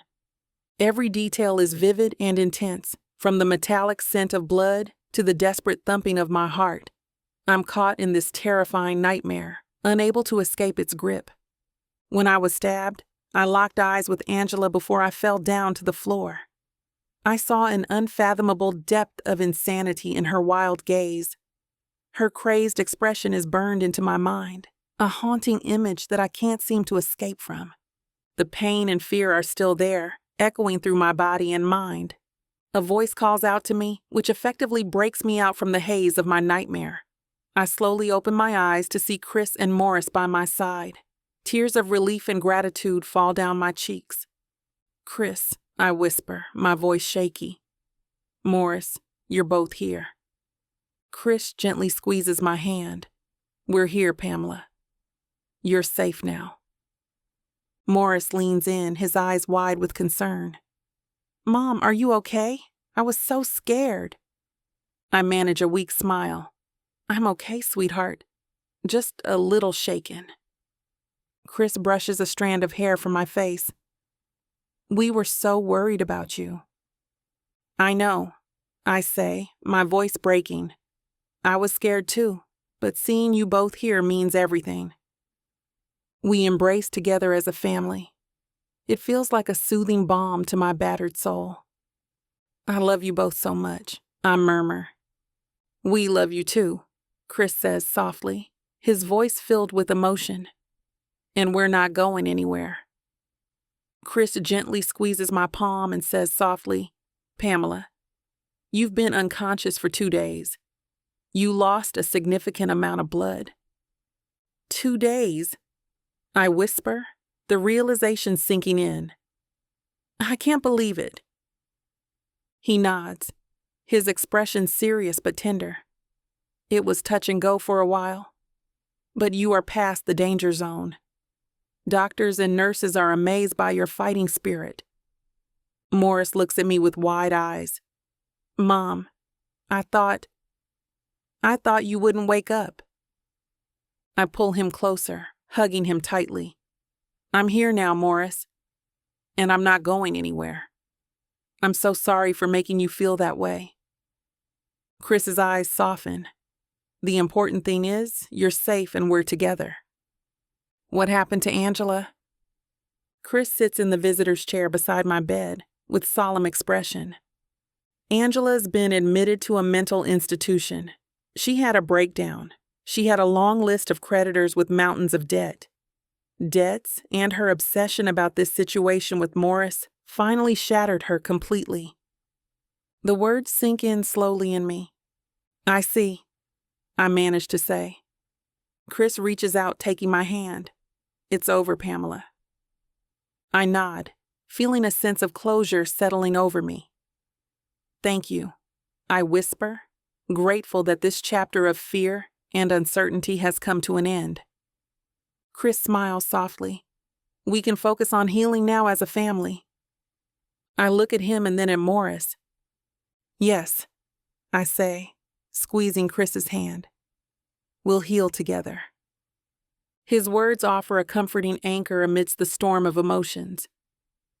Despite the darkness of Angela's actions, I know that with Chris and Morris by my side, we'll find a way forward, healing and rebuilding our lives together. With hesitation, I finally muster the courage to bring up our last conversation in the car before my showdown with Angela. "Chris," I begin tentatively, barely above a whisper. "There was something you wanted to tell me before I went inside Angela's place." My heart races with anticipation as I see Chris's face soften, a gentle smile appearing.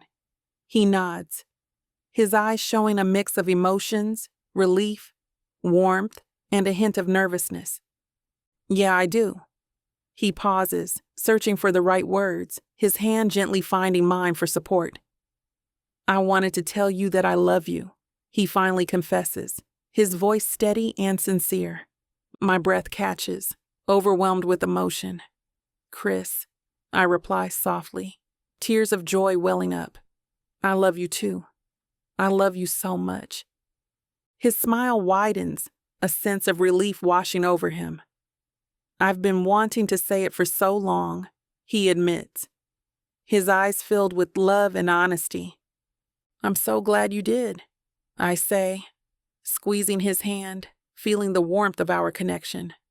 "Pamela," Chris murmurs, his voice husky with emotion. "I wish I had told you sooner."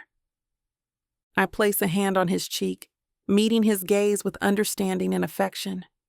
"Chris, what matters is that we're here now," I say softly, reassuring him and myself. "We have this moment, and that's enough." His eyes search mine, seeking reassurance and finding it in the shared warmth of our embrace. "I love you," he says again, his words a promise and a plea all at once. A smile tugs at my lips, despite our shared realization. "I love you too," I reply, my voice steady with conviction. "And I always will."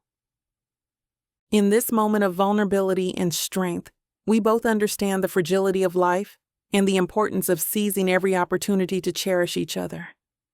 Wrapped in Chris's arms, I feel a renewed sense of gratitude for the love we found and the future we now embrace together. A moment of quiet fills the room, the weight of our mutual confession hanging between us. His smile widens, and I see joy and relief in his eyes. Our hands are tight together, fingers interlaced.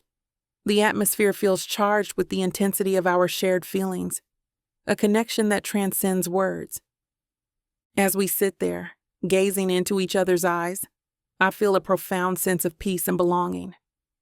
In that moment, I know that our love is stronger than any challenge we may face, and together, we can overcome anything that comes our way.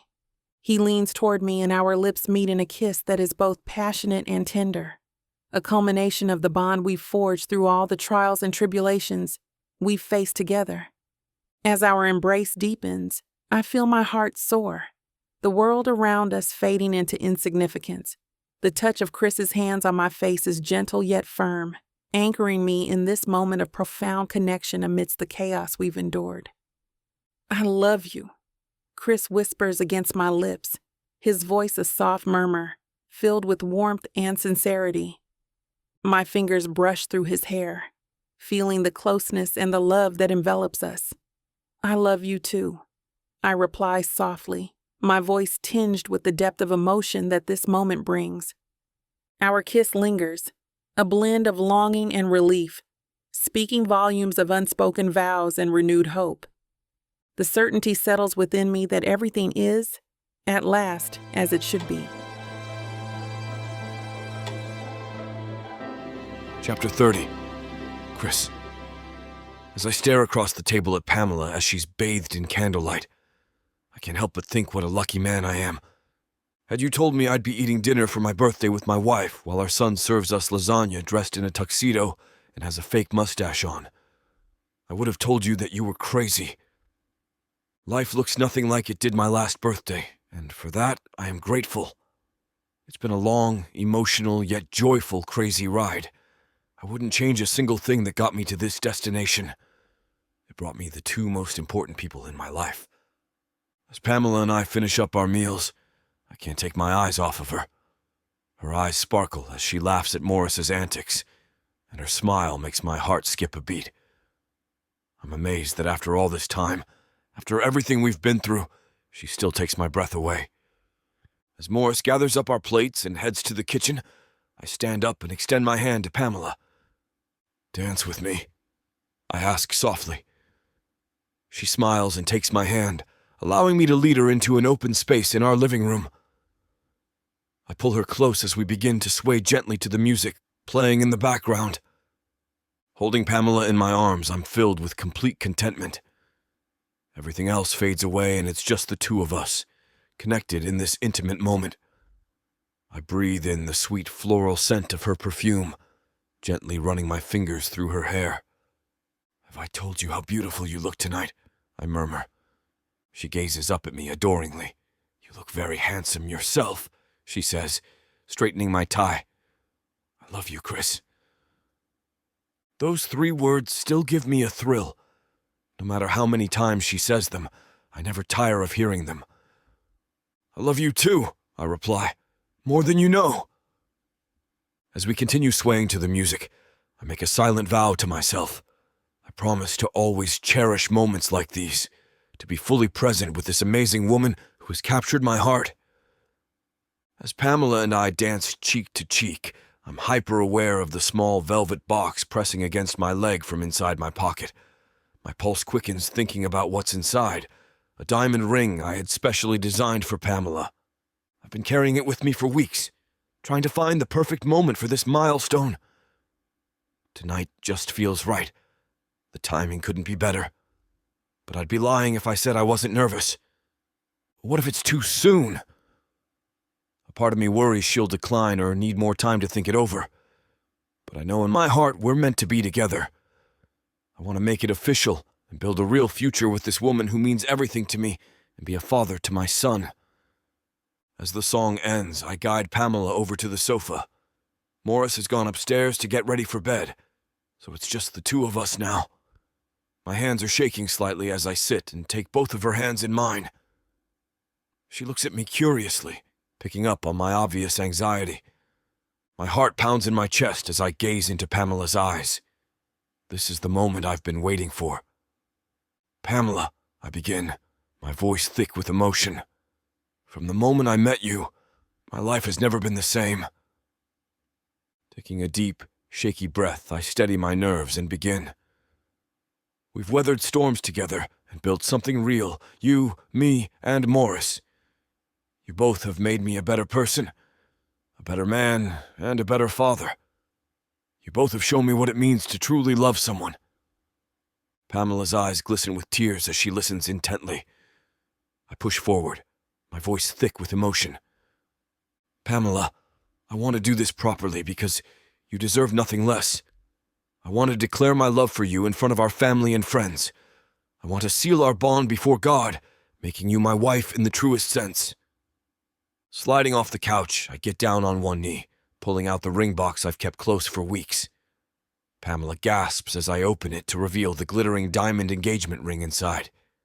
"Pamela, you are the love of my life. I can't imagine spending another day without you by my side. Will you make me the happiest man on earth? Will you marry me?" "But we're already married. You've already done the most beautiful wedding I could ask for," she objects, but I can see the joy in her eyes. "I know, but this time it's different." We look at each other and nod. Last time it was for Morris. This time it's for each other. As I slip the diamond ring onto Pamela's finger, the joy and excitement in her eyes make my heart swell. She gazes at the ring in wonder, then throws her arms around me in a warm embrace. "Yes, Chris! 1,000 times yes!" she exclaims. I pull back to look at her radiant face, wiping away the tears of happiness that roll down her cheeks. I take her hands in mine, kissing them gently. My heart is ready to burst, knowing I get to call this remarkable woman my wife. With Pamela and Morris by my side, I feel like the luckiest man in the world. I stand, pulling Pamela into my arms. Our lips meet in a passionate kiss, sealing our commitment before any vows are spoken. I pour every ounce of my love for her into this embrace. When we finally break apart, I cradle Pamela's face in my hands, still hardly believing this incredible woman has agreed to marry me, for real this time. Overcome with emotion, I sweep Pamela up into my arms, holding her close against my pounding heart. It beats for her and for Morris. As Pamela finally pulls back from our embrace, a playful, mischievous look crosses her face. I raise my eyebrows, wondering what she could be up to next. My curious bride-to-be just smiles mysteriously, taking me by the hand. "I have a special birthday surprise planned for you tonight, as well," she says, a hint of excitement in her voice. She sits me down on the couch, calling for Morris to join us. He comes bounding down the stairs. She picks up a gift box, handing it to me with a coy smile. "Go on," she urges. "Open it." I lift the lid slowly, pushing back the tissue paper. Nestled inside is a tiny knitted onesie, a matching hat, and a pair of impossibly small baby booties, all in soft yellow. I stare down at the baby clothes, confusion clouding my mind. Pamela perches next to me, watching my reaction closely while Morris hovers nearby, practically bouncing with anticipation.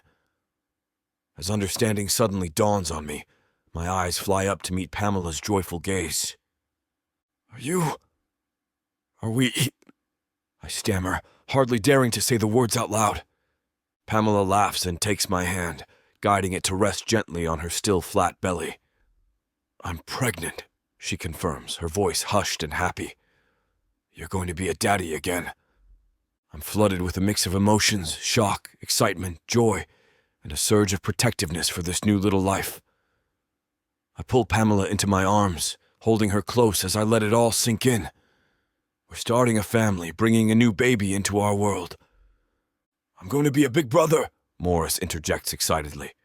We open our arms and he joins our embrace. "That's right, Morris," I say, ruffling his hair. "You're going to be the best big brother ever." I'm overwhelmed by blessings. Our journey has been unconventional, but I wouldn't change a thing. A tidal wave of elation surges through me as I sit with Pamela and Morris on the couch and absorb this incredible news. I never imagined I could feel a joy so pure and overwhelming. I bend down to place a gentle kiss on her stomach, filled with awe at the tiny life growing there.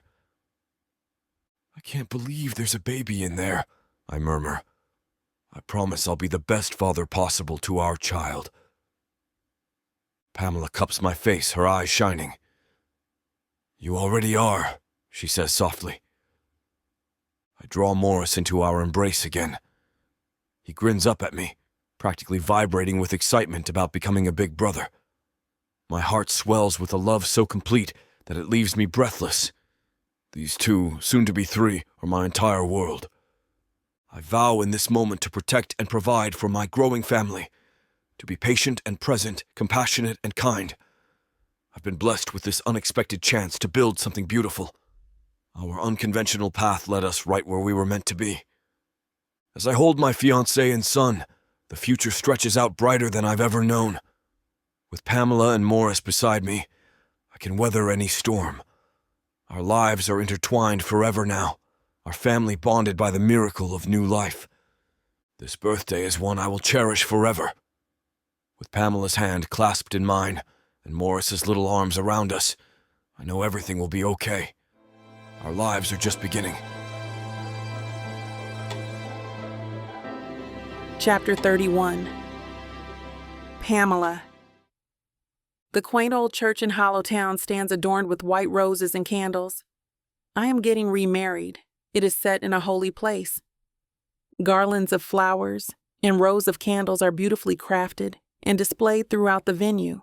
The gentle breeze blows, making the flowers sway and the candles flicker, casting a soft, romantic glow throughout the sanctuary. I stand at the back, eagerly waiting for the procession to begin. My heart flutters with excitement as I grip Morris's hand tightly. He looks up at me with wide eyes, his admiration palpable. "Mom, you look as beautiful as a rose," Morris whispers. "Thank you, sweetheart," I replied softly, squeezing his hand. You look very handsome, too. The organ music begins to play, signaling the commencement of the ceremony. We step forward with Morris leading the way as the ring bearer. He holds the ring securely on a small velvet pillow, and I follow him, my heart swelling with love and pride. Morris is also the flower boy, scattering petals with a joyous smile. His presence and his fluid movement adds to the magic, innocence, and delight, capturing the hearts of everyone present. Finding the perfect dress for today was a bit of a challenge. 5 months into my pregnancy, my belly is showing prominently. The dress shopping adventure was filled with moments of exasperation and joy, trying on countless gowns until I found the one that made me feel radiant. Despite the hassle, the dress I wear now fits me perfectly, its flowing fabric gracefully accommodating my growing belly. As we walk down the aisle, the air is perfumed with white roses and the soft glow of candles. I catch glimpses of our friends and family seated on either side, offering silent blessings and well wishes. The atmosphere is filled with anticipation and joy, a testament to the love Chris and I share. At the altar, Chris stands tall and proud, his eyes never leaving mine. The officiant, a kindly elderly man, begins the ceremony with a warm greeting, setting the tone for a sacred and joyous occasion. He starts with an opening prayer, asking for God's presence and blessing on our union. Selected passages from the Bible are read, reminding us of the enduring power of love. The officiant gives a brief, heartfelt homily about the sanctity of marriage and the importance of faith and commitment.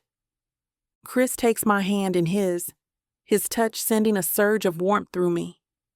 His voice trembles slightly with emotion as he begins his vows. "Pamela, from the moment I met you, my life changed forever," he says, his gaze unwavering. "You've shown me what it means to love unconditionally, and I promise to cherish and protect you, Morris and our soon-to-be little one, for all the days of my life." Tears well up in my eyes as I take a deep breath, gathering my own resolve.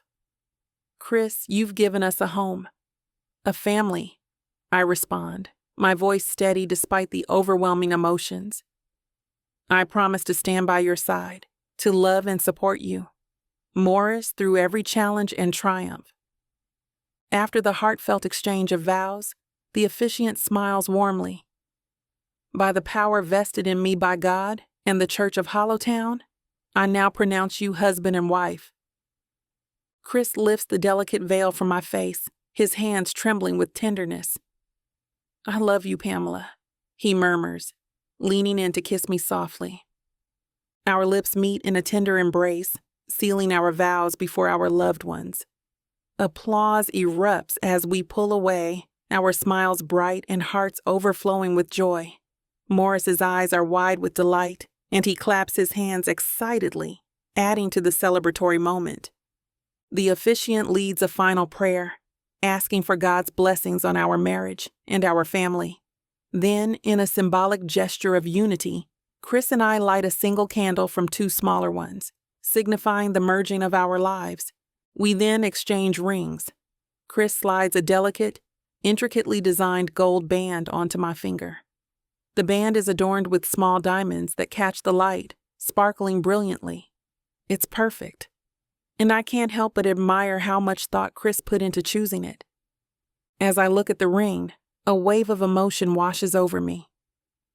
This ring symbolizes so much more than our marriage.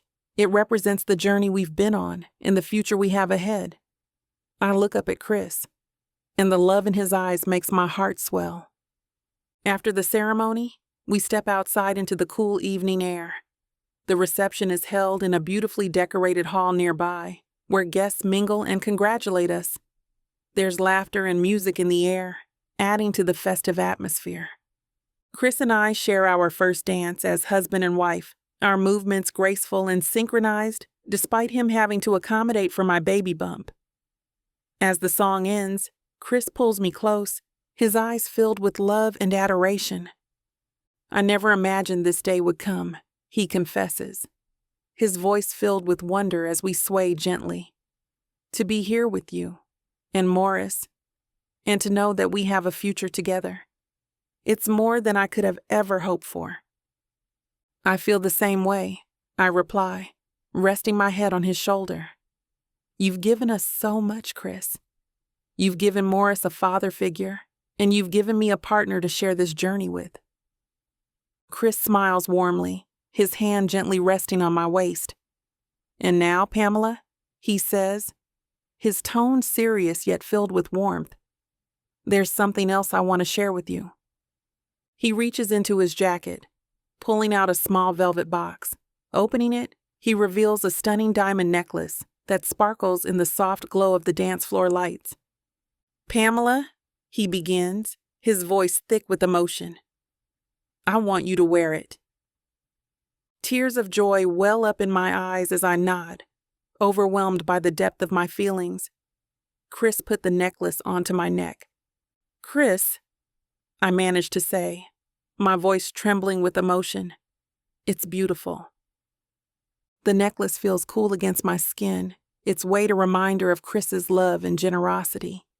Together, we walk back towards our guests, hand in hand, ready to face whatever the future holds. The beautiful diamond necklace sparkles on my neck. As the night progresses, we mingle with our guests, receiving their blessings and well wishes. I steal a few moments alone with Chris, away from the crowd, to reflect on the day. Chris, I whisper, leaning against him as we stand under the stars. This is more than I ever dreamed of. He looks down at me, his eyes soft and filled with love. Pamela, you deserve the world. I want to give you everything your heart desires. We share a quiet moment, watching the stars twinkle above. The weight of the day settles around us, a comforting reminder of the love and support we have from everyone in our lives. Before we know it, the evening draws to a close. Chris and I take to the dance floor one last time, swaying to a slow, sweet melody. My head rests on his chest, feeling the steady rhythm of his heartbeat. The diamond necklace glints in the moonlight, a symbol of our love and the promises we've made to each other. As the music fades, we hold them close.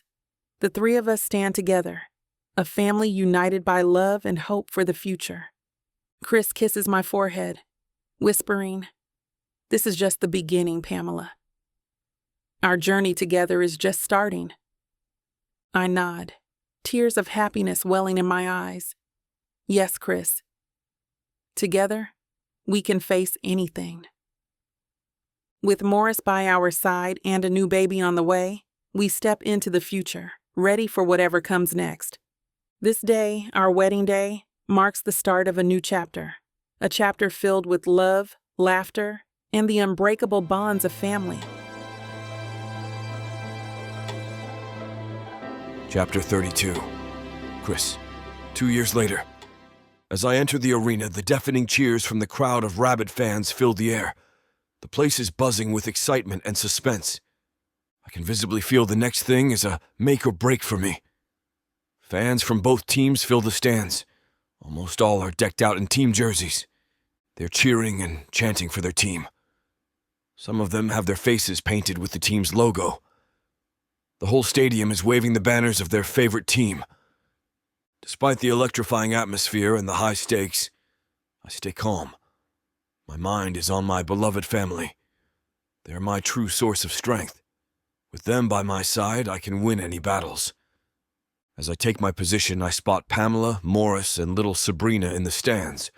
Pamela is watching me, her eyes following my every move, even my hand gestures. Pamela's green eyes lock with mine for a moment.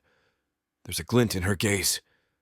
Maybe it's pride, or maybe she's wishing me good luck using only her beautiful eyes. Man, I love her eyes. As the game draws near, the crowd's energy gets even more electric. Every glance upward reveals their cheering, happy, supportive faces. Their love and faith in me radiate through my thoughts, guiding my focus. The puck drops, and I charge forward, my focus sharp and my resolve unshakable. During a break in play, I skate over to the bench, taking a moment to catch my breath. Pamela is there, making her way down to the edge of the rink. She motions for me to come closer. I lean in to hear her over the din of the arena. "Chris," she says, her voice just loud enough to be heard. "Morris was insistent that I come down here and tell you to take care of yourself, but also, no matter what, we love you." I look up at where my son sits, frowning. I can see he feels the tension in the game situation. My heart fills. He wants me to be okay. I smile and wave at him and then give Pamela a quick kiss. Tell him no matter what happens out there, we will continue our beautiful life together. She nods, grinning at me. "We will. Now go kick some butt." Before I can respond, the whistle blows, calling us back to the game. I give Pamela one last look before skating back onto the ice. I'm focusing on the game, my family, and the future I'm fighting for. As I take my position, I feel a sense of determination. I won't let anything or anyone take my future away from me. I'm not just playing for the title. I'm playing for my family, for their hopes and dreams, for the promise of a future we can all share. As I move past opponents, the crowd's noise fades.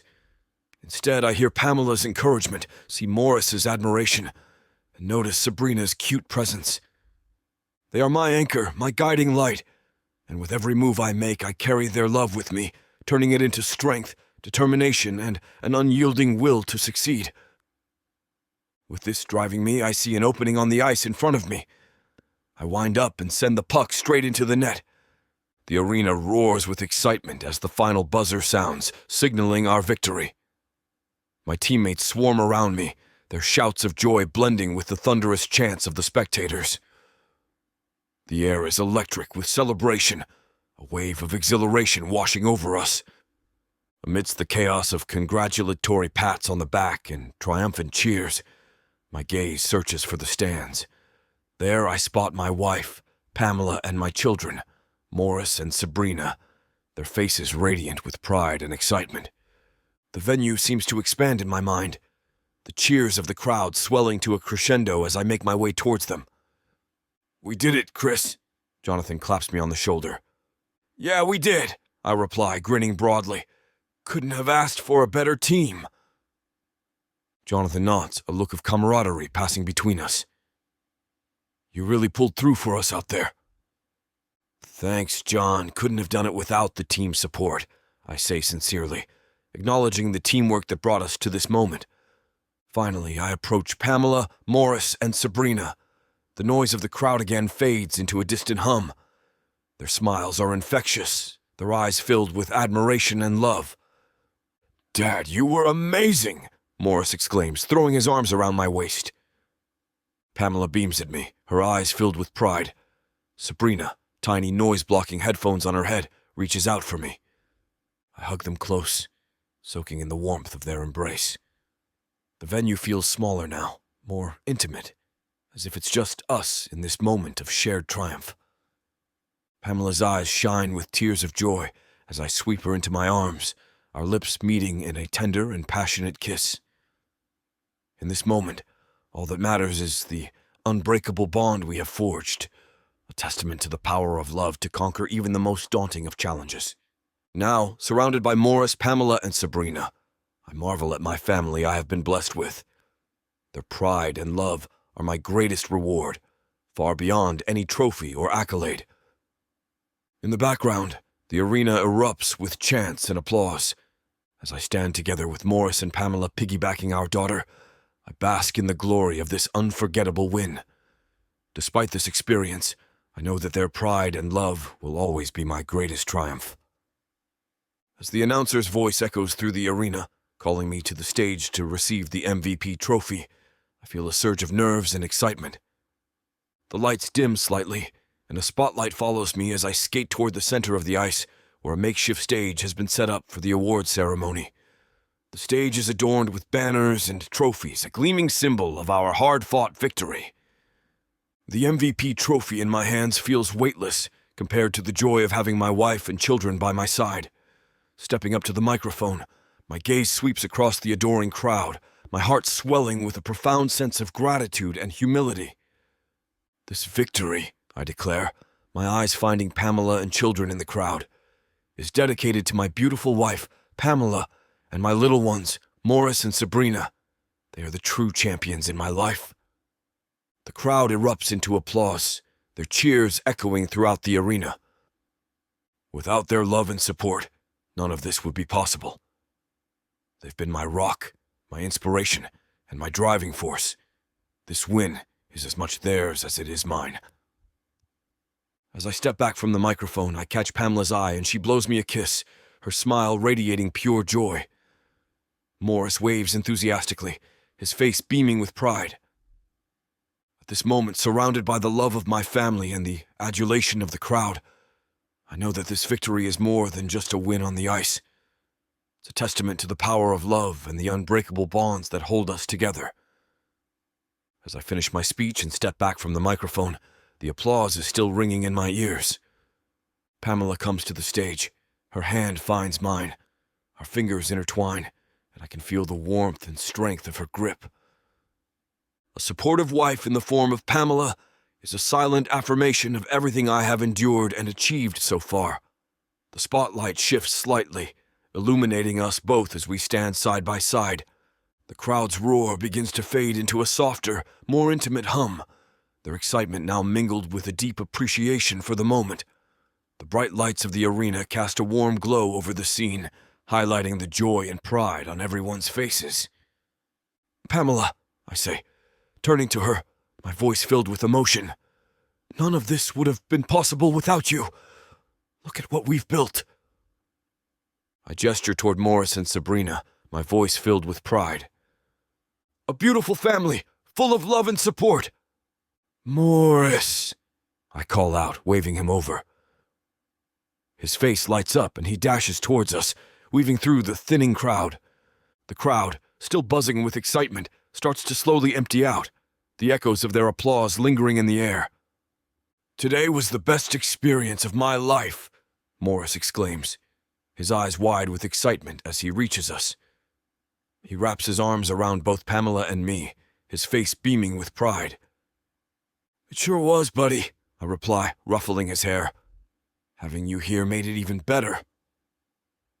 As the remaining crowd is erupting into thunderous applause, I pull Pamela and Morris close, enveloping them in a cocoon of pure bliss.